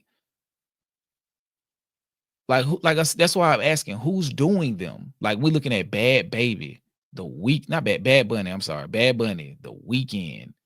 Fucking is Taylor Swift doing stadiums? Hell yeah. So Taylor Swift, like we're at this point, we're talking about people Like with the level of ambiguity and not ambiguity, but ubiquity, like where they're basically pop stars. Like they've taken their given subgenre and expanded it into popular culture to the point where their level of crossover can put 50,000 people in a given spot in a stadium. Like this shit is not easy. Just Google the venues, our arenas in New York. She's doing the Garden, still pretty big. Like that's huge. That's what I'm saying. Like right now, I know for a fact she can headline an arena tour, like capacity. I know she can do that because it's not gonna just be like, hey, the DJ running until Cardi come out. It's gonna be Cardi, and it's gonna be two very noticeable acts on that tour, and it's probably in the opening acts are probably going to change based on the region, which is smart marketing. The Garden is 10,000 at capacity. It's got to be bigger than that because I think it'd be like 16, 17,000 when the Knicks play, right? Barclays is 12, like full capacity 10 and 12. Out of rappers, it's only been Dot, Hove, M, and Travis, I believe. Okay, 10 and 12 seem kind of low though to me. That's full capacity for a concert. 12,000. That's crazy. Because I know like a lot of the LA spots is like 17. Shit, I think State Farm Arena is like 17. Because I think the average stadium is in between 12 and 20. I mean, the average arena, excuse me, is between 12 and 20. Sounds like arena numbers. Because some arenas, because like I was saying when we was talking about the Meg headline in the arena tour, I was like, it's levels to arenas. Oh, Jay-Z did it twice. So he went on tour with JT too? Just Timberlake. Dre said Jay-Z did it twice. He did it with Justin Timberlake too. Okay. He went on a stadium tour with a pop star. Mm-hmm. Just furthering my point. So MSG max capacity is 19.5. I thought so. Only Beyonce can do a solo stadium tour. She just did it. Yeah, she literally just did it. It's more than can. She just did it. And she's probably gonna do it again. Mercedes-Benz ATL stadium capacity is 75,000. That's what I'm saying. I was there. I seen it. Like, bro, and Dot only did like 45. Dot and Sizzle did like 45, 50. And I think it was 54. Something like it was between 45 and 54. So like, Post Malone, he ain't rap. Barclays 19. I had to say that because someone said only Taylor can. Oh, okay, I was there too. Yeah, man, that Atlanta show was crazy. 75,000 people in one spot. You almost able to march on Washington. See how I'm bringing it back around? Yeah. That's almost enough people to march on Washington and get some fucking change and some change going. Oh, you sent another bitch. Okay, yeah. I agree, DJ. I'm reading the yeah, but it's like, hey, I ain't finna kiss no ass. But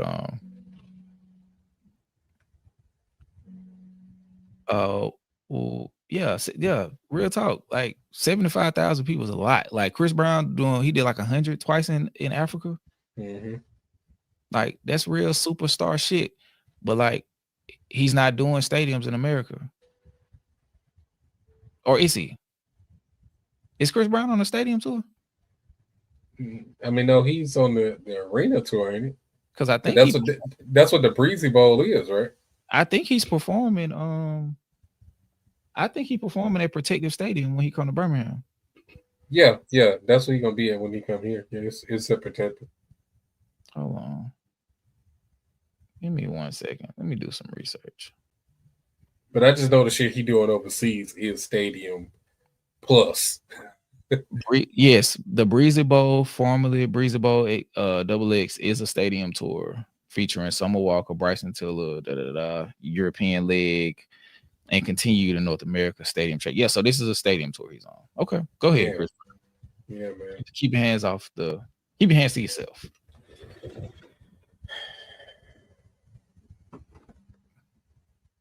Chris Brown catalog is insane, bro. It's all stadium. So fine, Los Angeles. Okay, he sold out here. Yeah. So yeah. Yeah, he's been in the industry for 20 years now. Yeah. He got so much music. It's insane. So much. And that's crazy. So y'all telling me he doing meet and greets on a stadium tour? That's crazy, bro. Bro, the level of like fan interaction, the level of dedication you have to make time to like interact with fans on a stadium tour. That's insane, bro. That's insane. That's good. That's good PR too. Yeah. That's fantastic PR. That's crazy. Yeah. Shout out to his PR team for that. And the fact that he charges so much for it, like on first glance, you be thinking like, why he charges so much? That's crazy. But all they do is just bring the intrigue in, because now you want to see the people who willing to pay that much and what poses and all this stuff. Like you want to see, so you tuned in for it. Nigga, I think it's a picture with him and the girl. Like I think he like got her leg in his hand and they tongues almost touching. Yeah. Like he's like, hey, whatever you want to do within reason, we can get it done at 1,200. Yeah. That's crazy. There's people really paying. They dropping it. Bro. Build it and they will come. No pun intended. I mean, at that point, like, look, bro, this what I'm worth. This the value. This what I'm charging you. Take it or leave it. When you get to a certain point, you can do that. You can do that. Paula said, would you guys go to the Cardi show? The closest to you is Atlanta in April. Yeah. That's my birthday month, so that's another birthday concert for me. we was just talking about how good the album was. Yeah, I would. Y'all also haven't seen our reaction either. Yeah. So and some of y'all won't if they blocking it. But yeah, hell yeah. Yeah. I'm not opposed to that. Like she has 2 good albums. And Cardi B is a very likable person. Yeah. That's the thing. Like she wore her flaws on her sleeve and stand on 10 about who she is. Like that is admirable in itself. Like, and then like the perseverance and stuff she's been through, like fuck with it. Then on top of that, the albums have been good. So yeah, ain't nothing stopping me from yeah.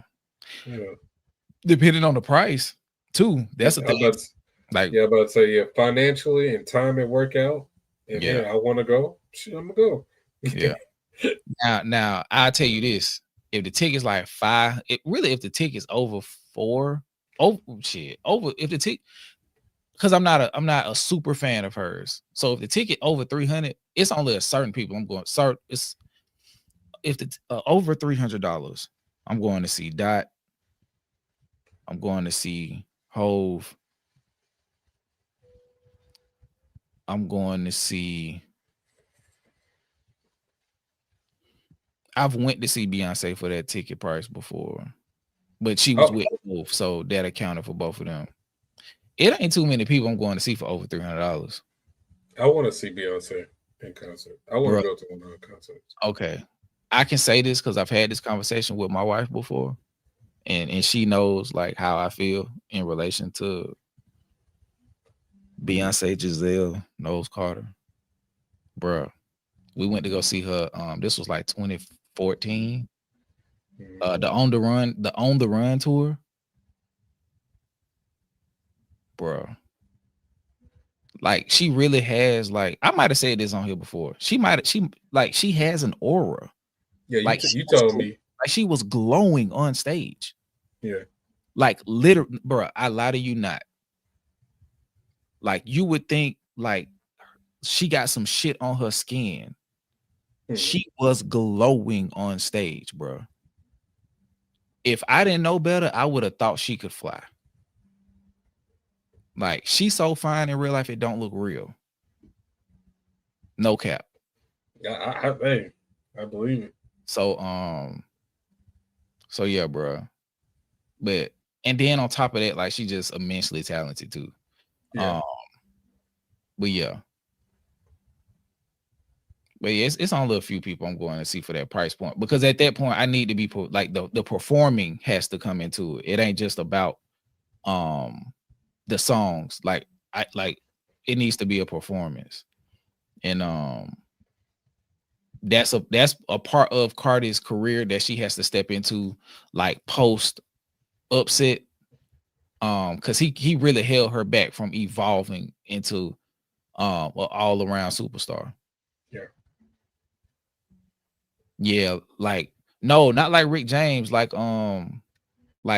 she was glowing like Bruce Leroy. Like she was really glowing, bro. Like for real. Bro, that was such horrible visual effects on that movie, bro. Yeah. That shit was so trash. Yeah. Show Enough was fun. It's almost like they had a lamp behind his ass. I'm like, come on, bro. That shit was so trash, bro. Oh my god. But I love that movie. That movie was a classic to me, dog. I love it. But that shit, the visual effects was ass. Yeah. It was in the 70s. Yeah. So it's okay. But I pay $300 to see Tyler. I paid $300 to see Anderson .Paak. I paid $500 to see an Outkast reunion. I pay $300 to see. Shit, that's it. I ain't even gonna hold you. That's it. It ain't too many paying over. It ain't gonna lie to you. It took a lot for me to even get that Kendrick ticket. Yeah, because after taxes and fees, me and T tickets was $1,500. Yeah, it took a lot. That's why I waited till the last minute. Like I said, if it wasn't for y'all calling me that night and saying that what y'all doing, like going to the concert, bro, I probably wouldn't have got no ticket, bro. Because truth be told, we weren't going. Like, you know, we had a loss in the family, and T was like, I want to go now. Yeah. And what I'm gonna say? The ticket's too high? Yeah. Like, nah, nigga, you gotta find a way to get them. Yeah. And we got them. And I was like, DJ, we got them. And he was like, shit, I'm going too. It's like, okay, cool. This is nice. So, but yeah, if that would not have happened at that point, if the events would not have taken place like that, we wouldn't have went. Because I was like, bro, I fuck with that. But I'm not paying $500 for no concert. I'm not. Bro, and what make it so crazy, I just had the money sitting over to the side. That's why I was able to go get the ticket so quick. When you called me, I would have bought it literally on that call when you was calling me. Because I already had the money. I was just going back and forth on whether or not I really wanted to spend that shit or not. I felt like 50 Cent. I was like, click-a-dick, clank, click-a-dick, clank. I gotta break into my piggy bank. Like, I was like, damn. Because I was looking at that concert for so long. I was set aside money for it early. And I already had it. I was just like, I don't know if I really want to pay this shit and go, bro. I don't know. So yeah, if you didn't call me that night, yeah, I probably wouldn't have went either. Shit, nigga, bro, I ain't gonna lie. My feelings hurt to this day about $100 ticket. Like, not because of the price, but we was finna go see Clips and had to sell the ticket. I paid $800 for Beyonce Renaissance. I believe it. Did y'all take pictures and stick y'all tongues out close to each other? Did y'all? Shit. I believe it. I do believe it. Crazy, man. That is crazy, bro. Oh my, bro. We got to do something about these concert tickets. That shit is crazy. I could not imagine $800. Like T was like, I want to go see Beyonce. You gonna go see Beyonce by your damn self? Well, not gonna pay almost $2,000. Real talk. Concert. I pay some shit like that, bro. I'm telling you, y'all gonna have to like vouch for us so we can get media passes. I'm not paying no $800 for no fucking ticket. I gotta go interview somebody, whether it be Chris Brown himself or Beyonce herself, her dancers. Hell, give me Blue. I interview Blue or some shit. I don't care. And that ain't gonna happen. So we just gonna have to like rent 2 Zoom lenses, take these cameras and go shoot like and blog or something. But like, it's just like, nah, bro, I can't. Boy, fuck no, nigga. That's a festival. But yeah, Ticketmaster is being sued. We reported on that a little while ago. Damn, so yeah, you right, Skip. That is festival prices. Like, if I'm gonna pay that much, I want to see more than one artist. So that's on the reason why it really justifies you kind of paying that much, because you're not just going to see one artist. Yeah, you paying for a whole bunch of other shit as well. But yeah, that's kind of crazy. Nigga, for $800.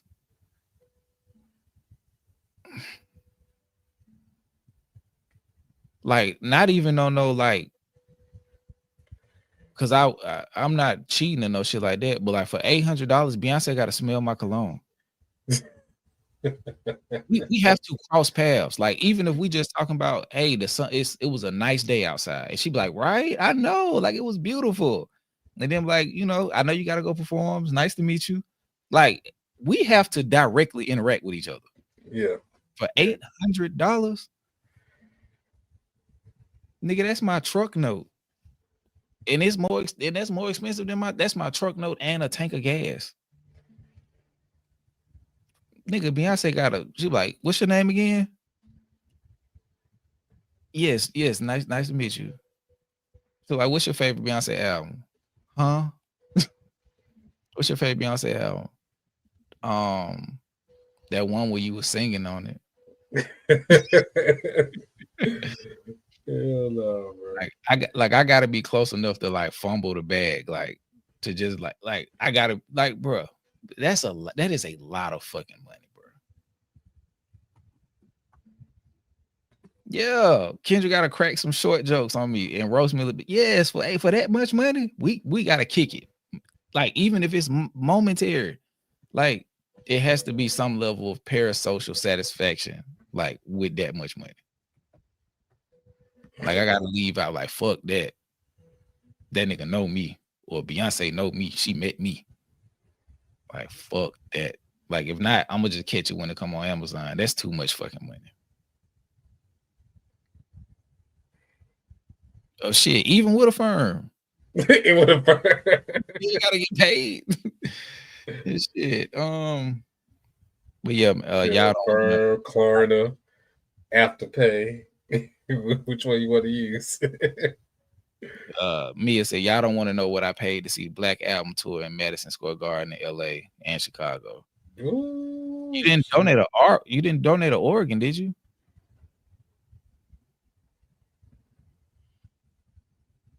I mean, that's cool that you love her, but shit, for $800, she gotta love you too. Like, at least a handshake or something. Yeah, at least. Like, I feel like that's the type of shit. Like, if you pay that much money, like Beyonce got to get a roster before the show start. Mm-hmm. Like, shout out to Kia in section 2A. You feel me? Like some shit like that. Like, wait, Skip, how tall are you? 5'10" and some change. I wish I could say 5'11", but not quite. What, DJ? You 6 foot? I'm 5'11". Bullshit. Well, you do be having on them Doc Martens. Nigga, you ain't no 5'11". Since when? It's on my driver's license. But no, real talk. Like, yeah, 5'10", 5'11", no real shit. Cause me and Skip, we about the same height. Like, for real. Like, we be shoulder to shoulder a lot of times. So. Okay. Cause I don't know why I just like, I feel like, well, we ain't know, because, and that's how I know, like, we ain't got no toxic friendship. It's like, yeah, nigga, stand up. Let's see who taller, nigga. Yeah, nigga. Yeah, no. Nigga, I'm taller than you, nigga. Yeah. No, we be shoulder to shoulder all the time, bro. Babe, who the tallest one, babe? Who the tallest one? Yeah, who the tallest one? On the taller side. Bro, I ain't gonna lie. If I was any taller than 6 foot, I wouldn't be on here. I'd still be somewhere pursuing my hoop dreams. I ain't gonna hold you. Yeah. And if I was on YouTube, like I'd be like a hooper, like content creator. Shit. Yeah. It's definitely a lane for it. They definitely have an avenue for it. I used to watch some of them niggas. Man, them niggas is booming. Them gambling houses so tough. Hey, make sure you subscribe to Prize Picks and get Underdog. Like, man, come on. Yeah, if I was about 6'2", 6'3", I would probably be on the football field personally. Because I'd be able to play a position I really want. But yeah, if I was taller, for sure. What, like tight end or something? I mean that or QB. Oh, okay. Because I played QB for a while, but I ain't gonna lie, like playing with some of the bigger offensive linemen that's like 6'7", 6'8", it's hard to see over them big ass motherfuckers sometimes, bro. And then you have another 6'5", 6'6", 6'7" nigga coming from the other side. It's hard to see the field sometimes, bro. I ain't gonna lie to you. Damn, Mia. You saw Watch the Throne in LA, New York, and Paris? You said dope? You ain't got to answer that. Don't answer that. Yeah, no. They doxing niggas. You'll be in jail by the morning. I swear.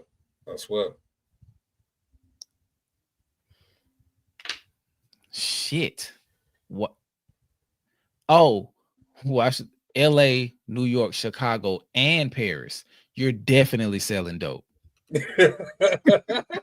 You're definitely selling dope. You can't fool me. You can't fool me. You are selling dope. It's Dr. Shivago. She is selling dope. Oh, man. I don't want to hear it. Ain't nothing you can say. Ain't no other, cause bro. Nah, hell nah. You selling dope. You selling dope. Yep. And you went to see clips too. Like you going to see all the drug dealer niggas, all the get money niggas. You going to see them. You trying to get niggas to put shit on the plane. What I sell? What you mean by that? Good. I'm a doctor. Shivago trying to fight the urge like Ivan Drago. If he dies, he dies. See, look at the reference. Yeah, it's okay. Yeah, we already know. So when he said my connect has ponytail tied back, he didn't say it was a dude.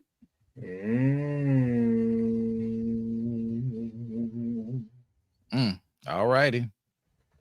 POV kilos. And my back. Okay. I see what's going on.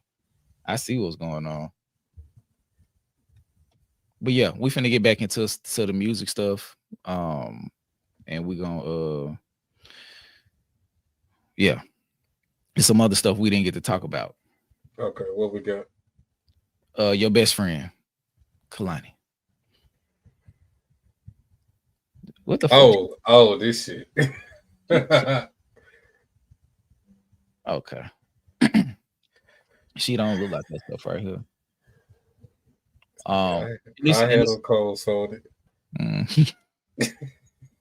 had them clothes folded. No problem, babe. I got you. Okay, J. Cole. I want clothes for you.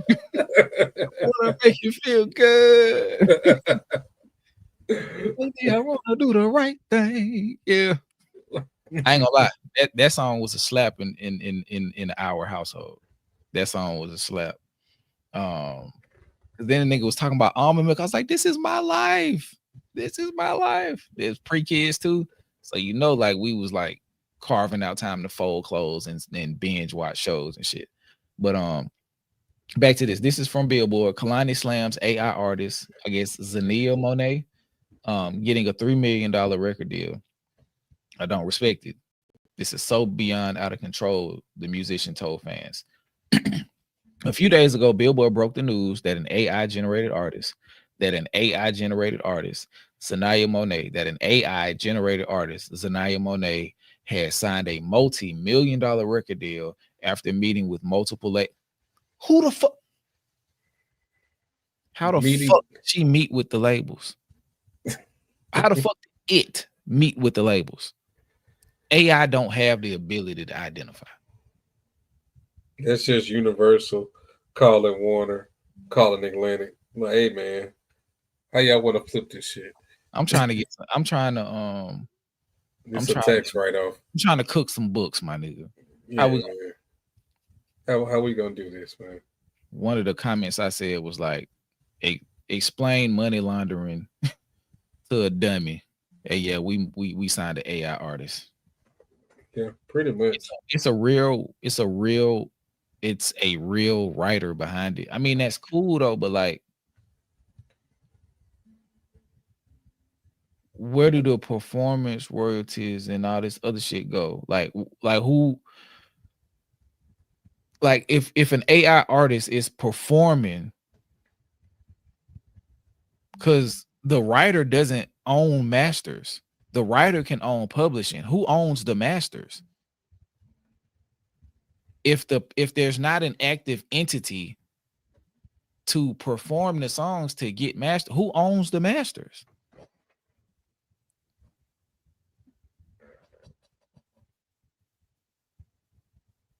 Because like you said, if it's a writer behind, the company owns it. The company that created this person, this artificial entity. Let's see. On whose music was it trained? I say it was trained on K Michelle, personally. Oh, you heard it? I heard it. It sounded like K Michelle to me. Very special. Yeah. I went to school with her little sister. Oh, word. Yeah, she was like this tall. I like K Michelle too, bro. I never really listened to her music. I heard like 2 of her albums. I'm glad she subtracted all that booty. Yeah, I am too. Key said the masters, pun intended. Oh, crazy. That's crazy. All right, don't make it revert. We'll get right back to talking about Hasbro. Yeah, man. I can't handle that no more. Right now, not tonight. No. I'm already tired. We gonna light some candles tonight. I was like, what the fuck is this? I listened to that song.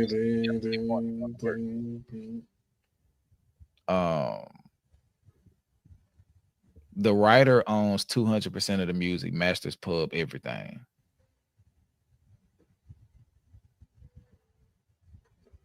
But my thing is, why does it have to be funneled through an AI artist though? And what's the point of the label if the writer owns everything? That's what I'm saying. Like, if y'all just want to pay that artist who wrote the song, just pay them. Why do you have to do it through an AI artist? That don't make sense. Man. It's because they're trying to get rid of artists. That's what they're trying to do. They're trying to get rid of the artists. So she got a better deal than most human artists. Yes, she did. Especially if she's retaining ownership of her pub and her masters. That's not normal. That is not normal. If you're retained, because at the very least you got to get an admin deal for your pub. So that's 15%, but that's still not. You're paying the label directly, or they're taking 15% off of the pub that you get because they're doing the administration for it. But that's like best case scenario. Some scenarios they just take your whole pub, and you make your money off of touring, or they take They take your masters, so you don't get any royalties. You just get pub, and then you make your money on the road.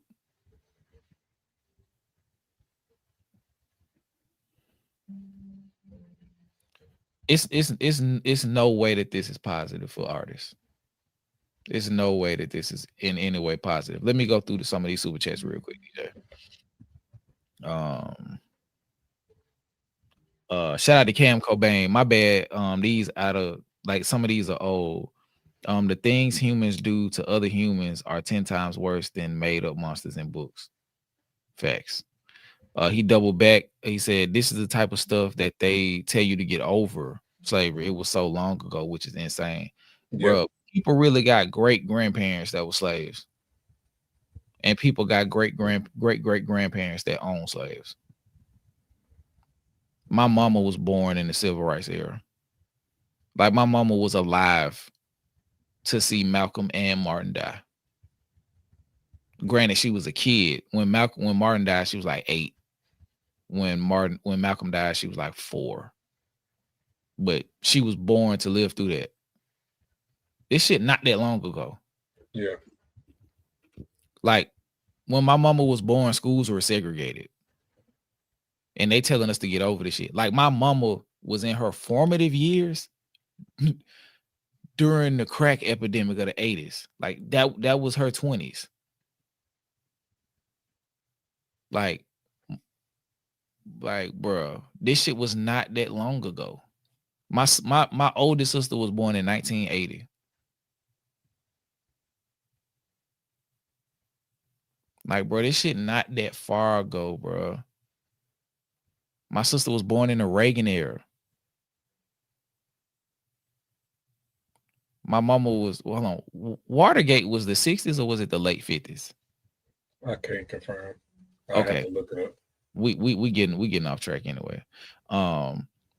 Shout out to Ms. Mia. She said, we halfway there. Shout out Skip and DJ for this extremely important conversation. It's all hip-hop because it's all us. Hashtag hip-hop lives fire. Thank you. Easy McConaughey said, funny part is the masters Nat Turner killed would have had holidays in their honor if it happened. You're cooking, my good sir. They definitely would have, and they would have been preparing for the rapture.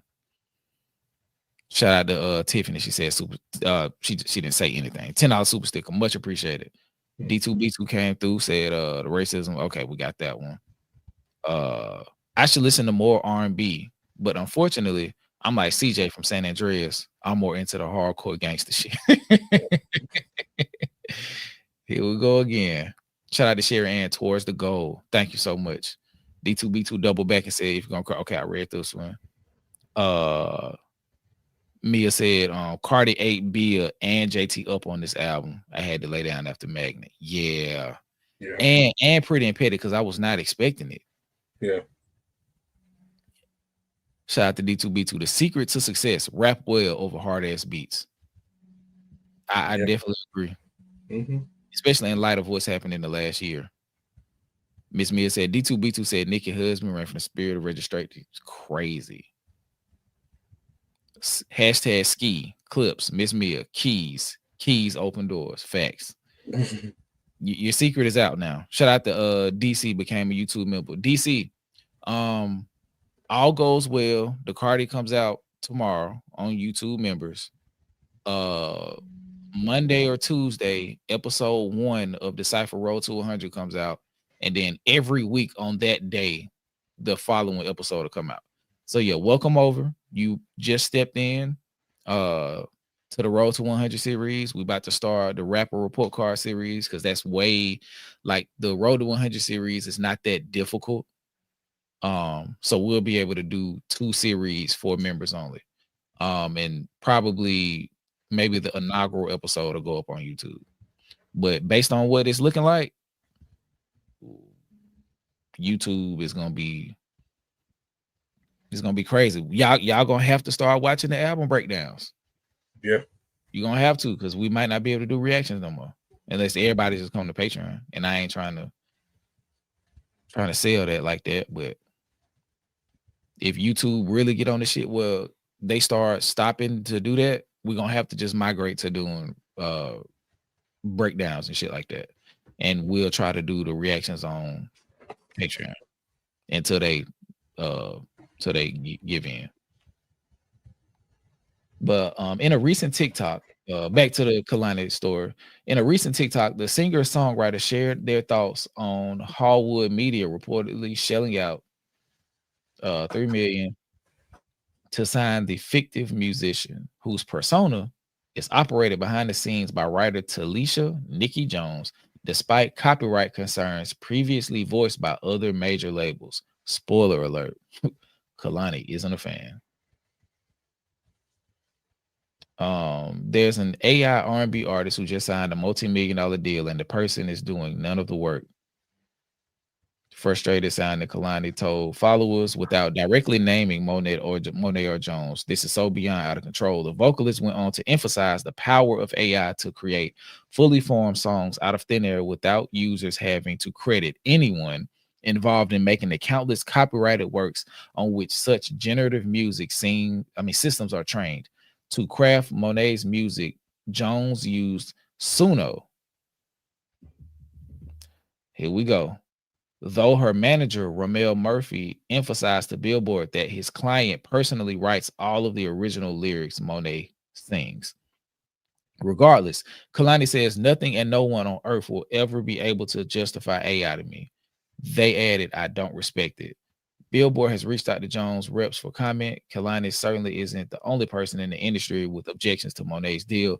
Sources previously told Billboard that several major labels had also been in talks with Jones, but ultimately walked away with respect to their collective copyright lawsuit against Suno last year. Oh, so let's read into the lawsuit. The basis of the lawsuit is that Suno allegedly infringed upon the copyright of the label's catalogs by using pre-existing works to train its technology. The company disagrees with this characterization, arguing that its users are actually making entirely original works via fair use.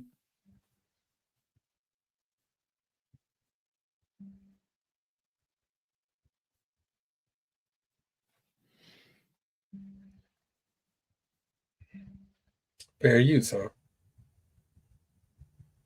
That's your rebuttal? They finna get us the fuck out of here, DJ. Mm-hmm.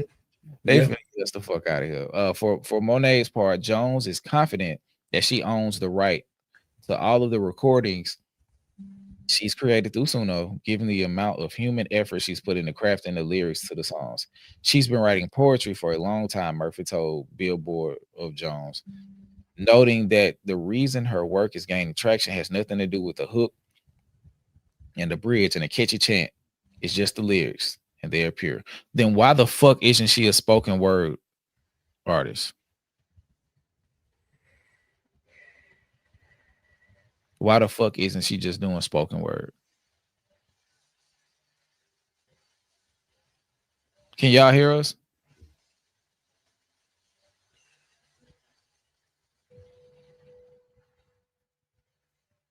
D2B2 said he lost audio.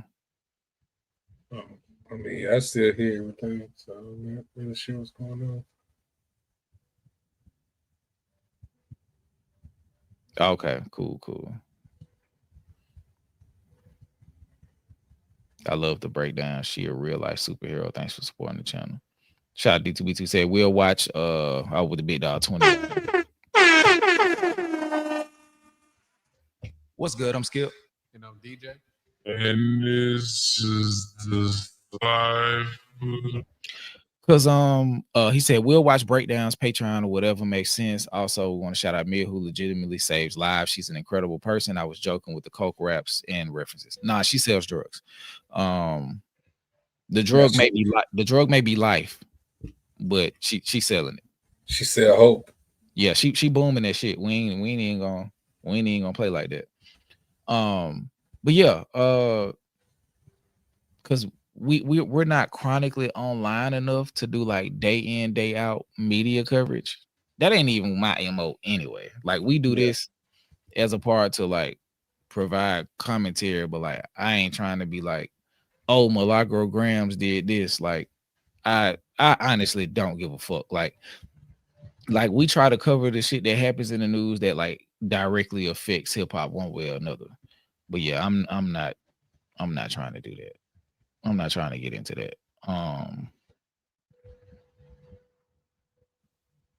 Oh, okay. I'm a legal drug dealer. I'm proud of being a pharmacist. I told y'all she sold drugs. I told y'all. I got ESPN. Ain't that what they call it? When you a psych? ESP. Oh.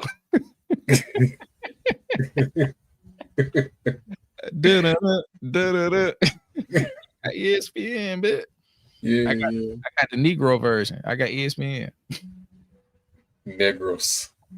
But hold on. We done with that one. We're done with the Kalani. Now we got to talk about. Oh, I wanna watch this Joe Budden clip.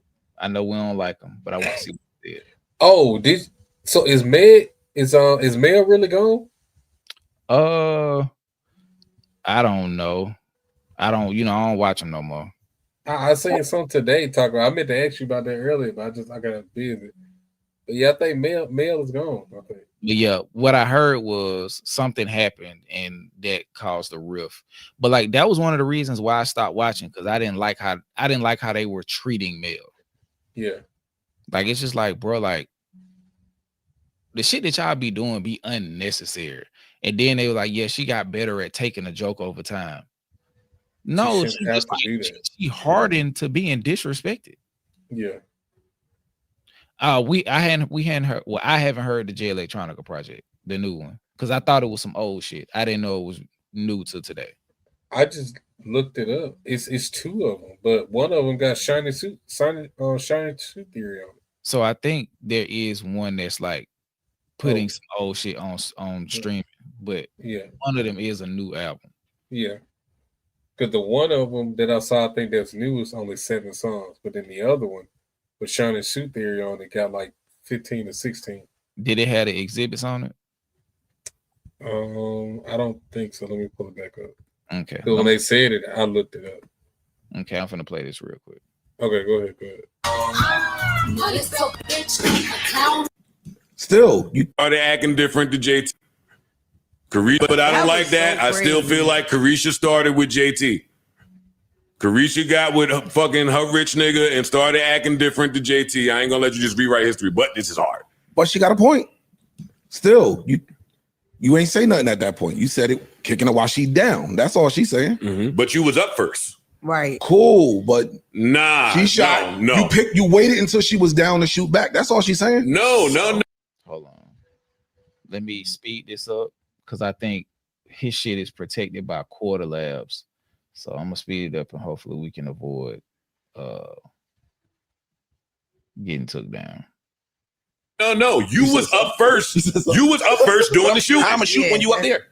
And then you just so happened to fall off. Yeah. And I was ready. And I'm ready to go. I'm waiting for the fall off. I think a lot of the internet remembers it backwards though. What'd you say? I think a lot of the internet has it backwards, so this gonna go. Yeah. This is. It don't even matter what the truth is. Right. That line is gonna go. This record's gonna go. You a brown ass bitch, back door hoe, hating on the low ass bitch. You a shady ass bitch. You been trash since birth.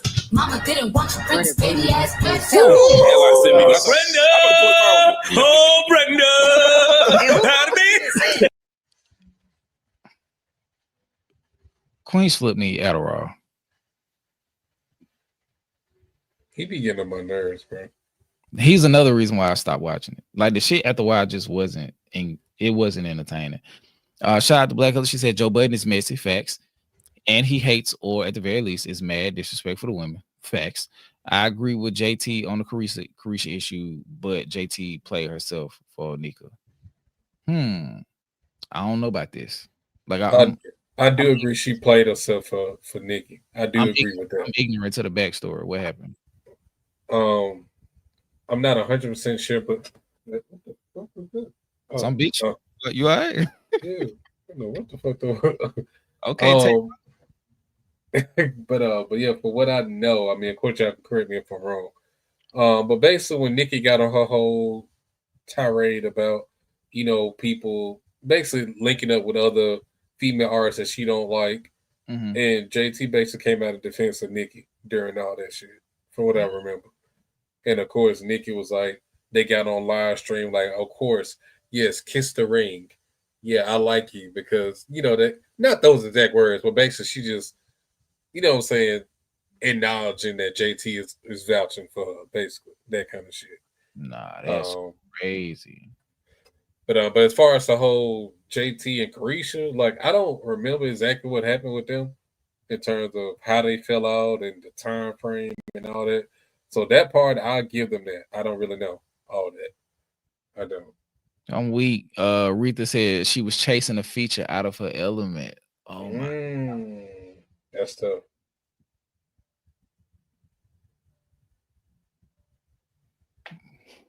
IG FaceTimes is mud wrestling.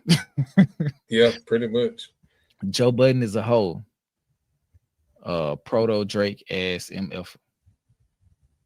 And Nikki embarrassed the F out of JT. I remember. JT was looking weak. Damn. Yeah, she was talking down on her ass, even though while JT was trying to basically kiss her boots in that FaceTime. Like Nikki was like, "Yeah, Nikki, you better," essentially. Damn. That kind of shit. Nikki said JT is one of the good ones.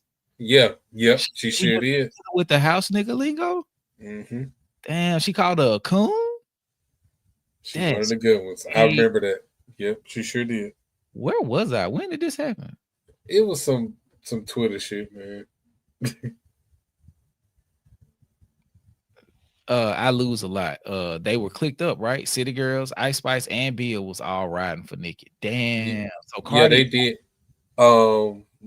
They did the Super Freaky Girl, the remix, and all of them was on it. It was Ice Spice, JT, Bill, and those are the people that was on Nikki's side. And then everybody else who worked with Meg, Cardi, and Cardi, Lotto, Lotto, and all that shit. So it was just like a Cold War between the two factions.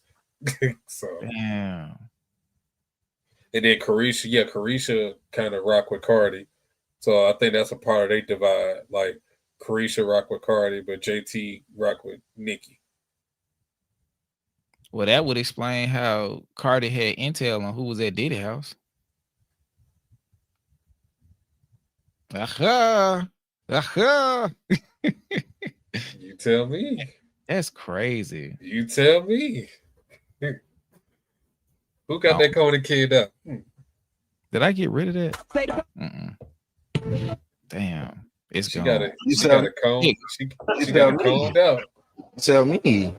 That's crazy, bro. She said they combed that kitty out. That is crazy. Like the Shine Diddy combed it out. Like I think he called one of his cribs like the honeycomb hideout. Yeah, that's why Daylight said it. Were you at the honeycomb hideout? Dead ass. Not Cardi with a beef triple entendre. Yeah. Go ahead, Cardi. Diddy separated Carisha and JT, and I don't repeat Sean Combs at all. Respect Sean Combs at all. Yeah, he did. Yeah.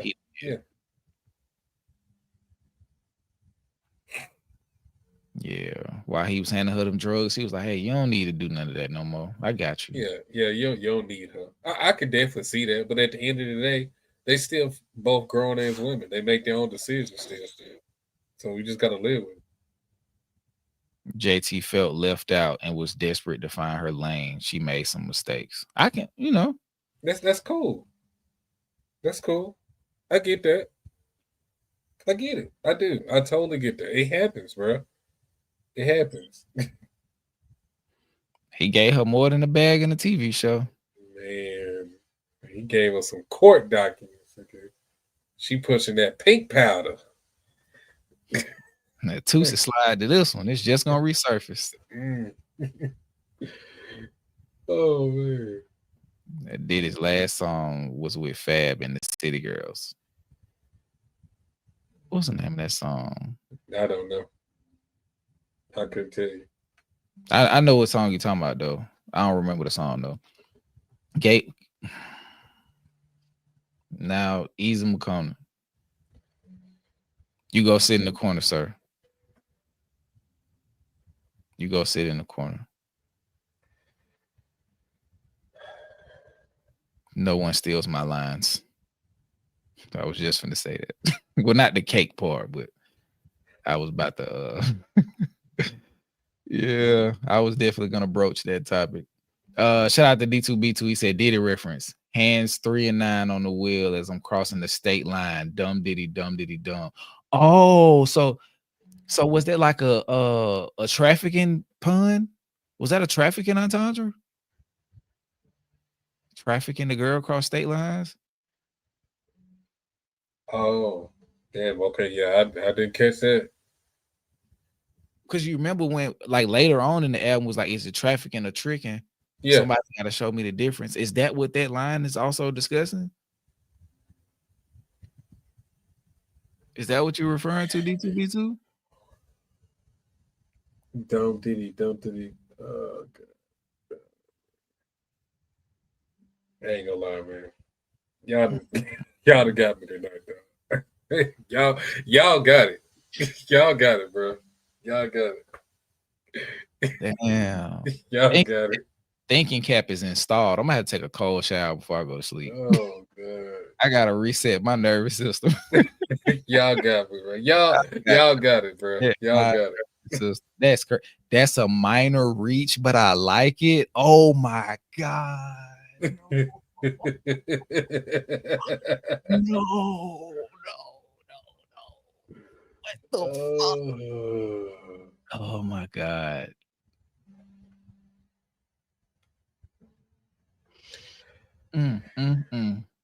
The more you know, it's not a reach, bro. Yeah. If it's within your grasp, is it really a reach?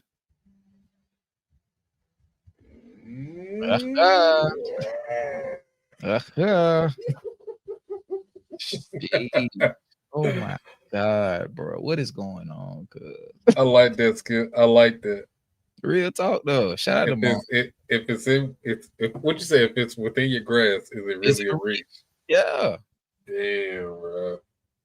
I like that. I like that a lot, actually. Yeah. Oh, yeah, no. Y'all got it tonight, though. Y'all got it. They thought they was gonna shut the stream down. All they did was made us more radical. We got radicalized. This shit went left all the way. Then went every other direction. And now we back on hip hop. But let's finish this bird talk. Hold on.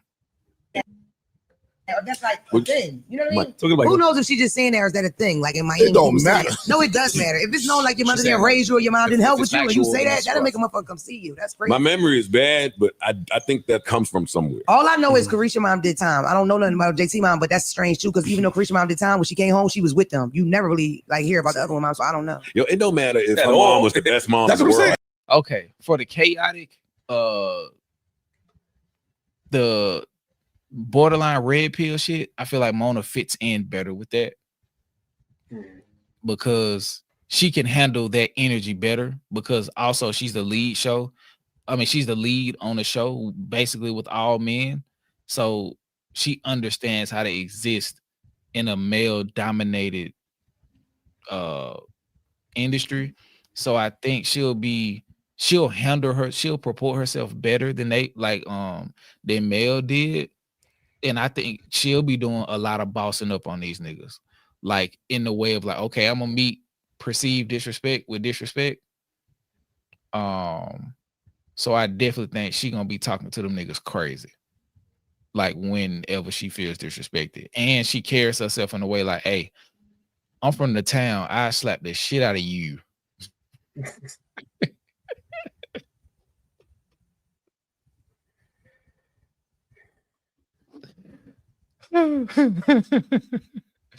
I slapped the shit out of you.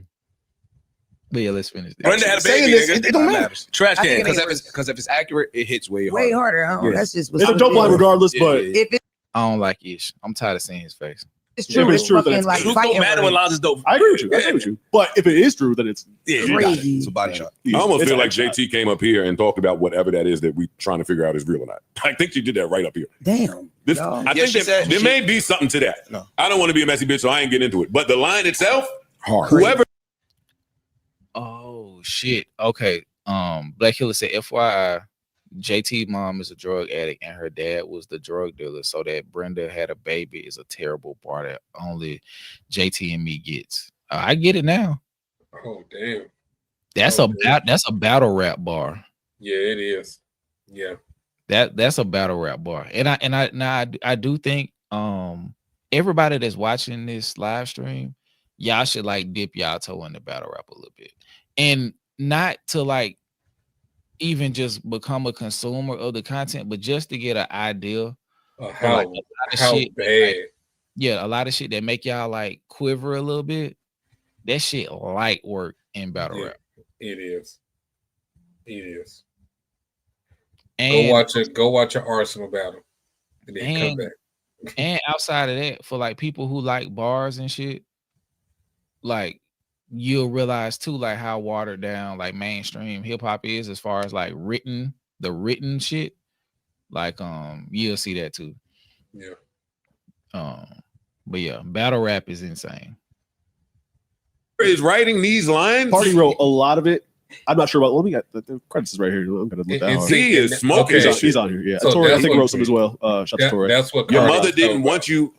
Brenda got a baby ass bitch. See, you can't play with these Bronx bitches, yo. At all. Or party. Bagging ass bitch, bottom feeder ass bitch. All that dick riding still ain't get no feature ass bitch. She just mad she got a nigga she be sharing bags with. My nigga cheap, but I don't stick no dildos in his ass bitch.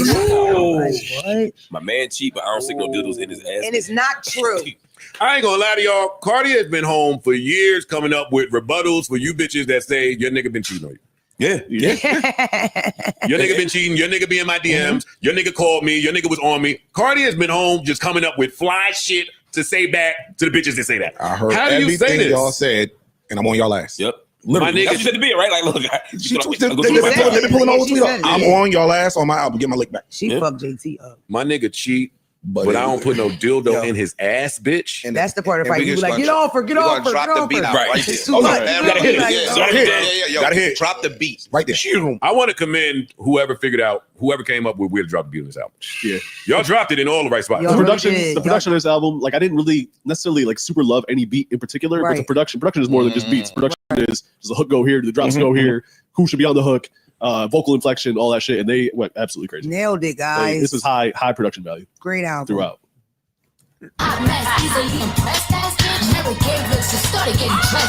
She's bugging. Said that bitch. You just started getting dressed, bitch. Yo, and I'm a friend. JT is a friend of the show. For sure. I love JT. For sure. We love JT. We're friends. All the people I support Bia too. Yeah, and Nikki, obviously. And Nikki. Nah, Bia corny. Yeah, Bia is corny. like She Bia. said Bia breath snake. It looked like his thing. Like, man, don't do that. Come on. Yo, we dropped the beat on YouTube. Could be your ass. You set up breast stick. It look like it do. It look like it do. It like it do on the flugen. Dig it. On the flugen. on the jiggle tang. on the phone.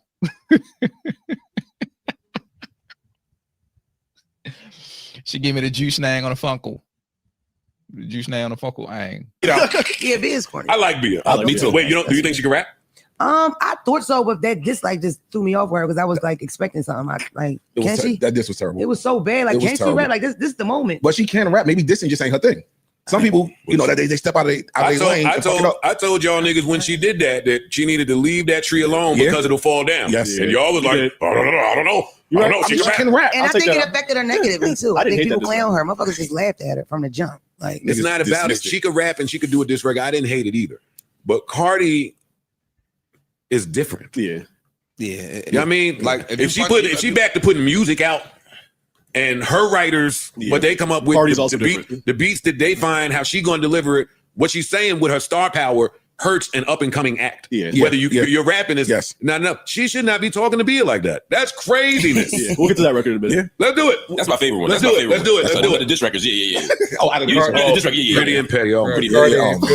Great title. When that first came on, I was tempted to go right to that one, but I listened to the album. hated this beat as soon as it dropped. I was like, oh god. That's the Then I thing. started listening to it. I was like, oh shit. That's the I thing. won't show you. Nah, this is crazy. This is crazy. There's nothing to hate about this. Petty as fuck. I like the beat. I don't love the beat either. Oh, I do. This is coming on tonight.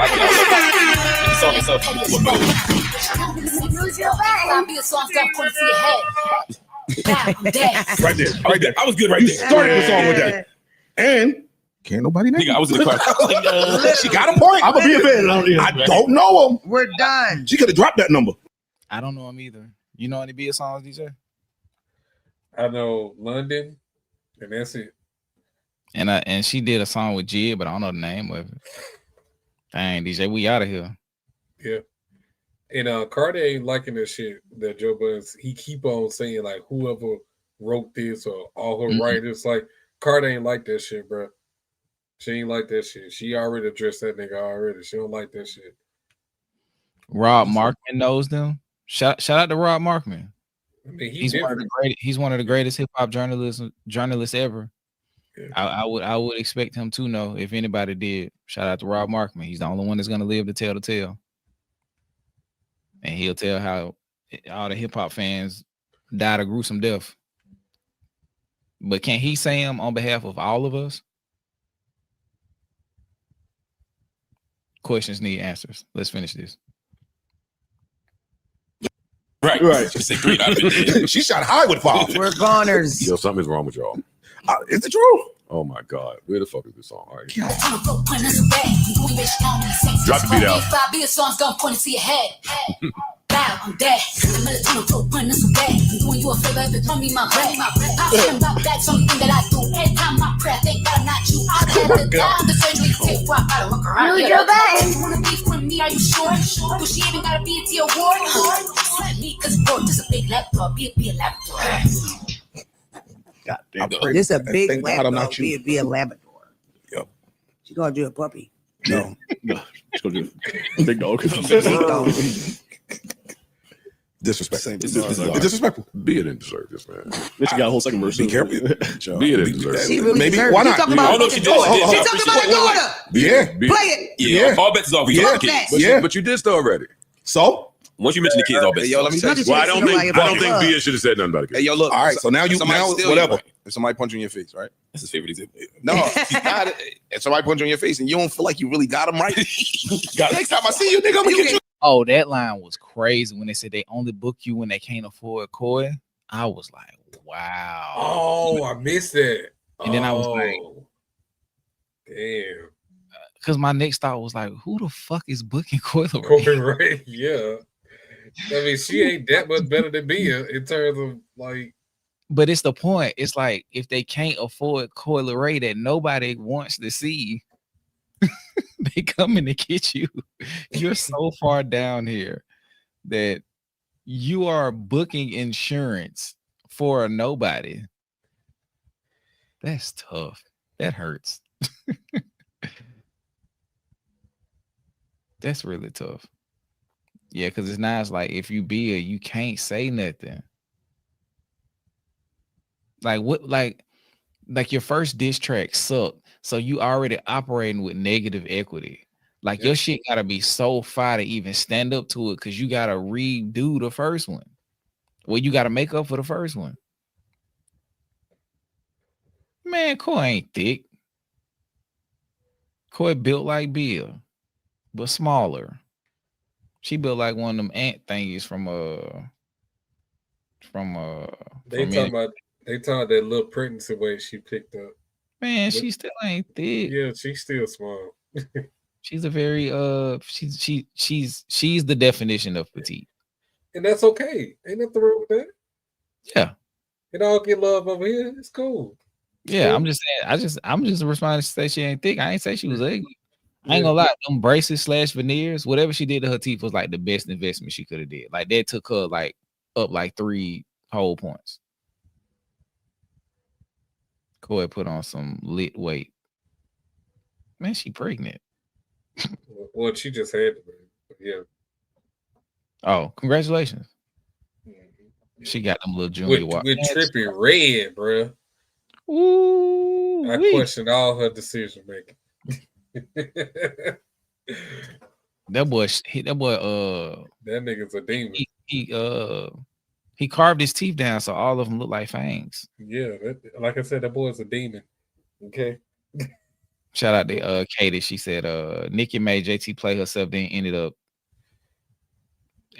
turning on her and Doja. Also, Meg asked JT for a verse on her Meg and Act 1 album. And JT never did it with no explanation. Instead, did one for Nikki. Well, that's the explanation. It's a civil war. Yep. Okay, like, yo, look, I feel like we just right. Yeah, I mean, we should be even. I get my shit off like I need to. I mean, I want to let you know, nigga. Don't do that again. Keep your hands to your fucking self. This ain't what you want. Kid and you don't got kids. When I see you in the mall the next time, nigga, it's up. Be just say you're bad. Apologize. Send flowers. Send some chocolates. Write a letter. Drop a gospel Gifts song. always work. Yeah. Good job. Yeah. Do gospel. Damn. You leave No, just one song with a little Jesus in it. You know what I mean? It's Christmas coming up. You know what I mean? That type vibe. Yo, what? I'm dead serious. Get God on them. Drop a Bible verse on Twitter. That's true. First you do the little verses on Twitter, then you drop the song. Everybody feeling it. You know what I mean? Dang, that's tough. Yeah, Mona fits in perfectly with what they got going on. Yeah. Mel had nothing to offer in that conversation. Okay, so we're going to do the David, and then we're going to do Torre's video, and then we're getting out of here. Torre did a video, 7 biggest reasons why he hates Drake. I think it'll be beautiful to end it on some levity. Especially after this David shit. So Who is this nigga? I've never heard of this nigga until the shit happened with the car. I've never heard of him. I never heard of him. I don't know his music. I don't know anything about this man. But what makes it interesting is he was also a part of the streaming community before he started making music. Cancels US tour. So he big enough to have a US tour? I mean, that could just mean that he's doing shows in the US. Like, oh, okay. It don't mean nothing. It don't speak to scale. Okay. Okay, David cancels U.S. tour amid investigation into dead body and car registered to him. And this is per Variety. Singer David has canceled the remaining dates of his U.S. tour amid an investigation into a dead body found in a car registered to him. The remaining dates of the singer's U.S. tour, a concert in Los Angeles Saturday and a scheduled appearance in at the L.A. Grammy Museum on September 24th, were quietly removed from those venues' websites overnight on Thursday as the investigation intensified. Tickets for tonight's concert, September 19th in San Francisco, remained on sale as of Friday morning, although it seems unlikely the concert will take place. TMZ reports the singer's team has decided to cancel all dates. A Wednesday concert in Seattle was called off earlier this week. Tickets for David's European tour, scheduled to begin in Norway October 1st, will remain on sale as well. The LA Police Department officers were called to the Hollywood tow yard September 8th to investigate a foul odor emanating from the car, which had been in the yard for some days. The police found a body placed inside a bag in the front truck of the Tesla registered to Burke at the address. Hold on. Bro, they put the body in a bag, bro. At an address in Hempstead, Texas.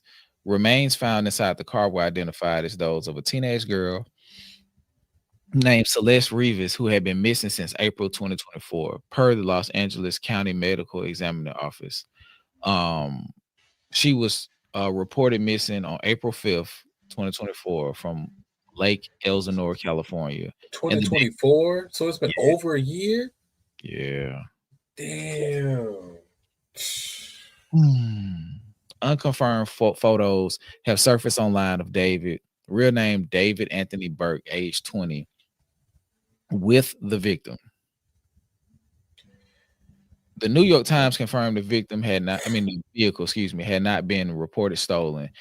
NBC News confirmed Burke was fully cooperating with authorities upon discovery of his involvement, which is still under investigation.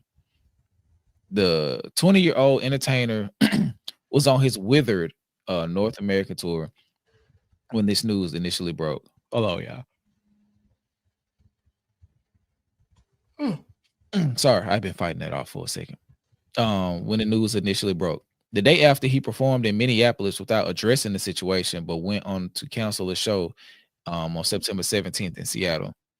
The musician is best known for the singles Here With Me and Romantic Homicide, which each claim over 1 billion Spotify streams. Wow. The singer released his second studio album, Withered, in April and released a new single, the first ever official anthem for Fortnite, earlier this month. Shortly after the discovery of the body was announced, Crocs and Hollister suspended their collaboration with the singer for their Dream Drop campaign. A deluxe version of the album scheduled to arrive on September 19th has been postponed, according to reports. Ooh, Ciao. Okay. We got some more stuff. Hold on. Let me get rid of this. Jesus Christ. Rest in peace to that baby girl, man. I'm telling you, bro. I'm telling you the truth today. I can't even tell y'all what I do because I don't know. Everything we know about the David case. Last Monday, the LAPD discovered a decomposing body in the front truck of an impounded Tesla. According to law enforcement, the body was chopped up and heavily decomposed, and drew attention after the foul order began coming from the car. The car's registered as single David. He was on tour when the report surfaced. He didn't comment, but it was announced he was cooperating with authorities. He continued on his tour. The next day, he was in Minneapolis handing out laubas. I don't know what the fuck that is. This Wednesday, the person in the car identified, okay, Celeste. Okay, so it seemed like they're doing with Celeste was described as a 5'1", 71-pound female. She was tiny. She was young and tiny. This was a baby with wavy black hair and a tattoo on her right index finger reading shush. The same tattoo is also on David's same finger, though, as TMZ pointed out, it's common design popularized by Rihanna in 2008. Later that day, TMZ spoke with a woman they identified as Revis's mother, who said her daughter had been dating someone named David. After the report surfaced, David canceled his schedule. Man.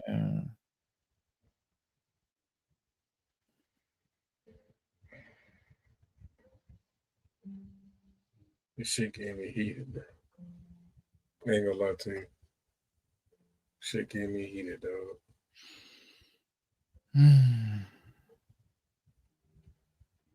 I'm really trying to keep this shit together, low key. But this shit gave me heated the more you read about this shit. On Friday, the rest of the tour was canceled. Social media has been flooded with alleged correspondence and photos involving David and Celeste. What can be confirmed is that a song titled Celeste, allegedly recorded by David, surfaced online. The song was allegedly shared on his Discord channel years ago. Be my Valentine. I want to make you... What? I want to make you be suicidal. These are the kind of thoughts that cross my mind just because... And this is from the song titled Celeste. There has been interest in the themes of his music, which often merge violence and love, including an examination of the lyrics of his breakout hit, Romantic Homicide. Fans surfaced footage that showed a prop casket being used during his shows. The streamer shit is just weird, bro. It's really just weird. Also resurfaced was a photo of David in Lake Elsinore, which is a 6-minute walk from where Celeste had been living. TMZ also published a clip of an old stream that allegedly features David and Celeste on stream together. In the stream, he asked the mods to delete all VODs. That's controversial. It's controversial of raping kids.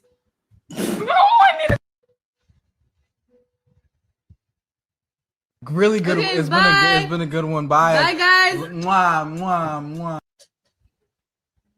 mwah.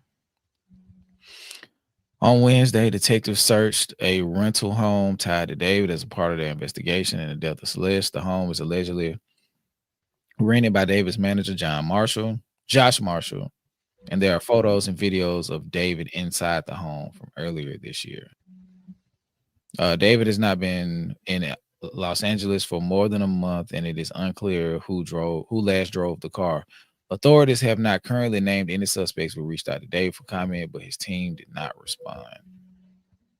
We spoke to David in April. During that conversation, he told us, despite the lyrics in the song Romantic Homicide, he had actually never had a girlfriend before that. These niggas so weird, bro. They're so fucking weird. They're so fucking weird, bro. Like I'm saying, like that desensitization and like thinking everything is like funny and shit. Just not understanding that real life is real fucking life, bro. And she in that clip is literally basically crying out for help. But she just so deeply entwined into this bullshit that you just laughing it off like that.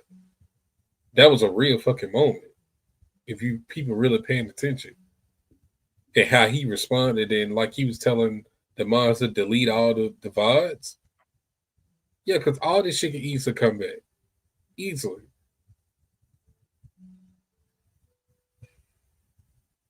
That's a prime example of what you were just talking about. Something seriously, she just get immediately like laughing and shit. Like it's just like word vomit. Like it just comes out. Because that's the shit that's really fucking going on, bro. Yeah. This is how mental, like, just like, this is how an environment that breeds mental illness is created. Real quick, let's watch this video. It's bad. First things first, if you don't know David, very popular singer. He sang songs like Romantic Homicide, the one that go do do do do do do do do, feel it, you know, very popular songs on TikTok. Now let's get to the problems. Around last week, a body was found in David's trunk. Police have released information on who they found. Her name was Celeste. I'm not gonna hide the truth from you. This is her. Now I want you to notice a few things. Okay, what I'm showing you is a missing persons report because Celeste was missing last year, last seen in Lake Elsinore. Remember that place. Also, I want you to take note of that date of birth, 2010. You don't got to do the math. I'll show you the age right here. So remember, her name's Celeste, last seen Lake Elsinore. Peep the age. Now, when all these facts were released by police, people what did the age say? Decided to connect some dots. Now, she was 13 in 2024 at the time she went missing. Okay. And they said she was 14 at the time of death. I want you to listen to what I just said. I said people on the internet. Okay, so take some of this with a grain of salt. First things first. There are reports that on David's Discord, he was talking to a girl named Celeste. Here's David. He says, Celeste in here. Celeste said, hi, David. Bark. Speaking of David's Discord, apparently Celeste's name popped up a few more times. David said, I'm in a song crisis right now to everyone on his Discord. Somebody said, drop the one with the missing girl, Celeste. Now, according to TMZ, David has an unreleased song where he's singing about a girl named Celeste. In fact, I believe the song's name was Celeste. Celeste's mom spoke to a reporter. She said, that makes sense. Celeste had a boyfriend named David. Now, here's where things start to get wicked, because to me, this next part is something. On Reddit, listen closely, before police came out with their reports, when people were trying to figure out, did David do it? Did David not do it? Somebody said, I'll tell you right now, David's a weirdo. They said a close friend's little sister from Lake Elsinore, remember where Celeste was from, was in that grade, remember Celeste's age, ran away last year, remember the missing persons report was from last year, and they believe she was with David. And again, since somebody on Reddit was coming out with this information before police released the information, that means people knew about this. But remember, all these reports are reports from the, hold on, what's that on David's finger? There's something I forgot to tell you. David has a tattoo on his right index finger that says, shh. Celeste had the exact same tattoo on her right index finger, according to police. This is a huge connection people are making between David and Celeste. But other celebrities like Lindsay Lohan, Lily Allen, and Rihanna, by the way, her name is Rihanna, we just call her Rihanna, have the exact same tattoo. Do with that information what you will. In fact, do with all this information what you will. Police will be doing the same thing. And I personally like to wait until police give out full reports before I say what David did or what he didn't do. So for now, we just wait and see. But it's not looking good for David. Now, most importantly, rest in peace to Celeste and my deepest condolences to her family. All right. Goodness gracious. And while we're doing rest in peace to, what's his name? Is it Trey Reed?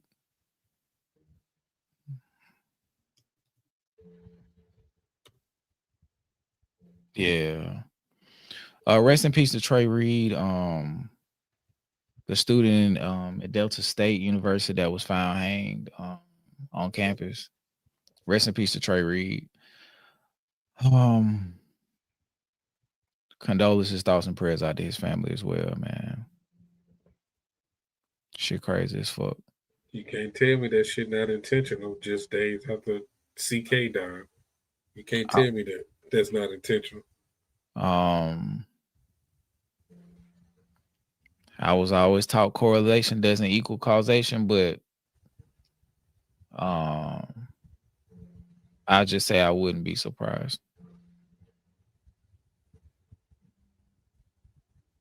Yeah, rest in peace to that young man. And that young girl. She was a baby. Bro, I got nieces right now that they like I don't even remember them at that age. Like they like 21, 20. Like I don't even remember them at 14, 12, 13. Like it's that shit that long ago. Bruh. Hell would be the only thing keeping me away from David if I found out he did this. Like to like one of my nieces. Yeah. Like on some type shit. Like I'm finna go to jail to find you in jail once you go to jail. I gotta catch you in the county before you go. Like I got to. Cause that's some insane shit. Like if all things are true, like bro, you like she was missing for a year. Yep. And part of that year, you were housing a minor doing God knows what. Allegedly.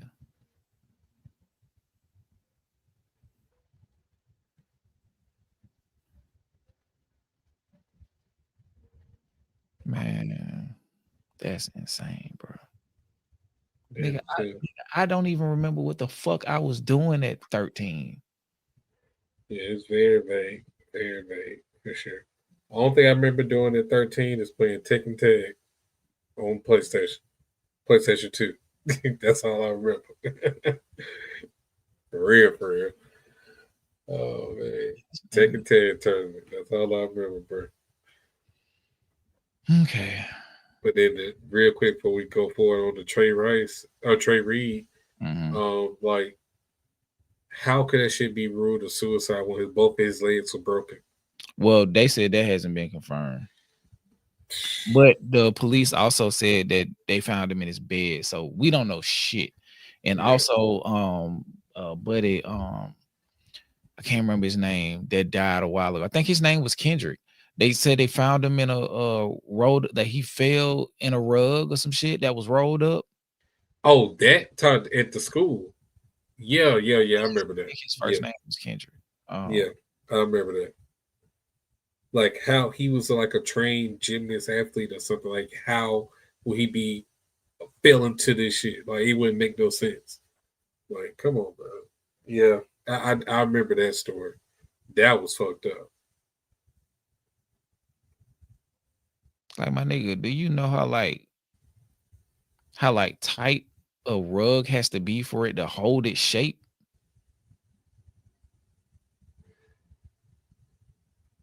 And like once the shoulders and shit get in there, like he's heavy enough to like make it fall over. Right. It's like, bro, like tell that shit to somebody stupid enough to believe it.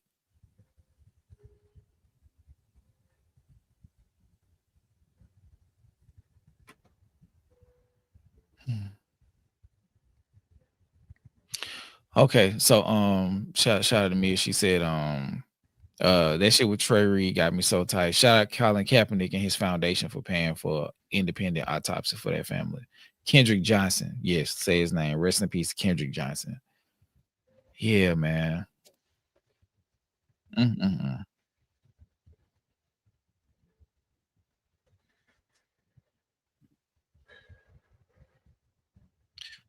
Okay, y'all. We gonna watch this on because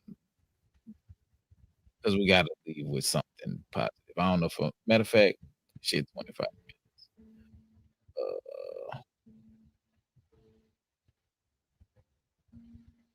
Or do we want to watch why Jaguar be lying? Thought JR work. Yeah. I ain't gonna lie, her ass kind of disappeared, faded away. For what reason? What happened? I think somebody tried to sue her or some shit. Yeah, like what got you spooked that your ass and disappeared now?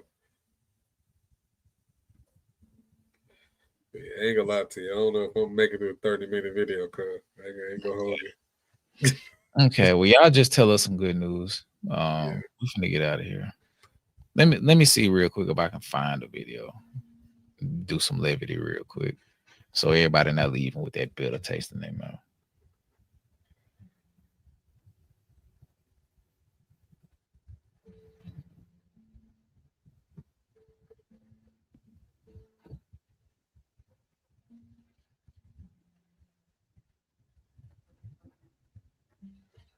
Oh, shout out to Kiki. I'm gonna check her out while I'm getting ready for bed.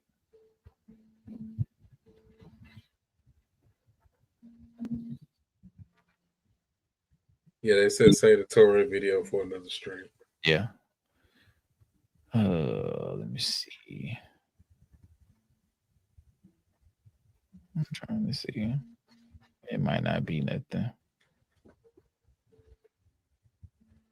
I just didn't want to leave y'all alone. Okay, Screwface video up. It's the whole album. Oh, his shit 2 hours and 36 minutes. It was just him, so we'll be fine. Ours was like an hour 50.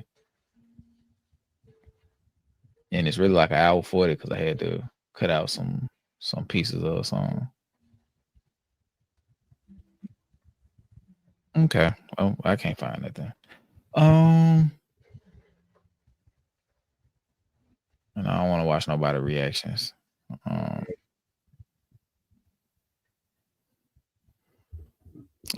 What about the Jay Electronica Quinn Miller song that's on the Kendrick TikTok beat?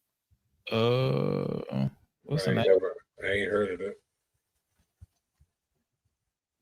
Let's type in.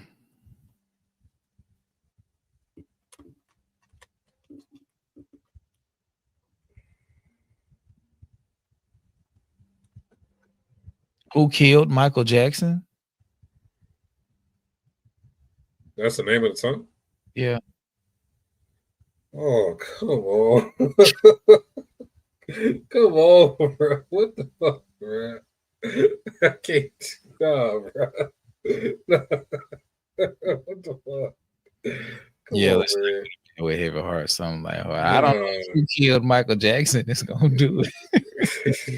Shit, bro. I don't know who's gonna do it. Nah, man. Yeah, that ain't gonna get it done. That ain't light enough. Nah, bro. Light enough. Goodness gracious. Let me see.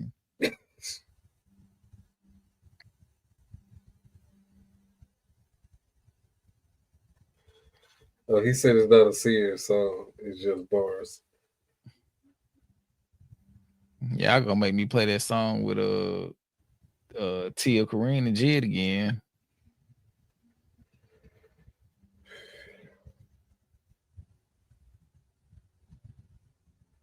Oh, I got something for y'all. I got something for y'all. I don't know if it's gonna make y'all laugh or make y'all mad, but we finna watch it. Shout out to the big homie, the biggest. Shout out to Designer.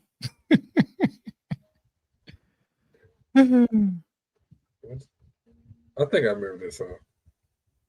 Shout out D2B2. He said also because I didn't get to call in the Costa Nostra, Terrence put belt buckle to Canelo's ass, back and neck. He whooped him bad, real bad. He made a Hall of Famer look pedestrian, like an actual DoorDash or Uber driver. Yes, sir. Beat his ass. Beat his ass. I love it. I gotta watch that fight again. I don't know when, but I gotta catch that fight again. Imagine getting hit in the back of the neck with a fucking belt buckle. He whooped his ass, boy. Let's finish up with this video. Let me make sure it's at a normal speed. He already rapped dumb fast. Yeah, I remember this.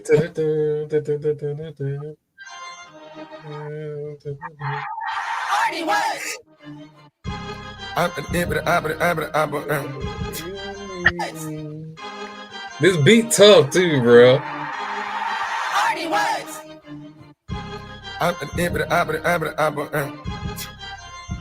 Yeah. Evil, amen.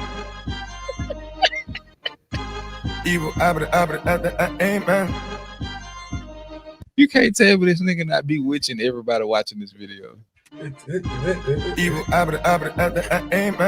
That nigga said Havada Kedavra. You cannot convince me of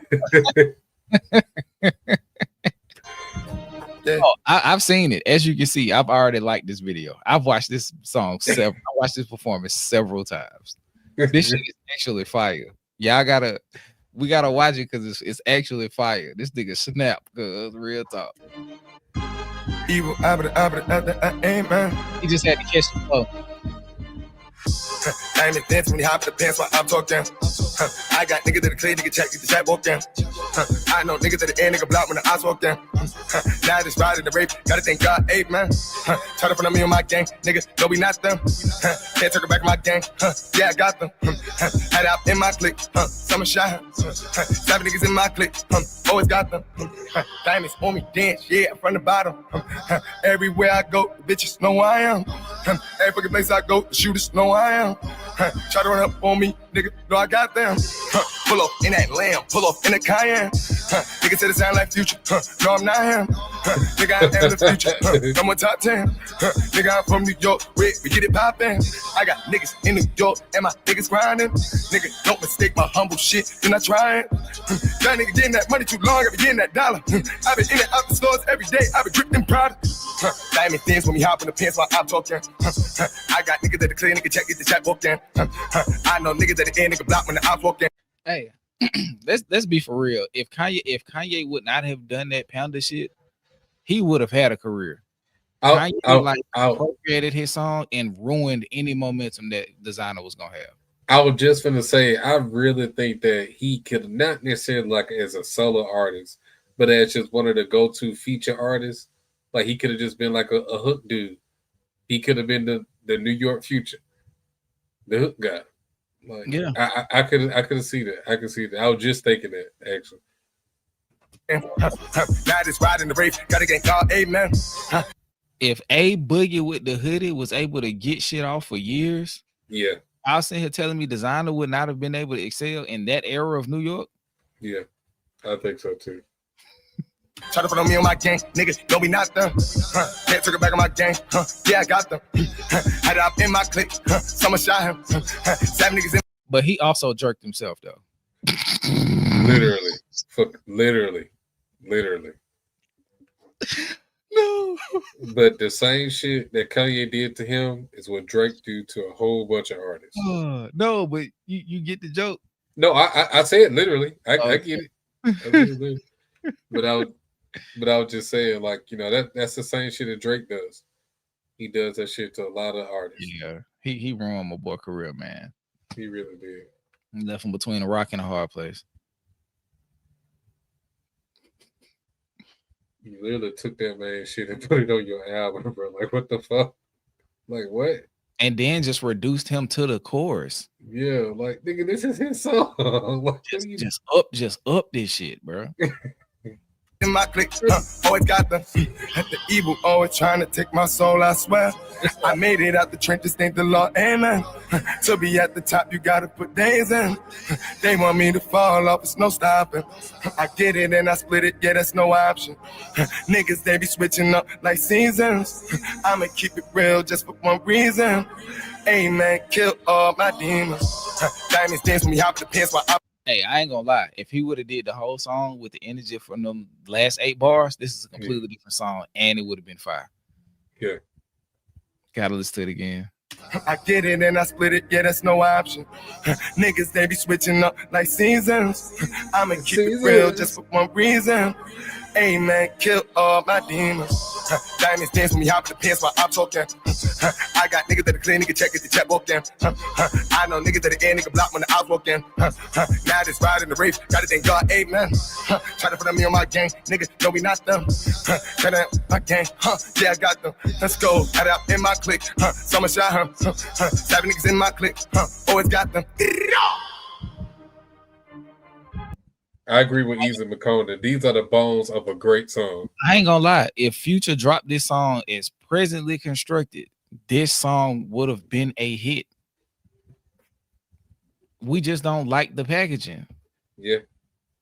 This very same song. Like, bro, just imagine how many niggas like that last part, like to split it up, or if I get it and split it, there's no option. Like that whole like 8 bars, like niggas would be like, yeah, bro, I told y'all niggas Future really can rap. Y'all just gotta listen to him. Like, bro, if bro had better brand management and somebody to help him like get bars together, or like just find a way to manage like working through like creating melody in spite of nonsense coming out your mouth, this would have been a great song. This would have been a song to do. This would have been a resurgence. And Mike Dean ruined the Timmy Turner song. I feel like they did that on purpose. Timmy Turner. The actual song that came out. Like the beat was not synced with the verse. It sounded like some Count Dracula type shit. Like that ain't even. I feel like they did that in spite of him some type of way. And he was working with them because that's Kanye and Mike Dean. Like, yeah. Bro, they did that shit on purpose, bro.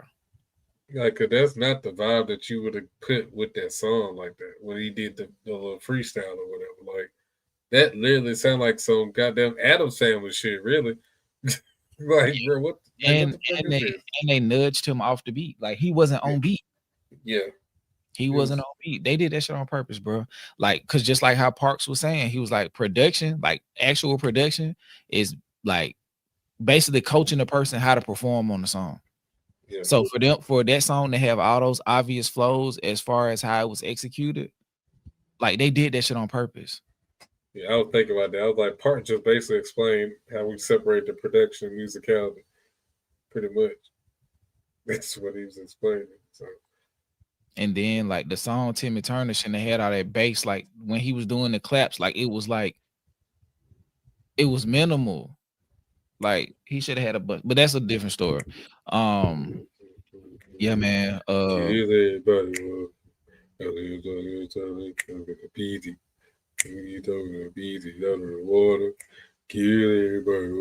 gotta watch that shit. Hold on.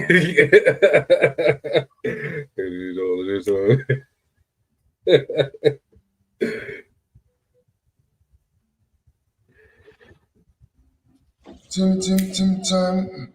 People wishing for a burner. Kill everybody walking. You know that it's on the finest for bitch or BT. How they watch you banging on BT, ballin' for Wally. Kill everybody walking. You know that it's on the finest. Tim Turner. People wishing for a burner. To kill everybody walking. You know that it's on the finest for bitch or BT. How they watch you banging on BT, ballin' for Wally. Kill everybody walking. You know that it's on the finest. Yeah, he's definitely cringe. But that was another song that had the ability to be fire, bro. Like the whole the theme of the song, like the basically using Timmy as like a metaphor for disadvantaged youth, and like how it like speaks to the evils. Like, bro, that could have been a fire song, bro. You tell me. You tell me. But yeah, when he looked up like that and his you can see like all the way down his nasal cavity, it was just weird shit he was doing. But yeah, like Fairly Godparents, yeah. But it's like, and it's kind of like a commentary on what your life could be like because everybody don't have that. So coming from where I'm from, I don't have fairy godparents, bro. And then it's like shit. I was wishing for a burner to kill everybody. Man, that song would have been fire. They ruined it though. But yeah, we finna get out of here, man. Y'all got anything to say before we get out of here? Oh, it's a couple super chats. My bad. You got anything you want to say, DJ, before we get out of here? Y'all got it tonight, man. Ain't gonna lie, I've been tired for like the past 2 hours, bro. I'm like, bro, I gotta get out of here, man. Shout out to D4VD. He said that song Timmy Turner made babies pull the headphones off and throw them to the ground. Yeah, the actual song was garbage, but the idea of it, the bones of it were really good. They just ruined it, and I think they did this shit on purpose. But who am I? Who am I? Appreciate it, Easy McCona. Thank y'all for tuning in to another Decipher live stream, man. I'm Skip. Last thing I gotta say, this from Easy McCona, is Lil B the only nigga to ever out rap Kendrick Lamar on Decipher. You're so based. DJ's brain is fried tonight. Yeah. This stream was something else. Yeah.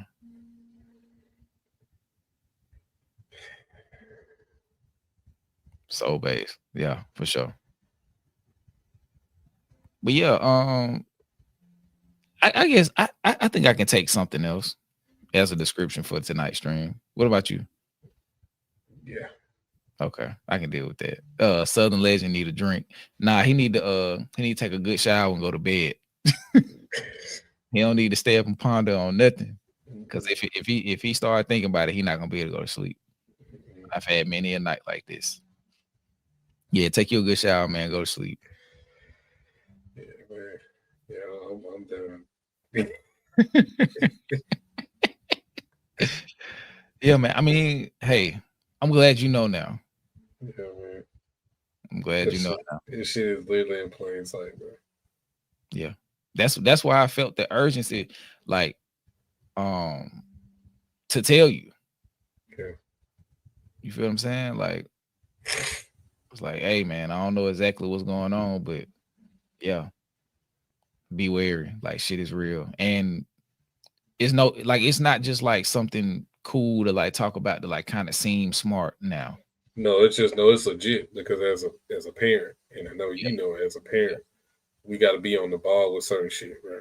Yeah, niggas gotta know what the fuck going on for real. So I get it. Like, we got lives that we literally gotta, guide through and make sure they good. So we gotta know this shit. So I get it. I never turn away that. Now that's the thing. I'm never gonna turn it away. It's just that in this moment I was not prepared to take it all in. So my shit just shot right now. I can't even really think straight, to be honest, because it's so much shit I'm really thinking about right now. Mm-hmm. Take it one day at a time. It is niggas that I know that I see now that I had to block that really was caping for that shit. Yeah. I'm just like, bro, it's nothing that y'all can tell me to explain to make the shit that he was saying and the shit that he does make sense to me. It's nothing that you can tell me. And the fact that you even trying lets me know that we don't need to talk. You're good. You're done. You're out of here. Put him on a bus, coach. Pack his ass up. Get him the fuck out of here. Done with y'all niggas. Like, nah, bro. Man. Shout out to 72 Pals, man. Took us on a great journey of enlightenment and like brought what they say, keys open doors. Keys open doors. So yeah, that shit brought a lot of thought together. So keys open doors. Keys open doors. So yeah, man. The next La Cosa Nostra episode is next week. Depending on if I have command strips or not, we're gonna do some rearranging. Yeah. Of the stuff on the wall. It's right there. Keys open doors. Right there. Yuck. But yeah, man. Once again, thank y'all for tuning into another live stream. I am Skip. And I'm DJ. Hip hop lives here, amongst other things. We out of here, y'all. Peace. If I can get to the end stream button.